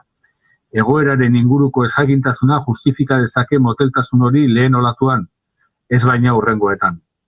Udal gobernuak oposizioko alderdiekiko izandako mesfidantzak eta elkarnarenako borondate ezak galeraz ez zuten beharrezko neurria prestutasunez hartzea. Lehenengo laguntzak atera genituenerako hilabeteak pasa ziren, eta hilabete horietan jendea txarto pasa zuen, eta udala izapideetan galduta. Segurtasun juridikoa ditutako horren atzean babestuak gehiegizko zuhurtziak irabazi zuen udal honetan jendearen beharrak irabazi behar zutenean. Aitzaki asko entzun genituen, arrazoi gutxi gure ustez. Martxoan itxi ziren dendak eta tabernak eta abuztuan kobratu zuten lehenengo laguntzak, apur bat arinago hori egia da, eman ziren aldizkako ez diren udal diru laguntza batzuk. Eta abuztuan hasi ziren itzurritearen zenbakiak trakesten. Irailean eta urrian ikusten genuen zenbakiak gero eta itxusiagoak zirela, eta bigarren olatuaren iragarpenak entzun genituen, eta bigarren olatua heldu zitzaigun, eta tabernak itxi ziren, eta tabernakin batera, ostalaritza sektore osoari zerbitzu ematen dioten sektore guztiak hasi ziren dardarka berriro. Eta bidaia agentziak hiltzoriak segitzen zuten, eta dendariak ahal zutena egin zuten, eta taxilariek lana galdu zuten, eta udala zain begiratzen auskalo zertan. Udalak ostalaritza laguntzeko iragarri zituen lehenengo neurriak berandu iragarri zituen, eta neurri horiek oso eskazak ziren. Oposizioak berriro proposamenak egin zituen, eta udal gobernu honek berriro proposamen guztiak baztertu zituen. Egun batzuk geroago, ostalariekin bildu ziren udal arduradunek aurretik bukatutako neurriak iragartzeko, eta ondoren batu ziren oposizioarekin, neurri berak iragartzeko. Argira algo, lehenengo olatuan ez genuela izerra ikasi. Hirugarren olatua badator, ez gaitzala berriro ez jakintasunean eta eraginkortasun ezean harrapatu. Hori dela eta honakoa proposatu nahi diogu osoko bilkura honi. Balizko pandemiaren hirugarren olatu bati aurre egiteko kontingentzia planak abiatuko ditu udal gobernu taldeak berehala. Kontingentzia plan hauek osasun egoera hartuko dute kontuan, eta babes gutxien dutenen egoera aintzat hartuta osasun neurriak eta neurri ekonomikoak aurreikusiko dituzte.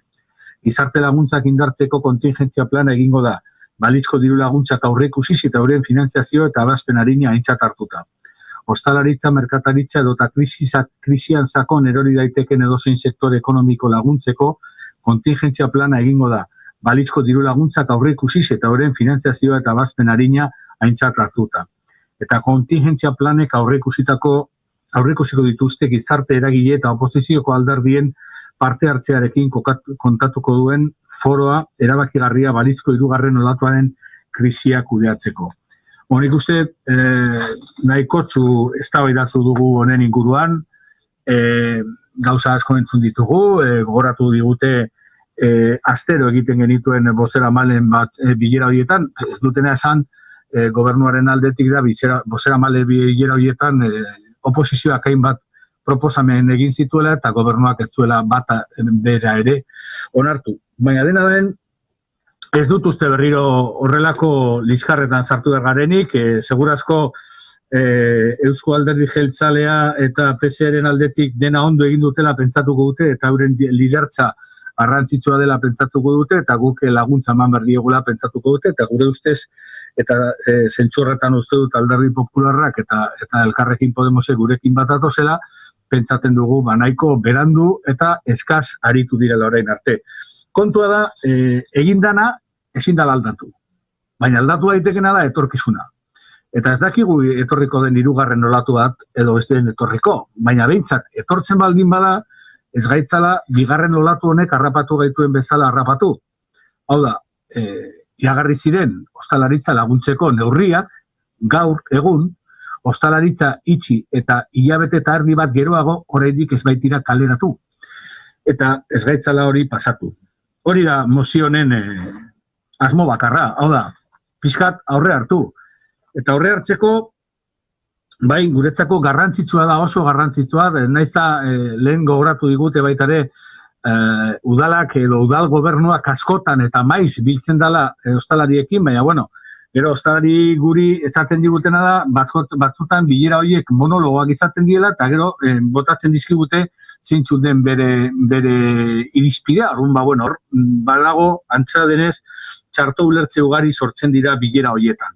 Dena den, hemen planteatzen duguna da, ardi ezaiogun aurrea, etorreiteken hirugarren olatu hori.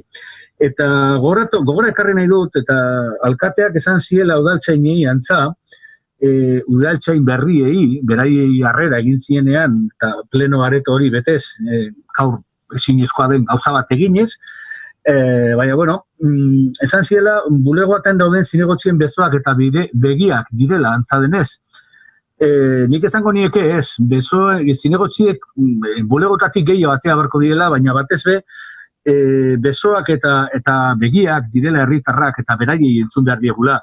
Eta orduan, balizko kontingentzia plan horiek egin beharko liratekela alderdi guztien parte hartzearekin, baina batez be, eragile sozial, sindikal eta sozioekonomikoen parte hartzearekin. Horiek dira benetan, dakitenek zer nolako kalteak pairatzen da direnen. Eta hori da mozionen helburua. Zar gaitezke beste motatako lizkarren artean berriro, baina horrek ez dio inori laguntzeko. Lagunduko beraz, egin dezagun etorkizunerako pasatutakoatik ikasi. Hau da, lehen olatua izan dugu, bigarrena, behintzat orain hirugarrenerako ikas dezagun eta ardi ezaiogun aurrea. Eta ez badugu kontingentzia planak horiek erabili behar, asko sobeto, baina bada espadan egon gaitezen prez. Eskerrik asko, Rodríguez jauna. Eta, bai, Uribe de la Espriella Anderea, zeurea da txanda.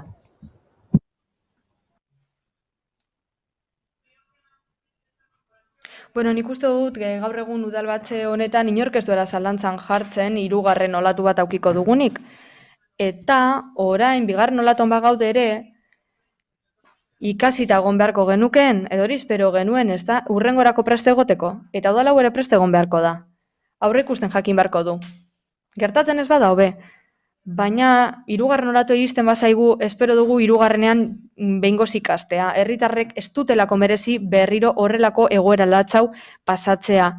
oraindik aurrekoak ekarretako egoera sozialak, ekonomikoak eta emozionalak gainditu ez dituztelako. Hirugarren olatu batek ezin gaitu berriro ezagutzarik gabe harrapatu. Badakigu zein zaila den, guztiontza berria den egoera hau kudeatzea, baina jada esan dezakegu badugula esperientzia pixka bat.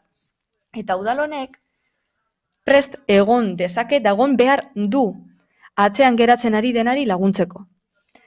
Izan ere, merkataritzan, ostalaritzan eta beste hainbat sektoreetan bizitako egoerak ezin dira errepikatu.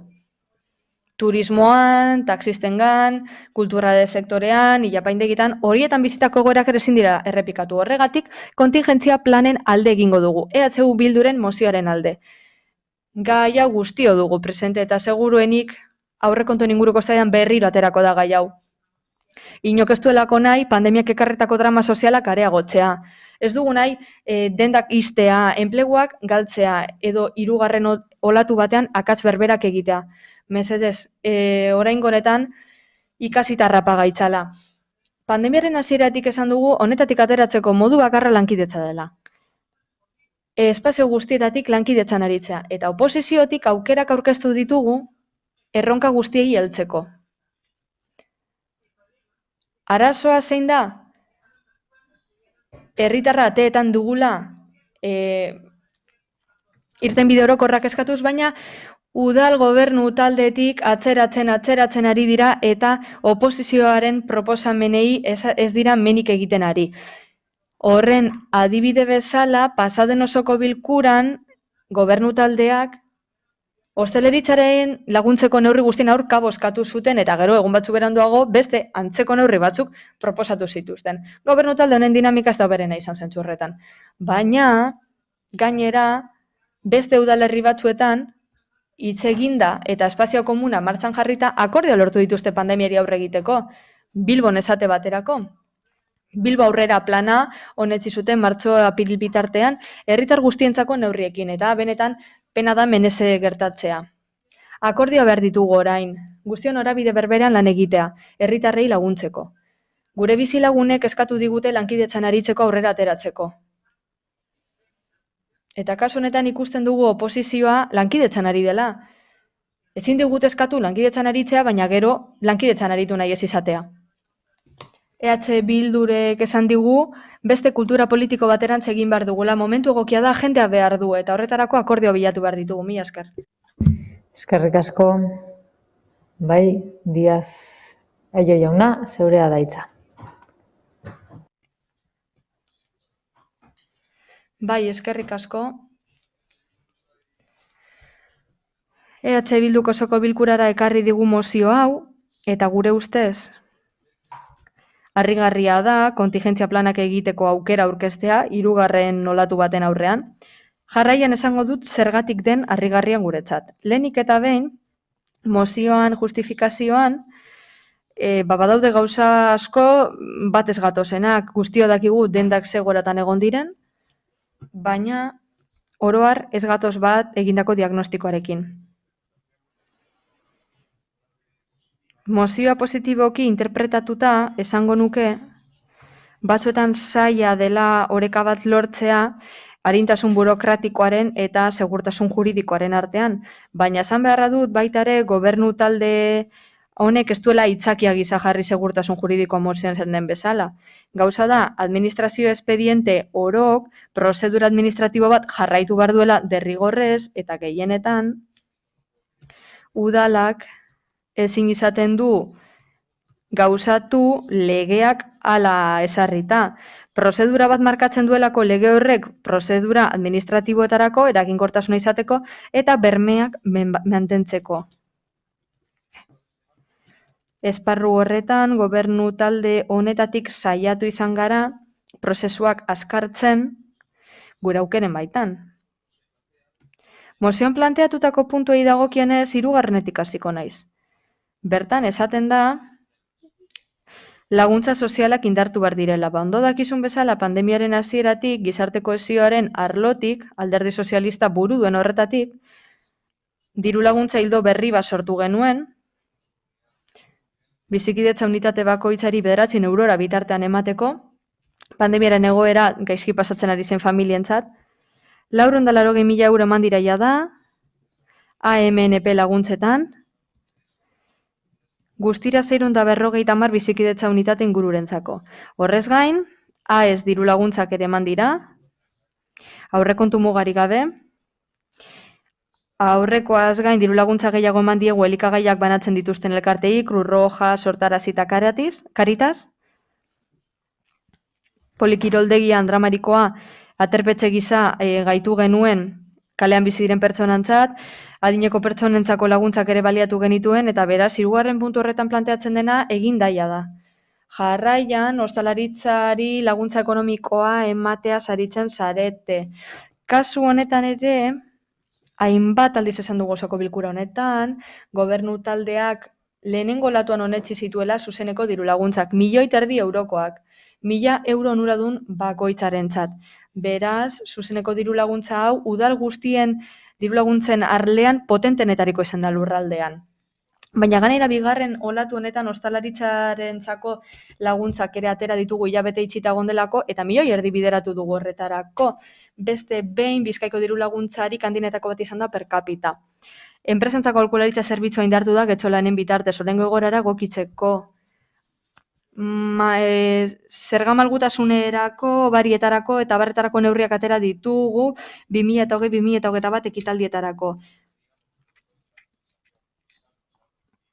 Zergarloko legeriak utzi digunetan. Bestelako diru laguntza sortu dira kultur sormenerako, getxo bono ere bai, ez du jarraituko, ez dudalako lusatu nahi, baina ikusiko duzuenez, zuek 4. puntuan proposatzen duzuena ere eginda dagoela. Erabakitzeko foroari dagokionez argi dago instituzio demokratikoen antolakuntzak berak toki erakundei ematen dila lan hori, baina gizarte kohesio arloan ere sortu genuen dialogorako mahai bat, eragile sozial garrantzitsuenekin pandemiari aurre egiteko. Bilerak astelenero egin zituzten, konfinamentuan zehar, oposizioko alderdietako bozeramaileekin.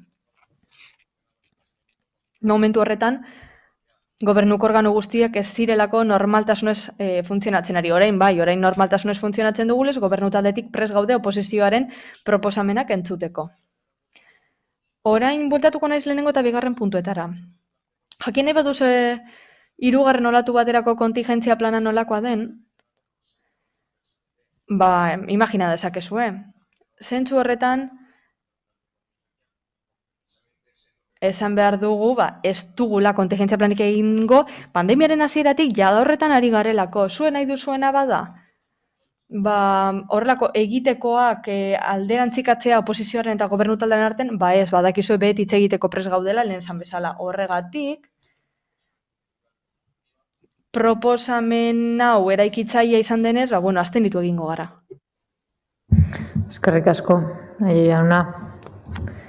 Eta, Elorza jauna, zeure da hitza.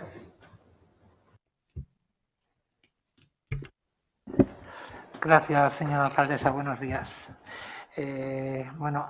Eskerrik asko alkate Andrea, eta egunon guztioi. Egia esan, El País de Alicia en las Maravillas eta hau gauza bera da. Baina, goazen kontura. Esaten duzue, hitzez hitz, udal dinamika geldoegia dela, baina zuzenagoa izango litzateke esatea, getxoko dinamika geldoegia edo dela edo ez dela existitzen, edo oso eskasa dela. Hala, badaude inguruan beste udalerri batzuk askoz eraginkorragoak. Ez naiz Espainian sartuko, baina inguruko beste batzuk eraginkorragoak dira, eta horiek ez zuten kontingentzia planik, inork ezuelako aurre ikusten mundu mailako pandemia bat. Eta, Espainiako gobernuak, datuak bazituenak, pentsatu zuen oso datu gutxi egongo zirela eta zuen egoera benetan aurre ikusi. Oso berandu gabiltza eta oso gaizki. Orain, gaur, abenduaren 23an, ekartzen duzue plan hau eta urtebete beharko da hori egikaritzeko. Beraz oso berandu gabiltza. Eta gainera, Uriarte jaunak bere burua goraipatzen du, eta abuztuan kalte ordainak ordaindu ziren. Guretzat nahiko eskasak izan zirenak, baina arazoak martxoan gertatu ziren eta abuztuan ordaindu ziren, bai? Pozik gaude abuztuan ordaindu izanarekin? Ados. Inoperantzia hau ez da ematen kontingentzia planik ezagoelako, baizik eta ezagoelako borondaterik. Lehenengo olatuan, bilera virtual asko egin genituen bozeramaileen artean. Aio jaunak esan bezala, astean behin egin ziren bilerak. Ekarpen asko egin genituen talde desberdinok. Zenbat aurkeztu ziren, noiz egin dira, oso gutxi eginda, eta guztia modu berantiarrean eta eskasean. Hala? Udaleskumenak dira. Eta ez da hain zaila horiek egikaritzea, eta ez da kontingentzia planik behar. Ziurazki, askotan, plan horiek hobetu beharrean atzeratzen dute eta eragosten dute. Hala, osasun larrialdi egoera batean udalek dituzten eskumenak oso eskasak dira. Herritarrei osasun materiala ematea, terrazak eta espazio publikoak kudeatzea, jarraibideak ematea, agintaritzako agentei, sektore behartzuenei arreta ematea, adinekoei, etxerik gabeko pertsonei eta gizarte bazterkerian dauden pertsonei. Neurri horiek guztiek borondatea baino ez dute behar, berehala egiteko, eta ez da aurreti asko kontingentzia planik behar. Beste kontu bat da, guk udaletik administrazioei eskatzea adibidez estatuko gobernuari eta eusko jaurlaritzari kontingentzia planak edukitzeko. Hala, kontingentziak lotura estuagoa dauka haiekin gurekin baino. Hala, horiek betebeharrak esartzen dizkiete gure udalei. Gogorarazi behar dizuet, kontingentzia planak gure gobernu zentralak egin behar dituela eta ez dituela egiten. Eta zuek guztiek babesten duzue gobernu hori, gobernu zentrala. Eta horri eskatu behar diozue bere hitza betetzeko. Besteak beste, kontingentzia planak egin beharko lituzke. Alderdi popularrak hori egiten duela asko eta egunero egiten du gainera. Zuen mozioaren asmoa ona da, baina arraroa da hartzaile, horregatik abstenituko gara. Ulertzen dugulako, mozio hau beste foro batzuetan aurkeztu beharko zenuketela, Eusko Legebiltzarrean, Batzar Nagusietan eta Espainiako Kongresuan. Hala, guri dagokigu eraginkortasuna, askartasuna eta ebazpena eskatzea gure gobernuari gure herritarren alde egiteko eta ez orain arte bezala egiten duenean berandu eta gaizki egiten duelako. Mila esker. Eskerrik asko Elorza jauna eta Uriarte jauna zeurea da txanda. Kate Andrea, eskerrik asko. EH Bilduk legegintzaldiaren hasieratik kontakizun desberdina egiten saiatu da. Hala, datuak erakutz daitezke eta informazio batzordeetan eta organo desberdinetan datuak ematen ditugu. Hala, EH Bilduren joera hori areagotu egin zen pandemiaren hasieran. Askotan egiten dutena hori da mespresatzea udal gobernuaren jarduera. EH Bilduk erabaki du nahastea mezuak eta ez du udal gobernuaren lidergoa aitortu nahi. Gainera, pandemiaren ondorioi aurre egiteko esfortzua egiten dugu eta EH Bilduk ez du onartu nahi. Hala ere, konfinamenduan zehar, bilerak egin genituen bozeramaileekin, telematikoki, astelenero egiten genuen bilera. Eta hala ere, EH Bilduk esaten du bere proposamenak ez genituela entzun. Hala, proposamenak partekatu genituen eta ez du aitortzen berehala partekatu genituela datuak. Konfinamenduaren ondorio partekatu genituen berehala, baina egin genuen.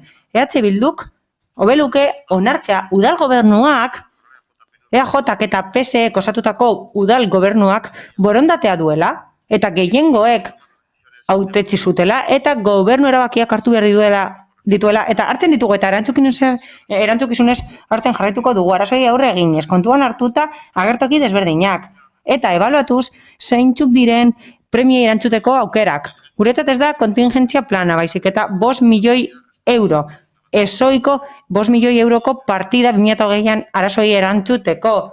0.000 euro gehiago larrialdietarako laguntzak emateko eta 1.700.000 euro horiek gainditzeko. Aldizkakoak ez diren laguntzak areagotu ditugu herritarrengana heltzeko eta behartzuenei laguntzeko. Hala, aurrekontu hori 5.000 eurora heldu da eta laguntza hori kontzeptu desberdinak kudeatu dituzte. Eta pandemiaren hasieran oinarriak onartu ziren horretarako horiek emateko. Hala, bi aterpetxe finantzatu ditugu konfinamenduan zehar, eta deseskaladan ere bai, eta iaia 200.000 gastatu ditugu horretan. Horrez gain, inbertsio bat egin dugu, sektore kulturalari babesa emateko, eta sormen kulturala eta artistikoa sortzeko. Hala, getxostarrak diren artistekin programazioa sustatu dugu, eta prestakuntza sustatu dugu 30.000 eurorekin. Gainera, arreta zerbitzua indartu dugu udal egoitzan, eta €1 bermatu da babes materiala. 200.000 euro gehiago gastatu dira horretarako. Hala, udal langileen babesa eta behartsunen babesa bermatu dugu virusaren aurrean eta kutsapenen aurrean, eta horrez gain maiztasun areagotu dugu garbiketan eta desinfekzioan, eskola zentroetan, bide publikoetan, eta 6.000 euro baino gehiago gastatu ditugu horretan. EH Bildu kritikatzen du eta publikoki agertzen du ez dagoela gure jarduerarekin ados. Hala? Egitura ekonomikoari gure laguntza eman diogu, eta 2 milioi euro baino gehiago gastatu ditugu horretan, 1,5 milioi abuztuaren hasieran, eta EH Bilduren hitzetan oso berandu egin zen, baina hemen badaukat albiste bat, eta El Correok uztailean argitaratu zuen, batez beste 1.400 euro eman aurretik, hau da, lehenengo olatuak eragindako pertsonei 1.400 euro inguru eman aurretik, momentu horretan, Durangok hasi berria zeukan prozedura hori. Ez dakit noiz ordaindu zituzten, baina albisteak esaten du, irailaren 30 arteko epea zutela, eta 400 eta 600 euro bitarteko laguntzak emango zituztela. Alkate anderea EH Bildukoa da, beraz gustatuko litzaidake jakitea zein den EH Bilduren, Getxoko EH Bilduren iritzia horren inguruan. Guk ordaindutakoaren erdia baino gutxiago eman dute Durangon. Hala, 400.000 euro baino gehiago gastatu ditugu Getxo bonoan, eta horiek ere kritikatu zituzten. Agortzear daude, eta horri esker, batez beste, 6.000 euro gehiago lortu dituzte establezimenduek, eta El Correon ere albiste bat dago, azarokoa, Durangori buruzkoa bonuak aipatzen dira, eta bonuen kanpainan 80.000 euro baino gehiago gastatu dira, baina EH Bildu gobernatzen duen lekuetan edo ordezkaritza duen lekuetan planak gustatzen zaizkie. Eta Elkarrekin Podemosi planak ere gustatzen zaizkio. Baina Getxok Durango baino herritar asko ditu, baina 5 aldiz gehiago gastatu dugu laguntzetan. Eta urtea bukatu baino lehen beste 500.000 euro onartuko ditugu ostalaritzaren txat. Eta 1.200 euro inguru batez beste emango dizkiogu ostalaritza establezimendu bakoitzari, eta baliabideak dauden bitartean lehentasunez bideratuko ditugu behartsuenen txat. Hala? Ez izan zalantzarik, egunero kudeatzen ditugu gauzak baliabideak behartsuenen txat bideratzeko, eta tasak izoztu ditugu, eta zergak izoztu ditugu, eta ez dugu sentimo bat bera ere areagotu presio fiskala. Mila esker. Eskerrik asko, Uriarte jauna.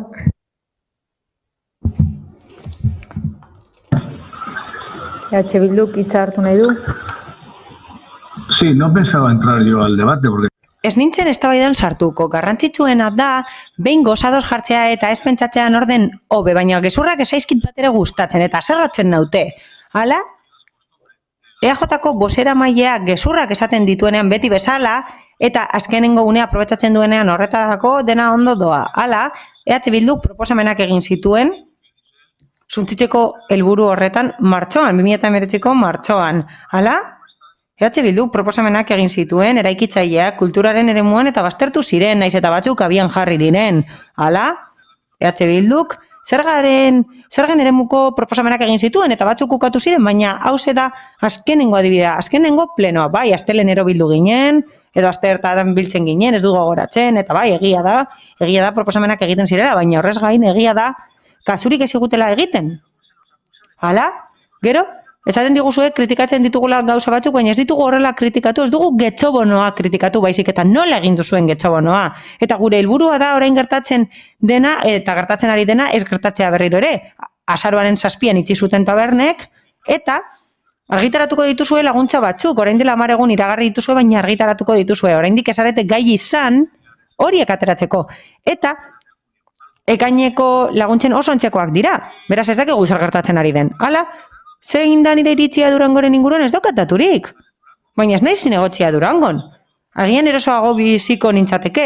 Ziur nago, EH Bilduren jarrera Durangon hitz egitekoa izango litzatekeela. Ziur nago, neurriak inposatu aurretik hitz egiteko jarrera duela EH Bilduk edo non, eta gainera espazio irekiak nahi dituela EH Bilduk, galdaka hon bezala. Hala, argudiorik ezean, zentratu beharko gineteke Getxoko udalerrian. Alderdi sozialistako bozeramaileak, abantailak eta onurak aprobetxatu ditu eta aipatu ditu. Hala, oposizioaren proposamenak baztertu ostean, horietako batzuk egikaritu egin dira. Baina esan bezala, ez gaude ados diagnosiarekin. Ados, parteka dezagun diagnosia, baina benetan, bai, egia da, EAJ-ari eta PSE-eri dagokiela gobernatzea. EAJ-ak irabazi duelako eta PSE-ek lortu delako akordioa. Hori hala da, baina badaude modu desberdinak gobernatzeko eta oraindik ez zaizue buruan sartzen. Eta egoera batzuetan, gobernatzeko moduak aldatu behar dira, baina ez legeak behartzen gaituelako, baizik eta onartu eta aitortu behar delako 25 pertsonak gaudela osoko bilkuran. Gainera ez ditugu pertsona guztiak ordezkatzen, baina iritzi desberdinak ordezkatzen ditugu eta egoera hauetan guztiak izan daitezke baliagarriak eta denok egin ditzakegu akatsak, zuek eta guk. Baina akatsa da, berriz ere egitea akatsa, eta akatsa da berriro ere azpimarratzea akatsa, eta akatsa da akatsa errepikatzea, eta arroputxak izatea berriro ere. Hala? EAJ-aren bozeramaileak esan du lehen, babesa eta lankidetzan nahi zituela oposiziotik. Askotan hasten zaio. Mesedez. Y decidir... Bukatzera noa. Berak erabakitzen du nor erasotuko duen eta nola. Hala? Gauzak ondo egitea lortzeko lehenengo modua da hitz egitea eta aitortzea besteari, zeintzuk diren bere akatsak eta bere onurak eta bere bantaiak eta horrela negoziatu daiteke, hori da kontua. Mesedez, joan zaitez amaitzen denbora agortuta duzu. Eskerrik asko.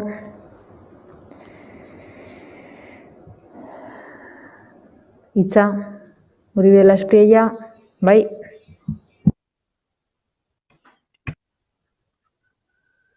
Zeurea da hitza. Es función de la oposición controlar... Oposizioaren lana da aurkatzea gobernu taldea eta esatea noiz egiten dituen gauzak oker. Horrez gain, gure lana da proposamenak eta ekarpenak egitea aberasteko. Momentu hauetan altuera politikoa behar da eta gobernutik hobe litzateke entzuteko jarrera edukitzea oposizioarekin eta alderdi askotan egiten dugu mugikortasunarekin, gizarteratzearekin eta beste gauza batzuekin, baina beste batzuetan agian ez zaizue interesatzen. Bigarren olatua heltzerakoan eskatu genuen bozeramaileen batzordea deitzeko berehala eta oraindik ere zain gaude. Hablaba hoy el... Gaur PSeko bozeramaileak lankidetzarako espazioak aipatu ditu, bai, oso ondo, baina ez bakarrik galeriara begira. 2 gehiru 5 da, eta ez 2, eta hori kontuan hartu behar da. Baina inork ez du azaltzen zergatik, hain egoera larri honetan, gizadiaren egoerarik larrienean, bandan itxi egin da gobernua, eta erabaki du, ez dakigu zergatik erabaki duen, bakarrik dela euren kontua. Denoi eragiten digu. Hala, gobernuaren abantailarik eta gauzarik onena da eskuzabala izatea eta gobernantza eskuzabala egitea. Gehiengo osoarekin pentsatzen duzu ez duzuela inor behar, baina herritarrek eskatzen dizuete bakarrik ez lan egiteko, haiek entzuteko eta oposizio entzuteko, horregatik gaudelako hemen. Ordezkariak garelako, denen ordezkariak. Osoko bilkura honetan ikusi eginda eskuak luzatu ditugula, bai, desberdin pentsatzen dugula, baina gauzak garrantzitsuetan gai garela akordioetara heltzeko eta prest gaudela lan egiteko.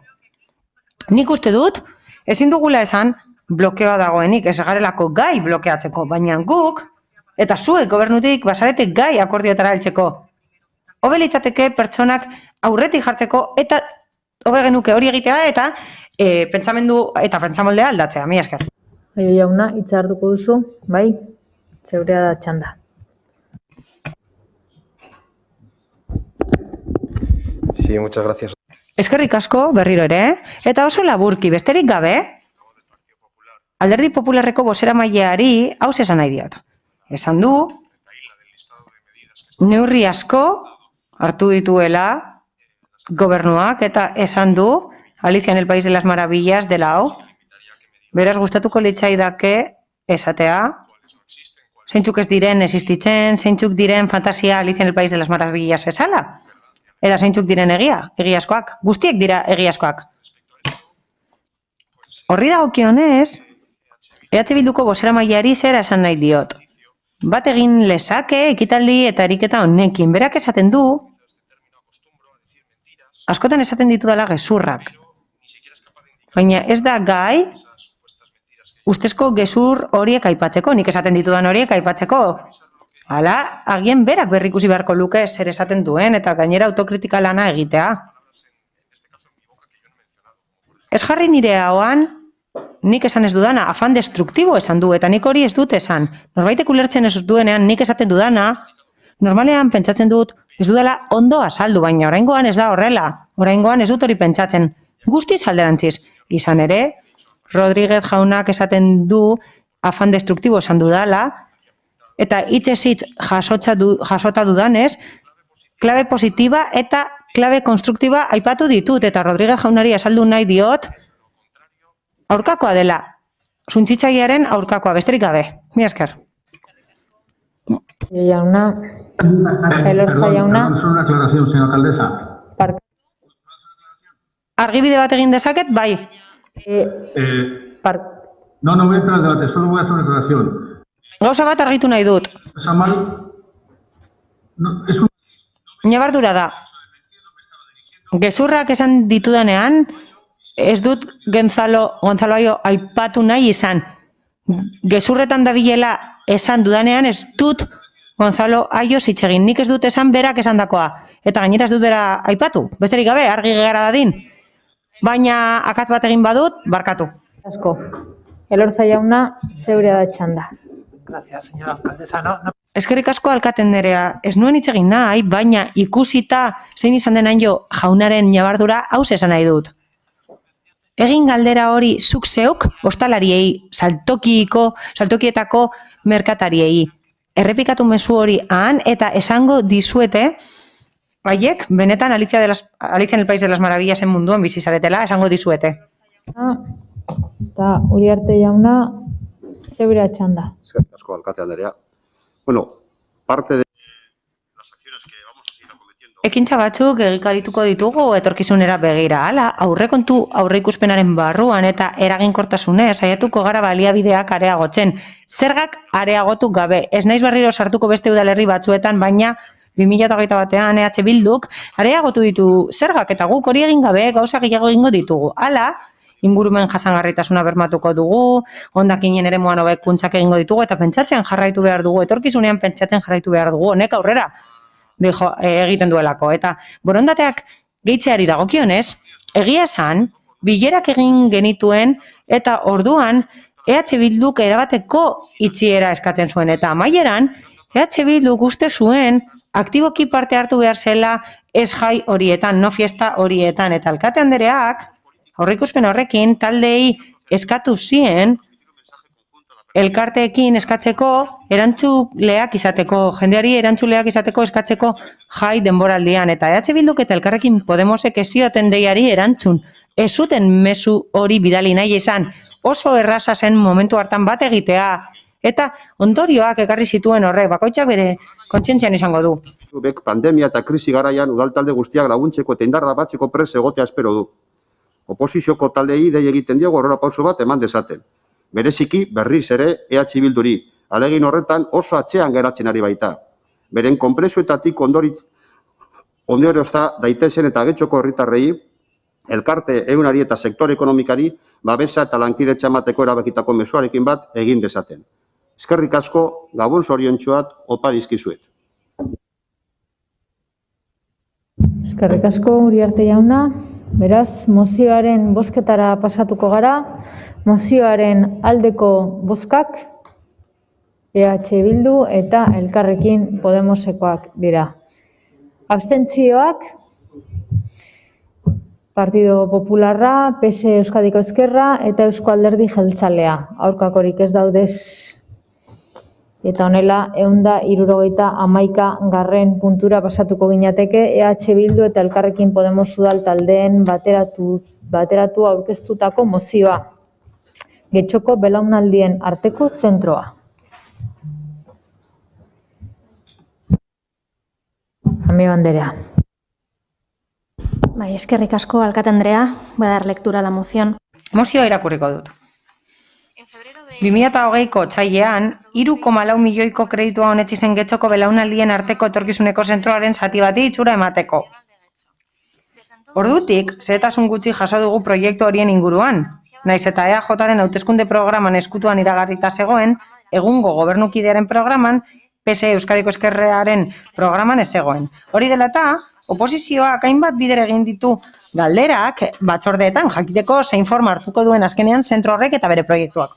Horregatik, harritu egiten gaitu ere izapide guztiak egin zirela Getxo osoari eragingo dion eta gobernu taldearen arabera egungo inguruabar sozialak tarteko udalerriaren txatko interes eta erabilera berezikoa izango den proiektu horren inguruko informazioa eskuratzeko. Baina, hala ere, ez zaiela erantzun azken hilabeteetan ere erregistratutako galdera ugariei.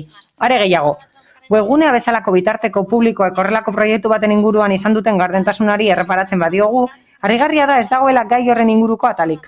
Soilik kreditua otsailean onetsi zeneko prentsa oharra. Ez dago ez etxebizitzaren atalean, bertan egon zitekeen udala zati horretaz arduratuko baita. Ez hartze aktiboarenean, proiektu hori interesgarria delako Getxoko adineko pertsonentzat. Ez da gizarte zerbitzuenetan ere, ura koordinatuko baita, Bizkaiko Foru Aldundiarekin proiektuaren edukiari eta garapenari forma emateko. Gogorarazi behar dugu proiektu hori egiteko partzela osoa udal titulartasunekoa dela, jabetza osoa. Eta gainera, iritsi bazaio interes publikokoa eta udalerriarentzako interesgarria izango dela, ezin da ulertu horren inguruko informazio zeakaturik ez egotea. Are gutxiago uler daiteke batzarareto honetan alkatetzak beti esan duenean gure udalerriaren ondare historikoa mantentzearen eta bere historia kontserbatzearen alde daudela. Horregatik guztiagatik, Elkarrekin Podemos eta EH Bildu udaltaldeek erabaki proposamena aurkezten diote Getxoko udalaren osoko bilkurari bat. Getxoko udala konpromiso hartzen du udal webgunean espazio bat jartzeko, Romoko belaunaldi arteko zentroaren proiektuaren inguruko guztiaz informazioa emateko, hitzarmena, erabakiak, prozedura, edukia eta bar. 2. Getxoko udala konpromiso hartzen du egungo nagusien etxea eta kulturetxe euskaltegia eraikinak ez eraisteko eta eraikin horiek Getxoko ondare historikoko gisa babesteko. Aporen aurrerapenaren egungo idazketaren barruan. 3. Getxoko udalak beharrezko bideak eskuragarri jarriko ditu Getxoko gizarte eragileekin, Getxo lagunkoiako kidekin eta Getxoko herritarrekin belaunaldi arteko proiektu bat egiteko. Interes orokorrekoa baita, partaidetza prozesu ireki eta inklusibo baten bitartez.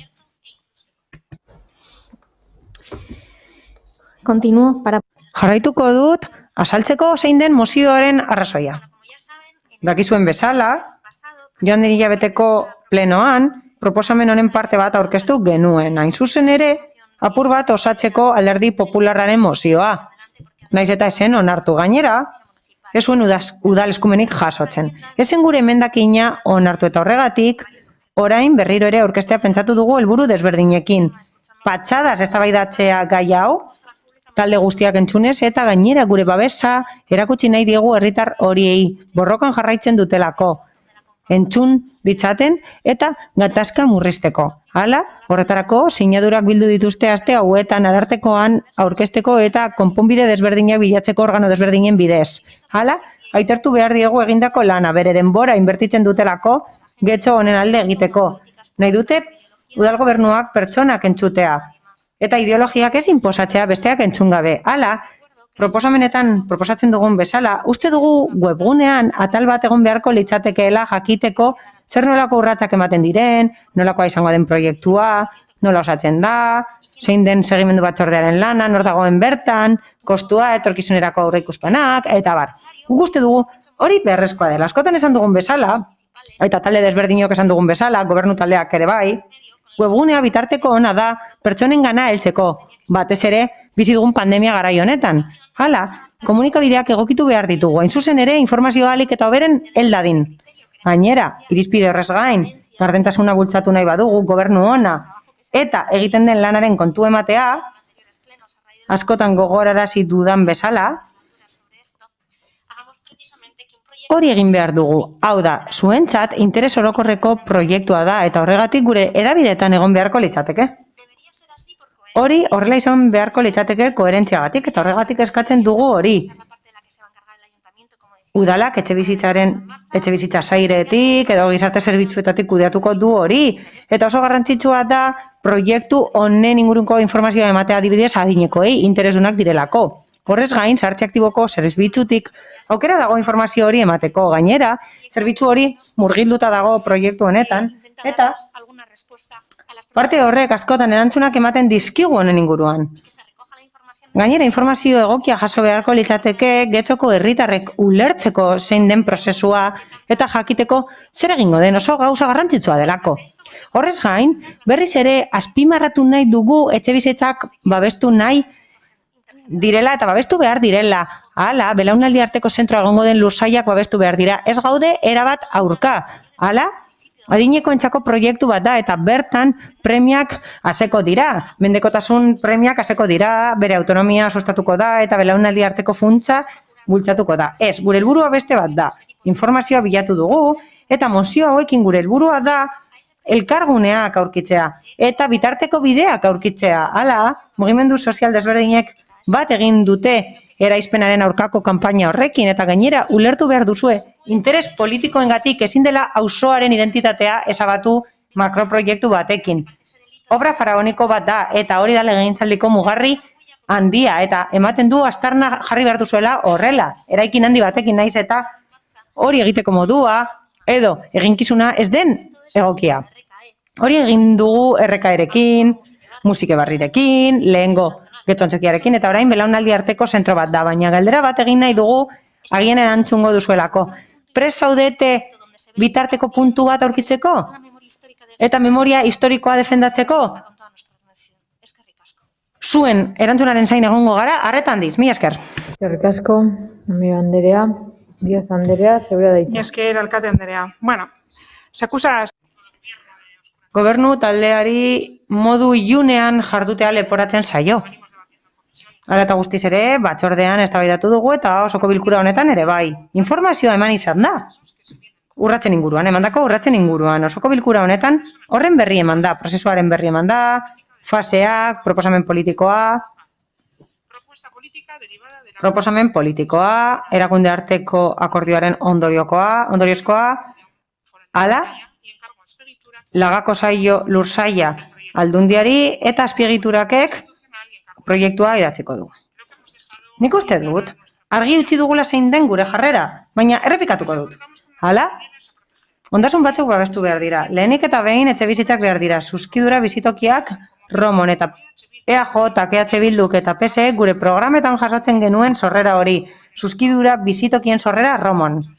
Beraz, adostasun politikoa dago zentzu horretan eta gehiengoa ados dago beharrezkoa dela zuzkidura bizitokiak eraikitzea Romon. Egia da, EH Bilduk zuzkidura bizitokiak Santa Eugenia unitatean proposatzen dituela eta hori gehituko dugu gaurko osoko bilkuraren ostean permuta hori onesten denean, baina gobernu taldeak PSEek proposatuta erabaki du Santa Eugenia erabiltzea etxebizitza publikoak eraikitzeko beharrezkoak direlako, guraso bakarreko pertsonak daudelako, aniztasun funtzionaleko pertsonak daudelako eta babeseko etxebizitzak behar dituzten pertsona asko daudelako. Badago babestu beharreko beste ondasun bat. Hala, egoitza plazak sortu behar dira gure adinekoentzat eta kasu honetan 10 milioi euroko inbertsioa egingo du Bizkaiko Foru Aldundiak defizit hori arintzeko. Gauza bat erakutsi digu pandemiak.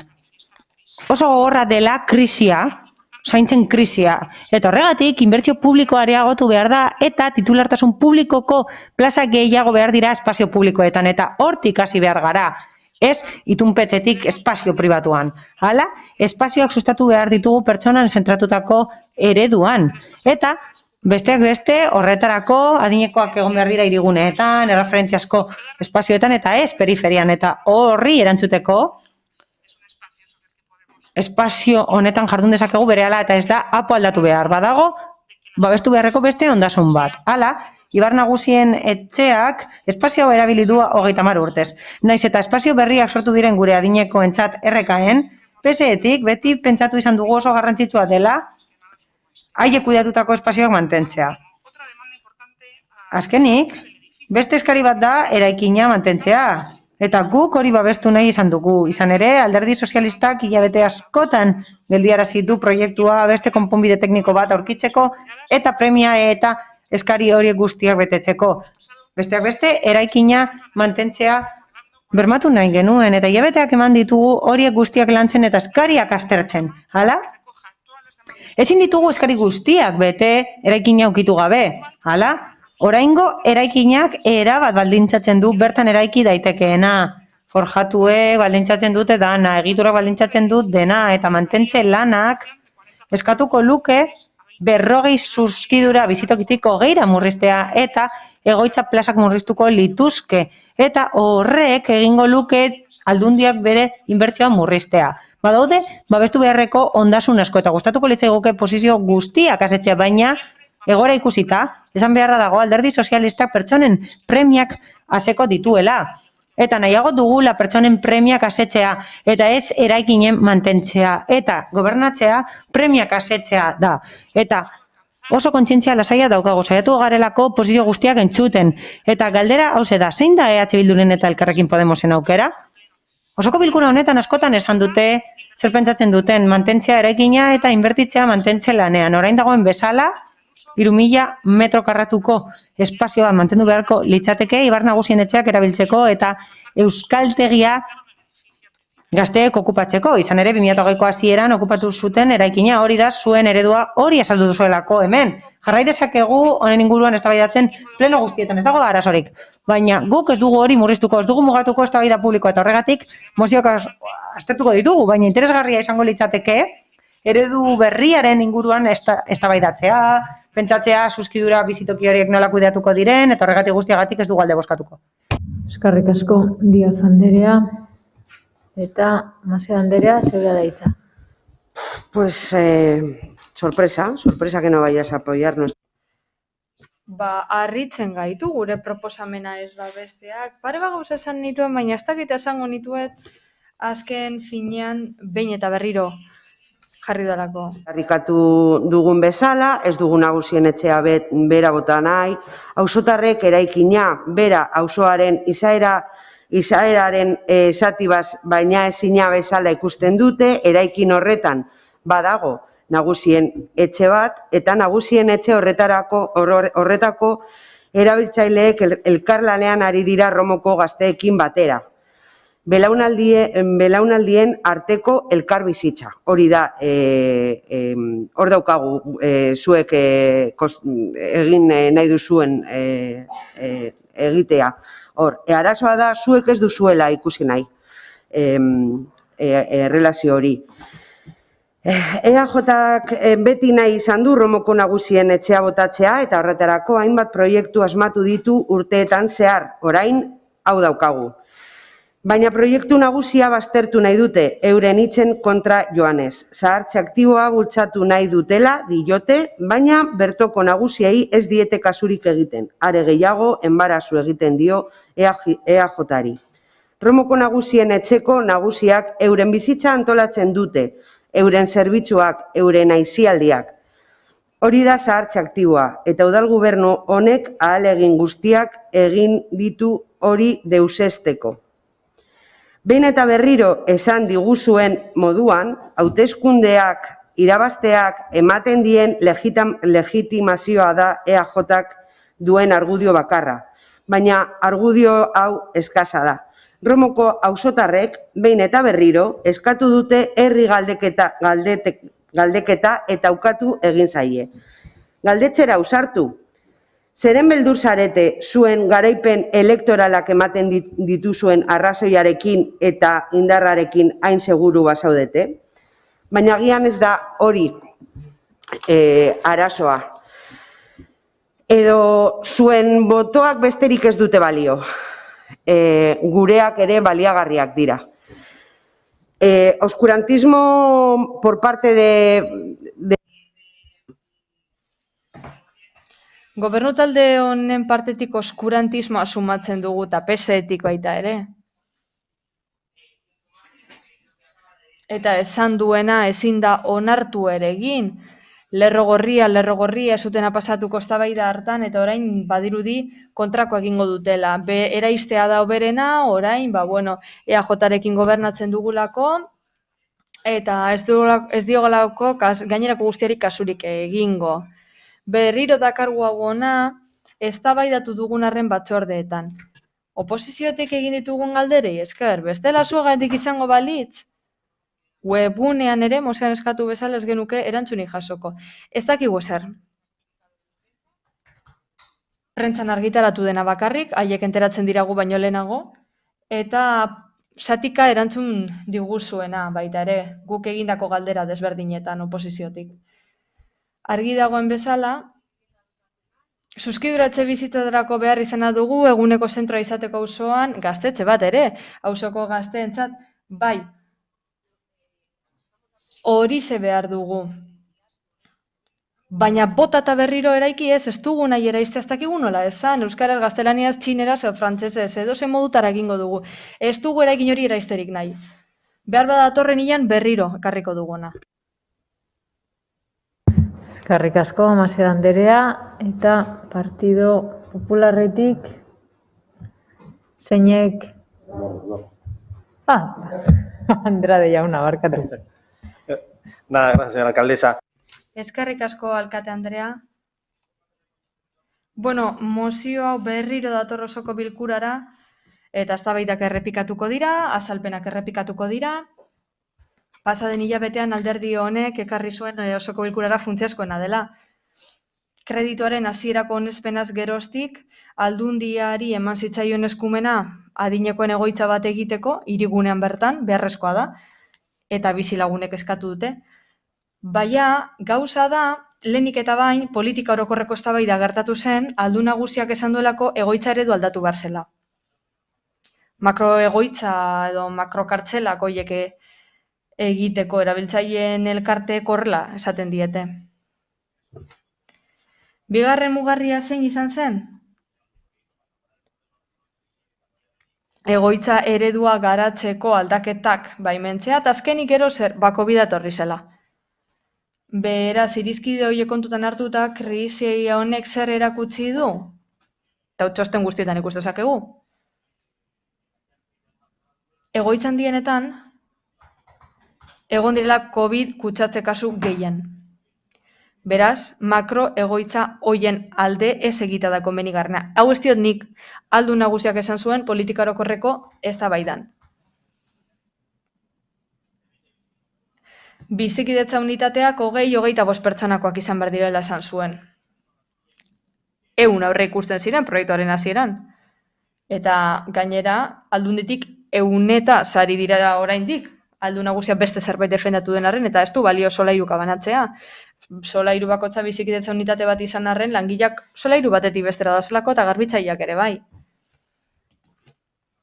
Arropa garbitzen dutena baita ere eta janaria arduratzen direnak ere bai. Beraz, ikuspegi berri bat sortu zen, ideia berri bat, eta nik uste dut pasaden hilean gure mozioan biltzen saiatu ginen. Espazio berrian pertsona taldean murriztez aritu ginen, eta gobernu taldearekin komentatu genuen zuzkiduratze bizitzak ere beharrezkoak direla, egoitzare bai, hirigunean izatea beharrezkoa da, egoiarrak tranquil paseatzen ateratzeko, baina horrek ekarri zigun, espazio berde gehiago sortu behar ditugula, Rom oso kongestionatu dagoela esate bateako, tutoretzapeko apartamentuak sortzea eraikin horretan, lehen bat zeuden eta gero abandonatu ziren, gure herrian behar dira. Eta batez ere nagusinetxearen mantentze lana. Jatorrizko proiektura bueltatzea. Nagusinetxea reformatzea eta 4. edo 5. solairua gaitu kulturretik nagusinetxera eramateko. Eta horrela zerbitzu guztiak eskaini ahal izatea, izan ere erabiltzaileek erakutsi dute badakitela zerbitzu horiek erabiltzen. Eta kulturetxea kultur zerbitzuetarako erabiltzea. Eta ez EAJaren gauzetarako. Hori zen hasierako proiektua eta hori zen alderdi popularraren ideia, eta eztabaida ez da izan behar nagusien etxea eraistea edo ez. Hori gero sortu zen. Hasierako eztabaida beti zen nagusien etxea mantendu behar zela, eta hori egin behar da, erabiltzailea bertan mantendu. Eta berrerabili badaiteke eraikina fatxadan mantenduta, Bilboko alondigan egin da, edo aduanen eraikinan mantendu da fatxada, uste delako babestuta dagoela, danik oraindik ez dut ikusi txostenik ala esaten duenik, fatxadan mantendu dira eta atzetilan egin da, izan ez gero. Ezin bada, ezin da. Baina ni nahiago dut, parke publiko bat izan, eta herriari lehen esandako guztia eskaini, nagusin etxea eraitsi baino. Izan ere eztabaida ez da eraistea edo ez eraistea. Hori gero agertu zen. Eztabaida beti zen da nagusin etxea bere lekuan mantentzea. Gainera, lehen aipatu den guztia gehitu badezakegu, fatxadak mantendu baditzakegu, aurrera. Ezin bada, behar badera itxi beharko da, baina nik ez dut uste eztabaida hori denik. Beraz, gaur abstenituko gara, eztabaida pasaden hilabetean izan genuelako, eta besterik gabe, guztia nahi duguna da nagusien etxean mantentzea.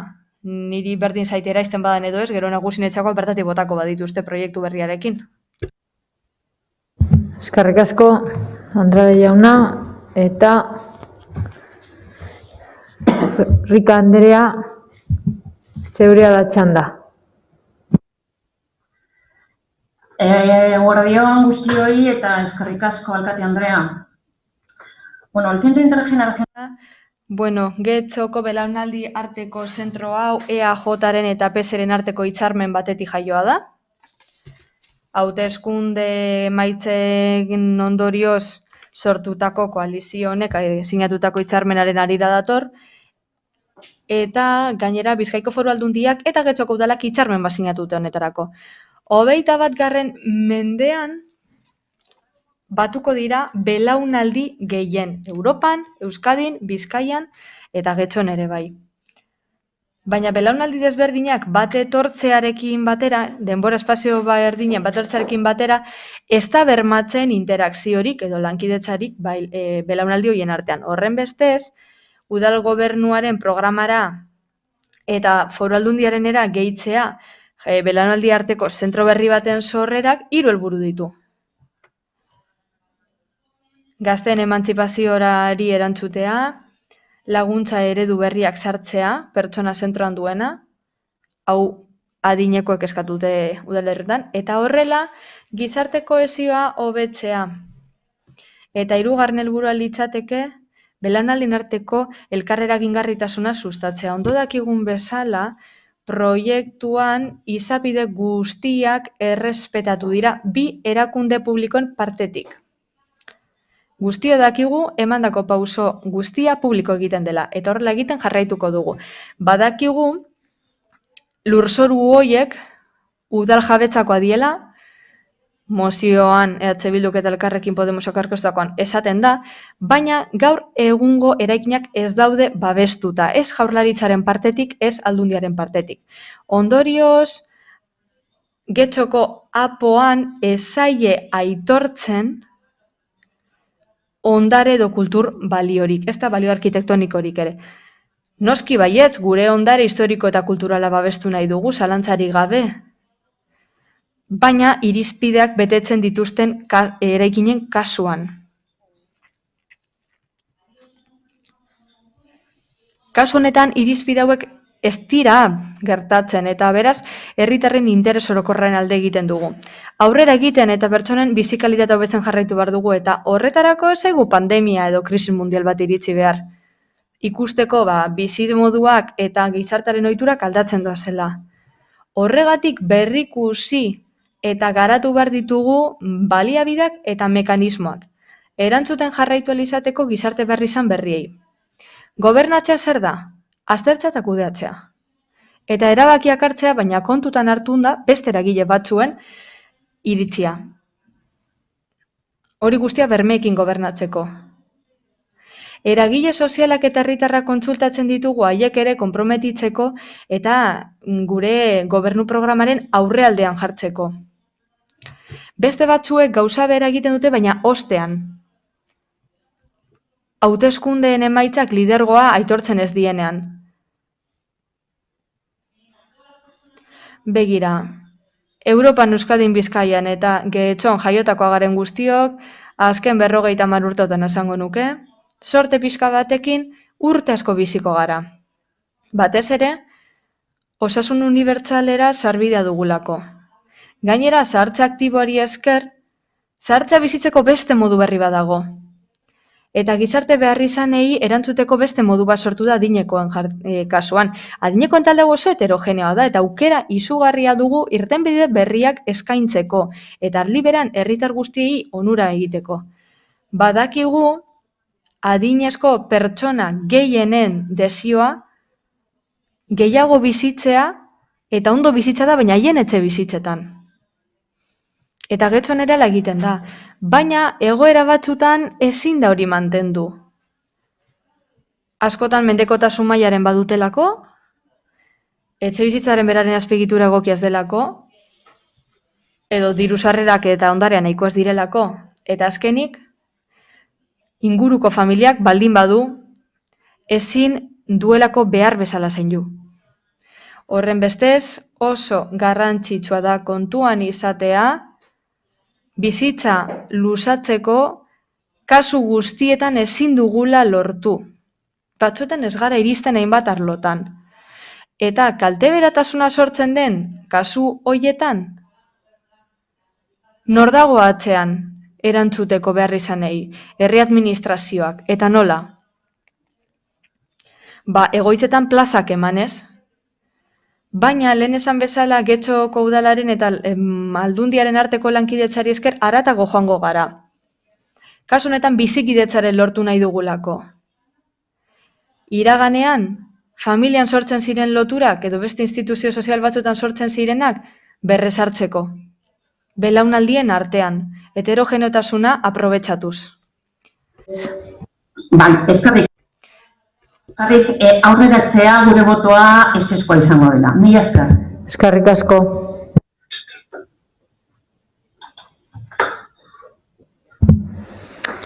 Amiba Anderea, zeure da txanda.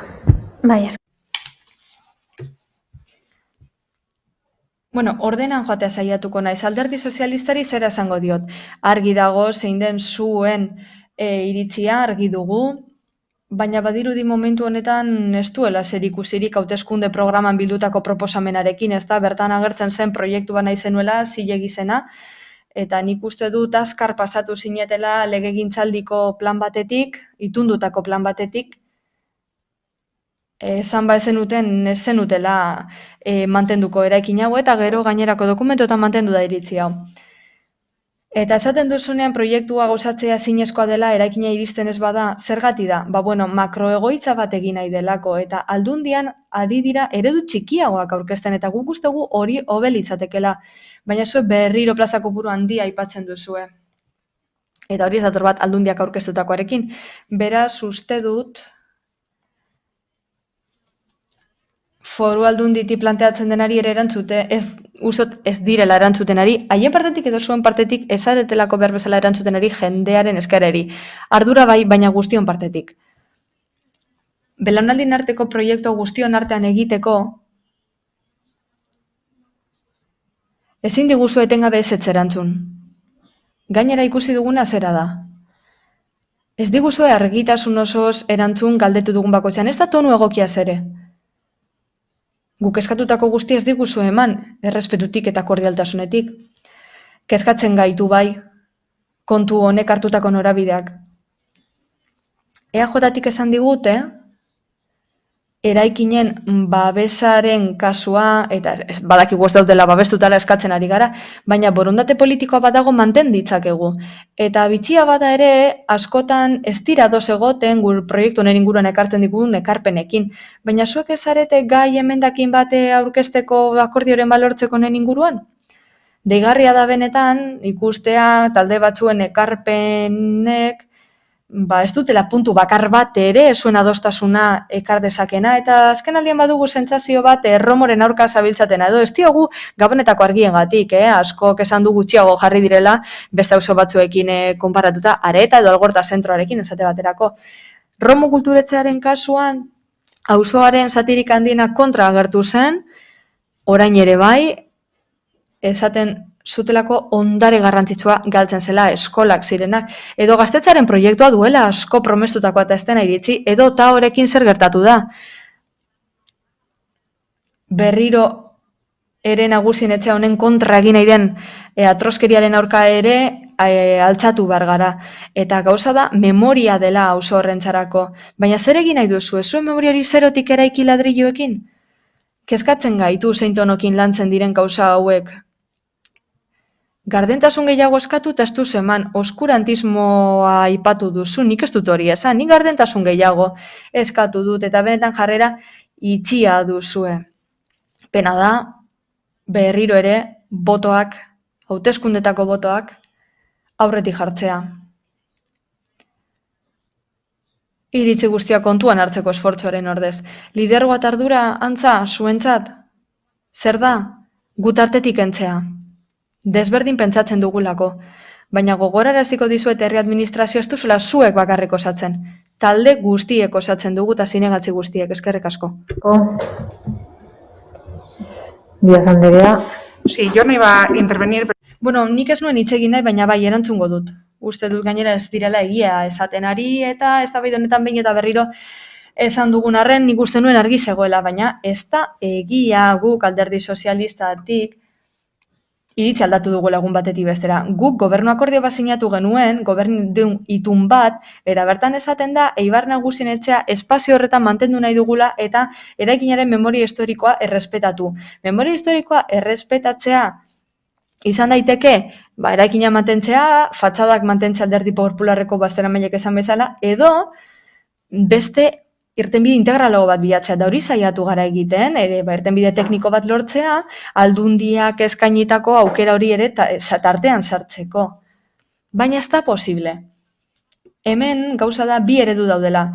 40 zuzkidura etxe bizitza, gazteentzako Romon, egoitza publiko bat, Eibar Nagusien etxea bertan geratzea, edo zuek, bitaldeok, proposatzen duzuen eredua. Eragina mantentzea eta okupazioa. Hori ze proposatzen duzue. Vamos a ver, no. Eskerrik asko. Barkatu. Maseda Andrea, zurea da txanda.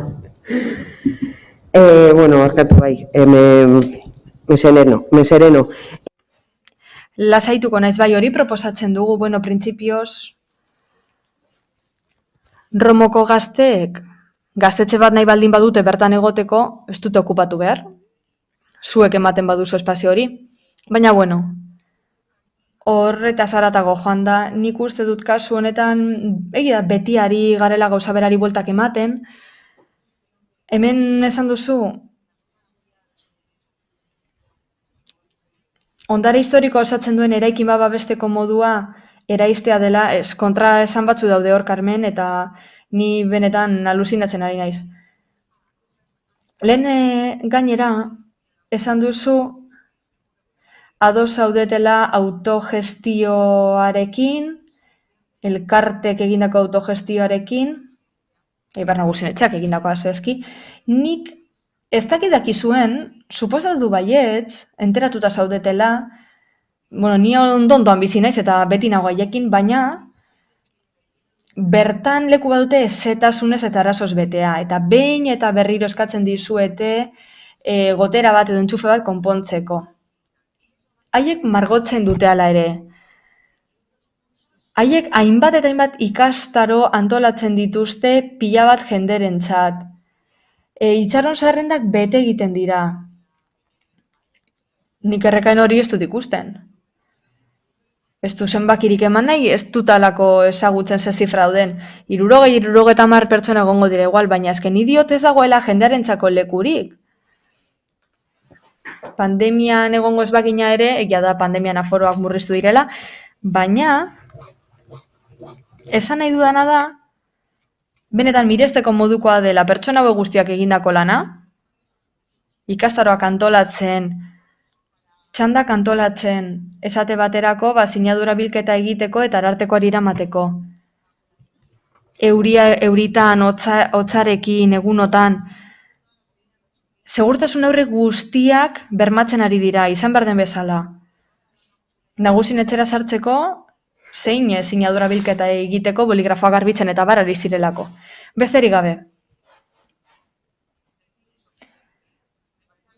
Benetan miresteko modukoa da egiten ari diren lana, eta zalantzarik gabe, ni luzaro biziko banintz, eta hori nahi dugu danak arantza esan bezala, niri gustatuko litzaidak ametik eta 50 urtera hauek bezalakoa izatea.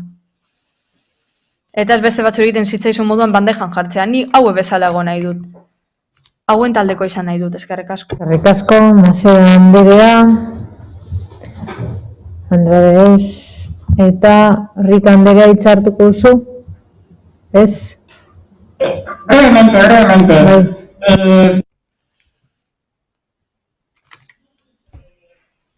Bai, azkar. Guk udal gobernutik planteatzen duguna edo foru gobernutik planteatzen duguna edo, bueno, momenturen baten gobernuan gauden alderdiok hartutako erabakiok ez ditugu onartzen bagutukun boterean. Hau garrantzitsua da.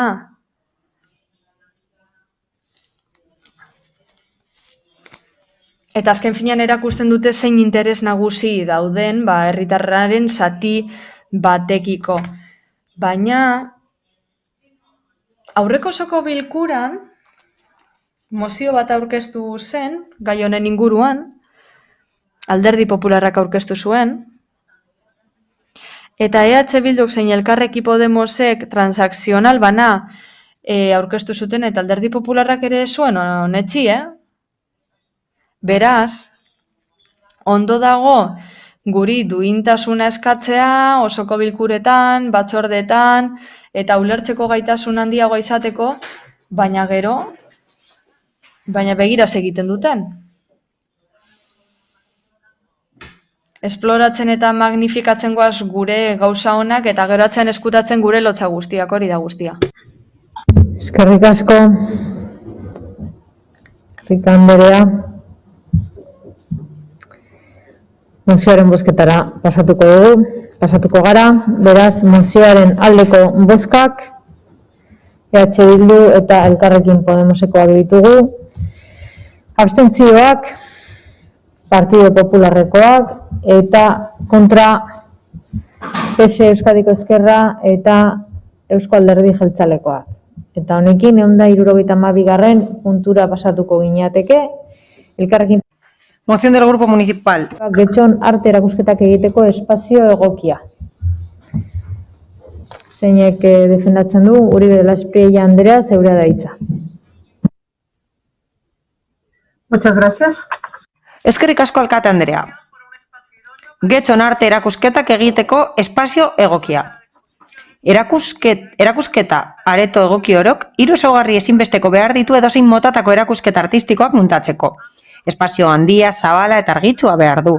Behar bezala aurkeztu ahal izateko arte plastikoetako, argazkigintzako, diseinuko, arkitekturako, ikusentzunezkoetako eta teknologia berrietako obrak. Erakutsitako piesen segurtasuna eta kontserbazioa bermatzeko moduan. Hezetasun, temperatura eta argi natural zuzena saihesteko baldintza espezifiko ez ari gara. Getxoko artistek orain dela gutxi arte espazio egoki bat zuten, baina pandemiaren ondorioz torrene aretoa itxi egin zen erakusketa areto gisa, eta herritarrentzako arreta bulegoaren gehikuntza bat bihurtu da, nahiz eta udalerrian badauden beste espazio batzuk, orain itxita daudenak horretarako. Artistik eta dagokion artezkaritza batzordeak egindako eskaerak gora behera, gaur oraindik ez daukagu erakusketa espazio egokirik.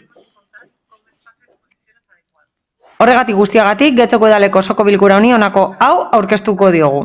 Erabaki proposamena bat, torreneko erakusketa aretoa berriz ere irekitzea edo bestela, beste erakusketa areto bat egokitzea.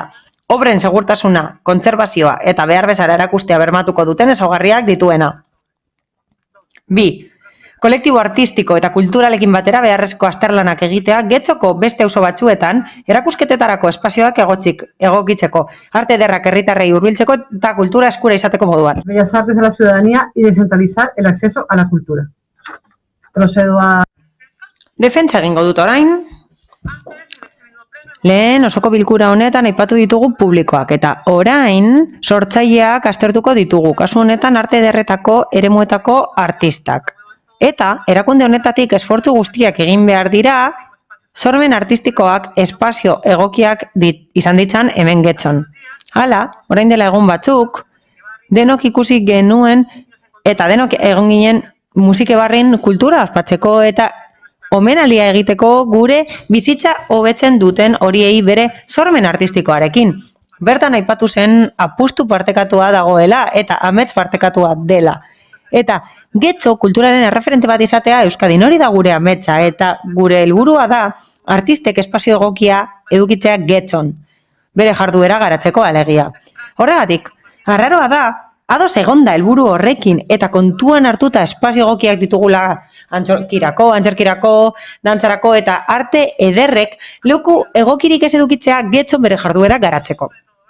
Absurdoa da, baina espazio hori existitzen zen eta existitzen da, torrene aretoa da, baina El Correok irailean jaso zuen bezala, COVID-19aren ustekabeko biktima izan da. Ordutik hona, antolakuntzaren aitzakiak emanez, udalak erabaki du aurretik ohartarazik gabe geneukan erakusketa aretorik onena ixtea. Hala, udaletxeko eta Bidezabaleko oak horiek itxi zituen eta berrantolaketa hori egin zuen eta horren ondorioz bezeroi edo herritarrei kasu honetan arreta emateko bulego gehiago ditugu eta ez daukagu erakusketa aretorik.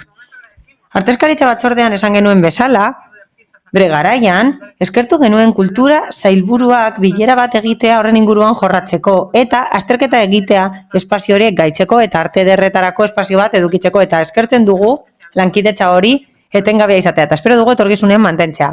Hala eta guztiz ere, eta esan zigun arren espazio egokia egongo zela erakusketak egiteko momentuz ez da hori bete.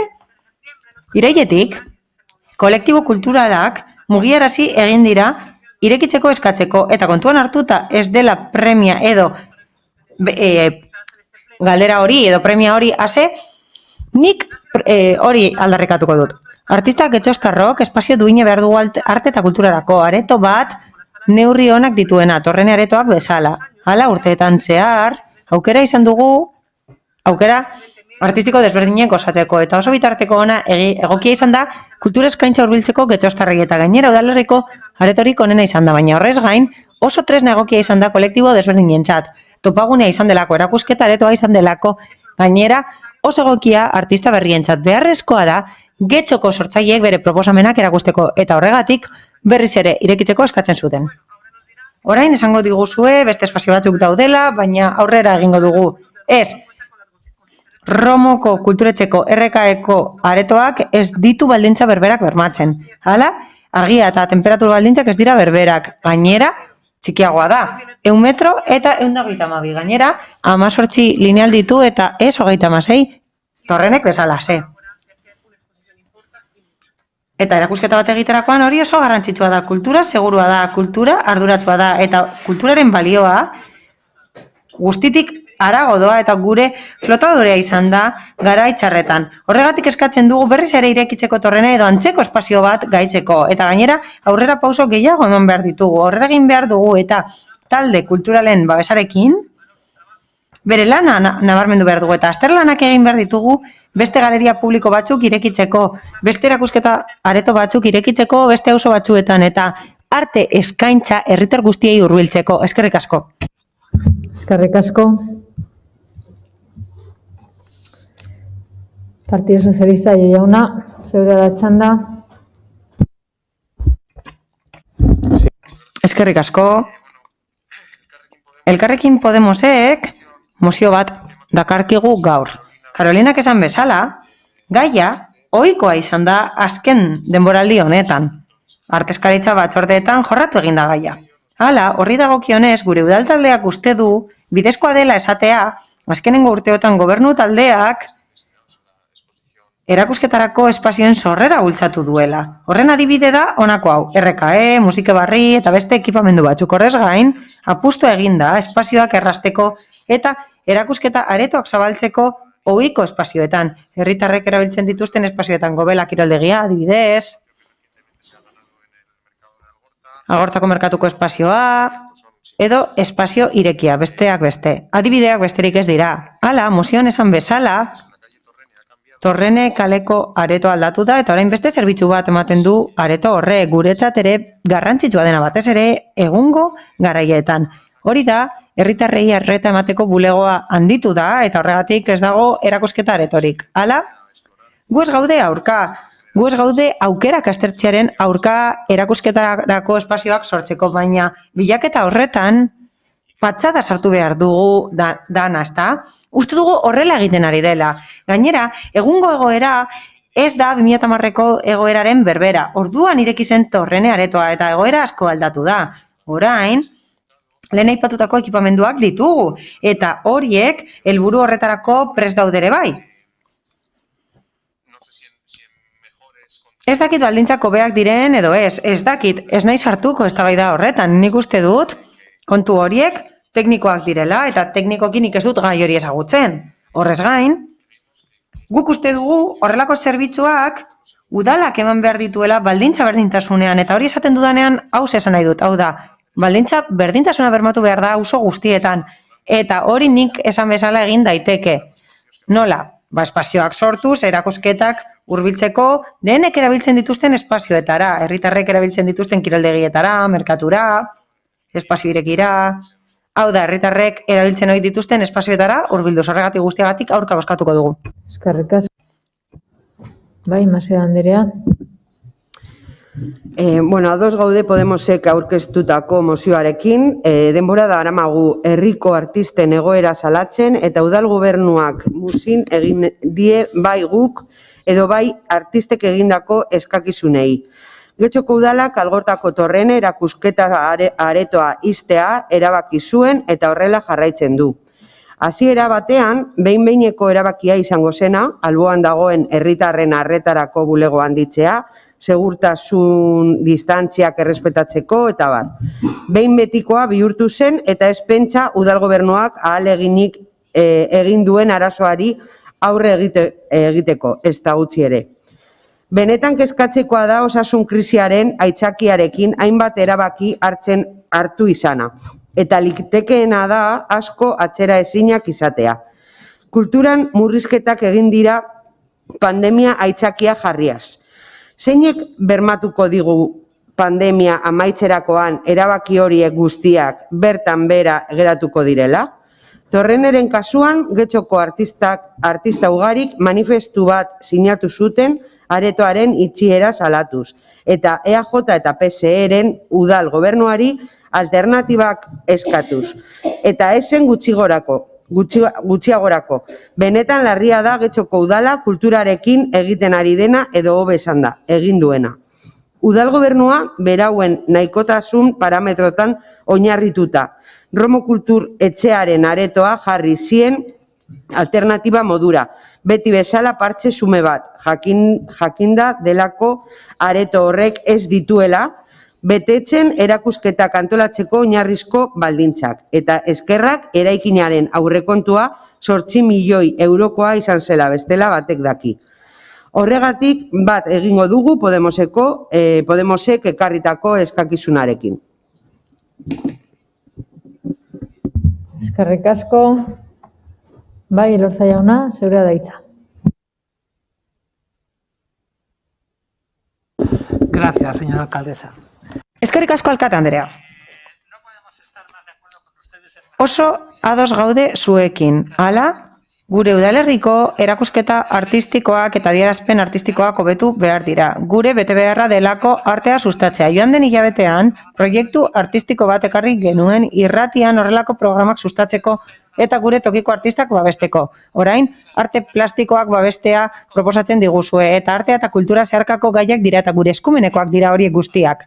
Kasu honetan zehazki, torrene aretoa itxi da, baina kasu honetan ñabardura bat egin nahi dut. Aio jaunak, behingoz azaldu digu, argi eta garbi, behinbetiko gongo dela oak hori torrene kalean. Guk, osoko bilkura honetan eta batzordeetan, beti entzun dugu gauza bera, aztertzen ari da egoera, ez dakigu oso ondo eta ematen zuen funtzionarioek gu baino gehiago sekitela, baina eskerrik asko gobernu taldeko kideari benetan, ezateagatik oak hori behin betiko egongo dela torrene kalean eta udaletxetik kendu egingo dela.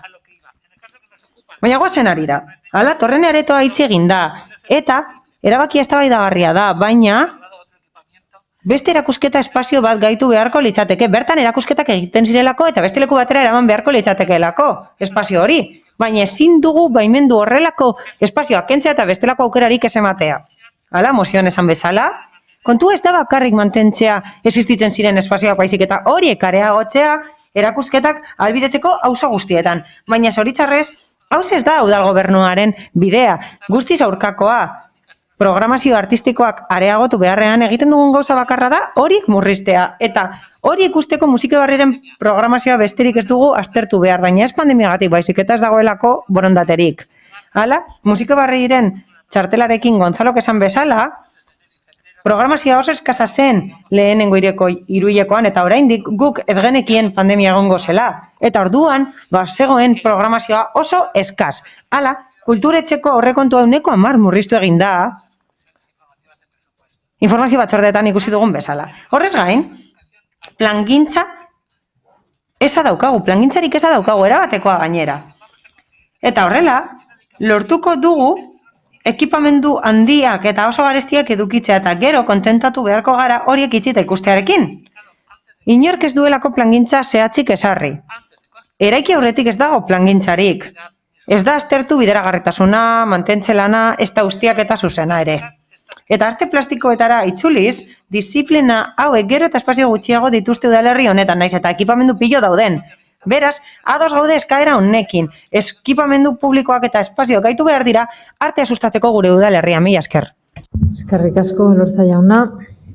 Uriarte Anderea. Eskerrik asko, alkate Andrea. Eguerdion danori ostaberobi.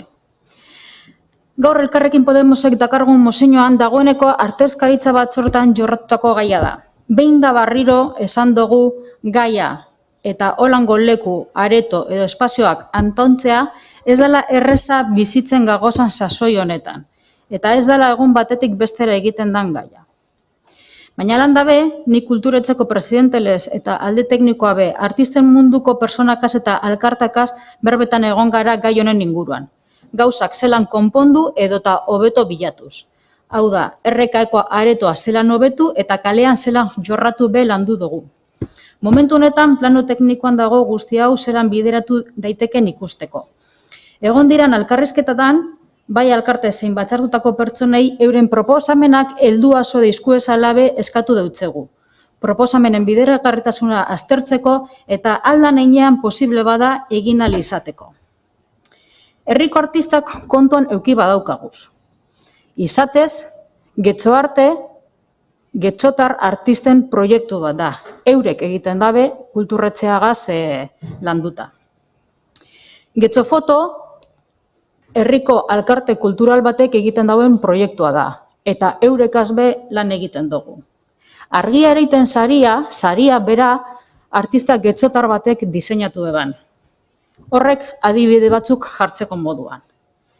Eta eskerrik asko danok kontuan eukido zuezalako kultura babesteko eta artistak sortzaileak eurek be babesteko sortu duguzan diru laguntza gehigarriak urte honetan. Eskerrik asko. Eskerrik asko Uriarte Anderea. Norbaitek berriro hitza hartu nahi du? Bai, Uribe de la Espiella. Gijarrubia Anderea ez da pantailan ikusten.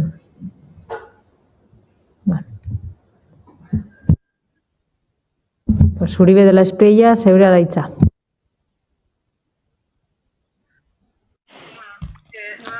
Berriz ere, esan beharra dago eskari hau oso zehatza dela. Zehazki, Torrene aretoa irekitzeko eskatu dugu.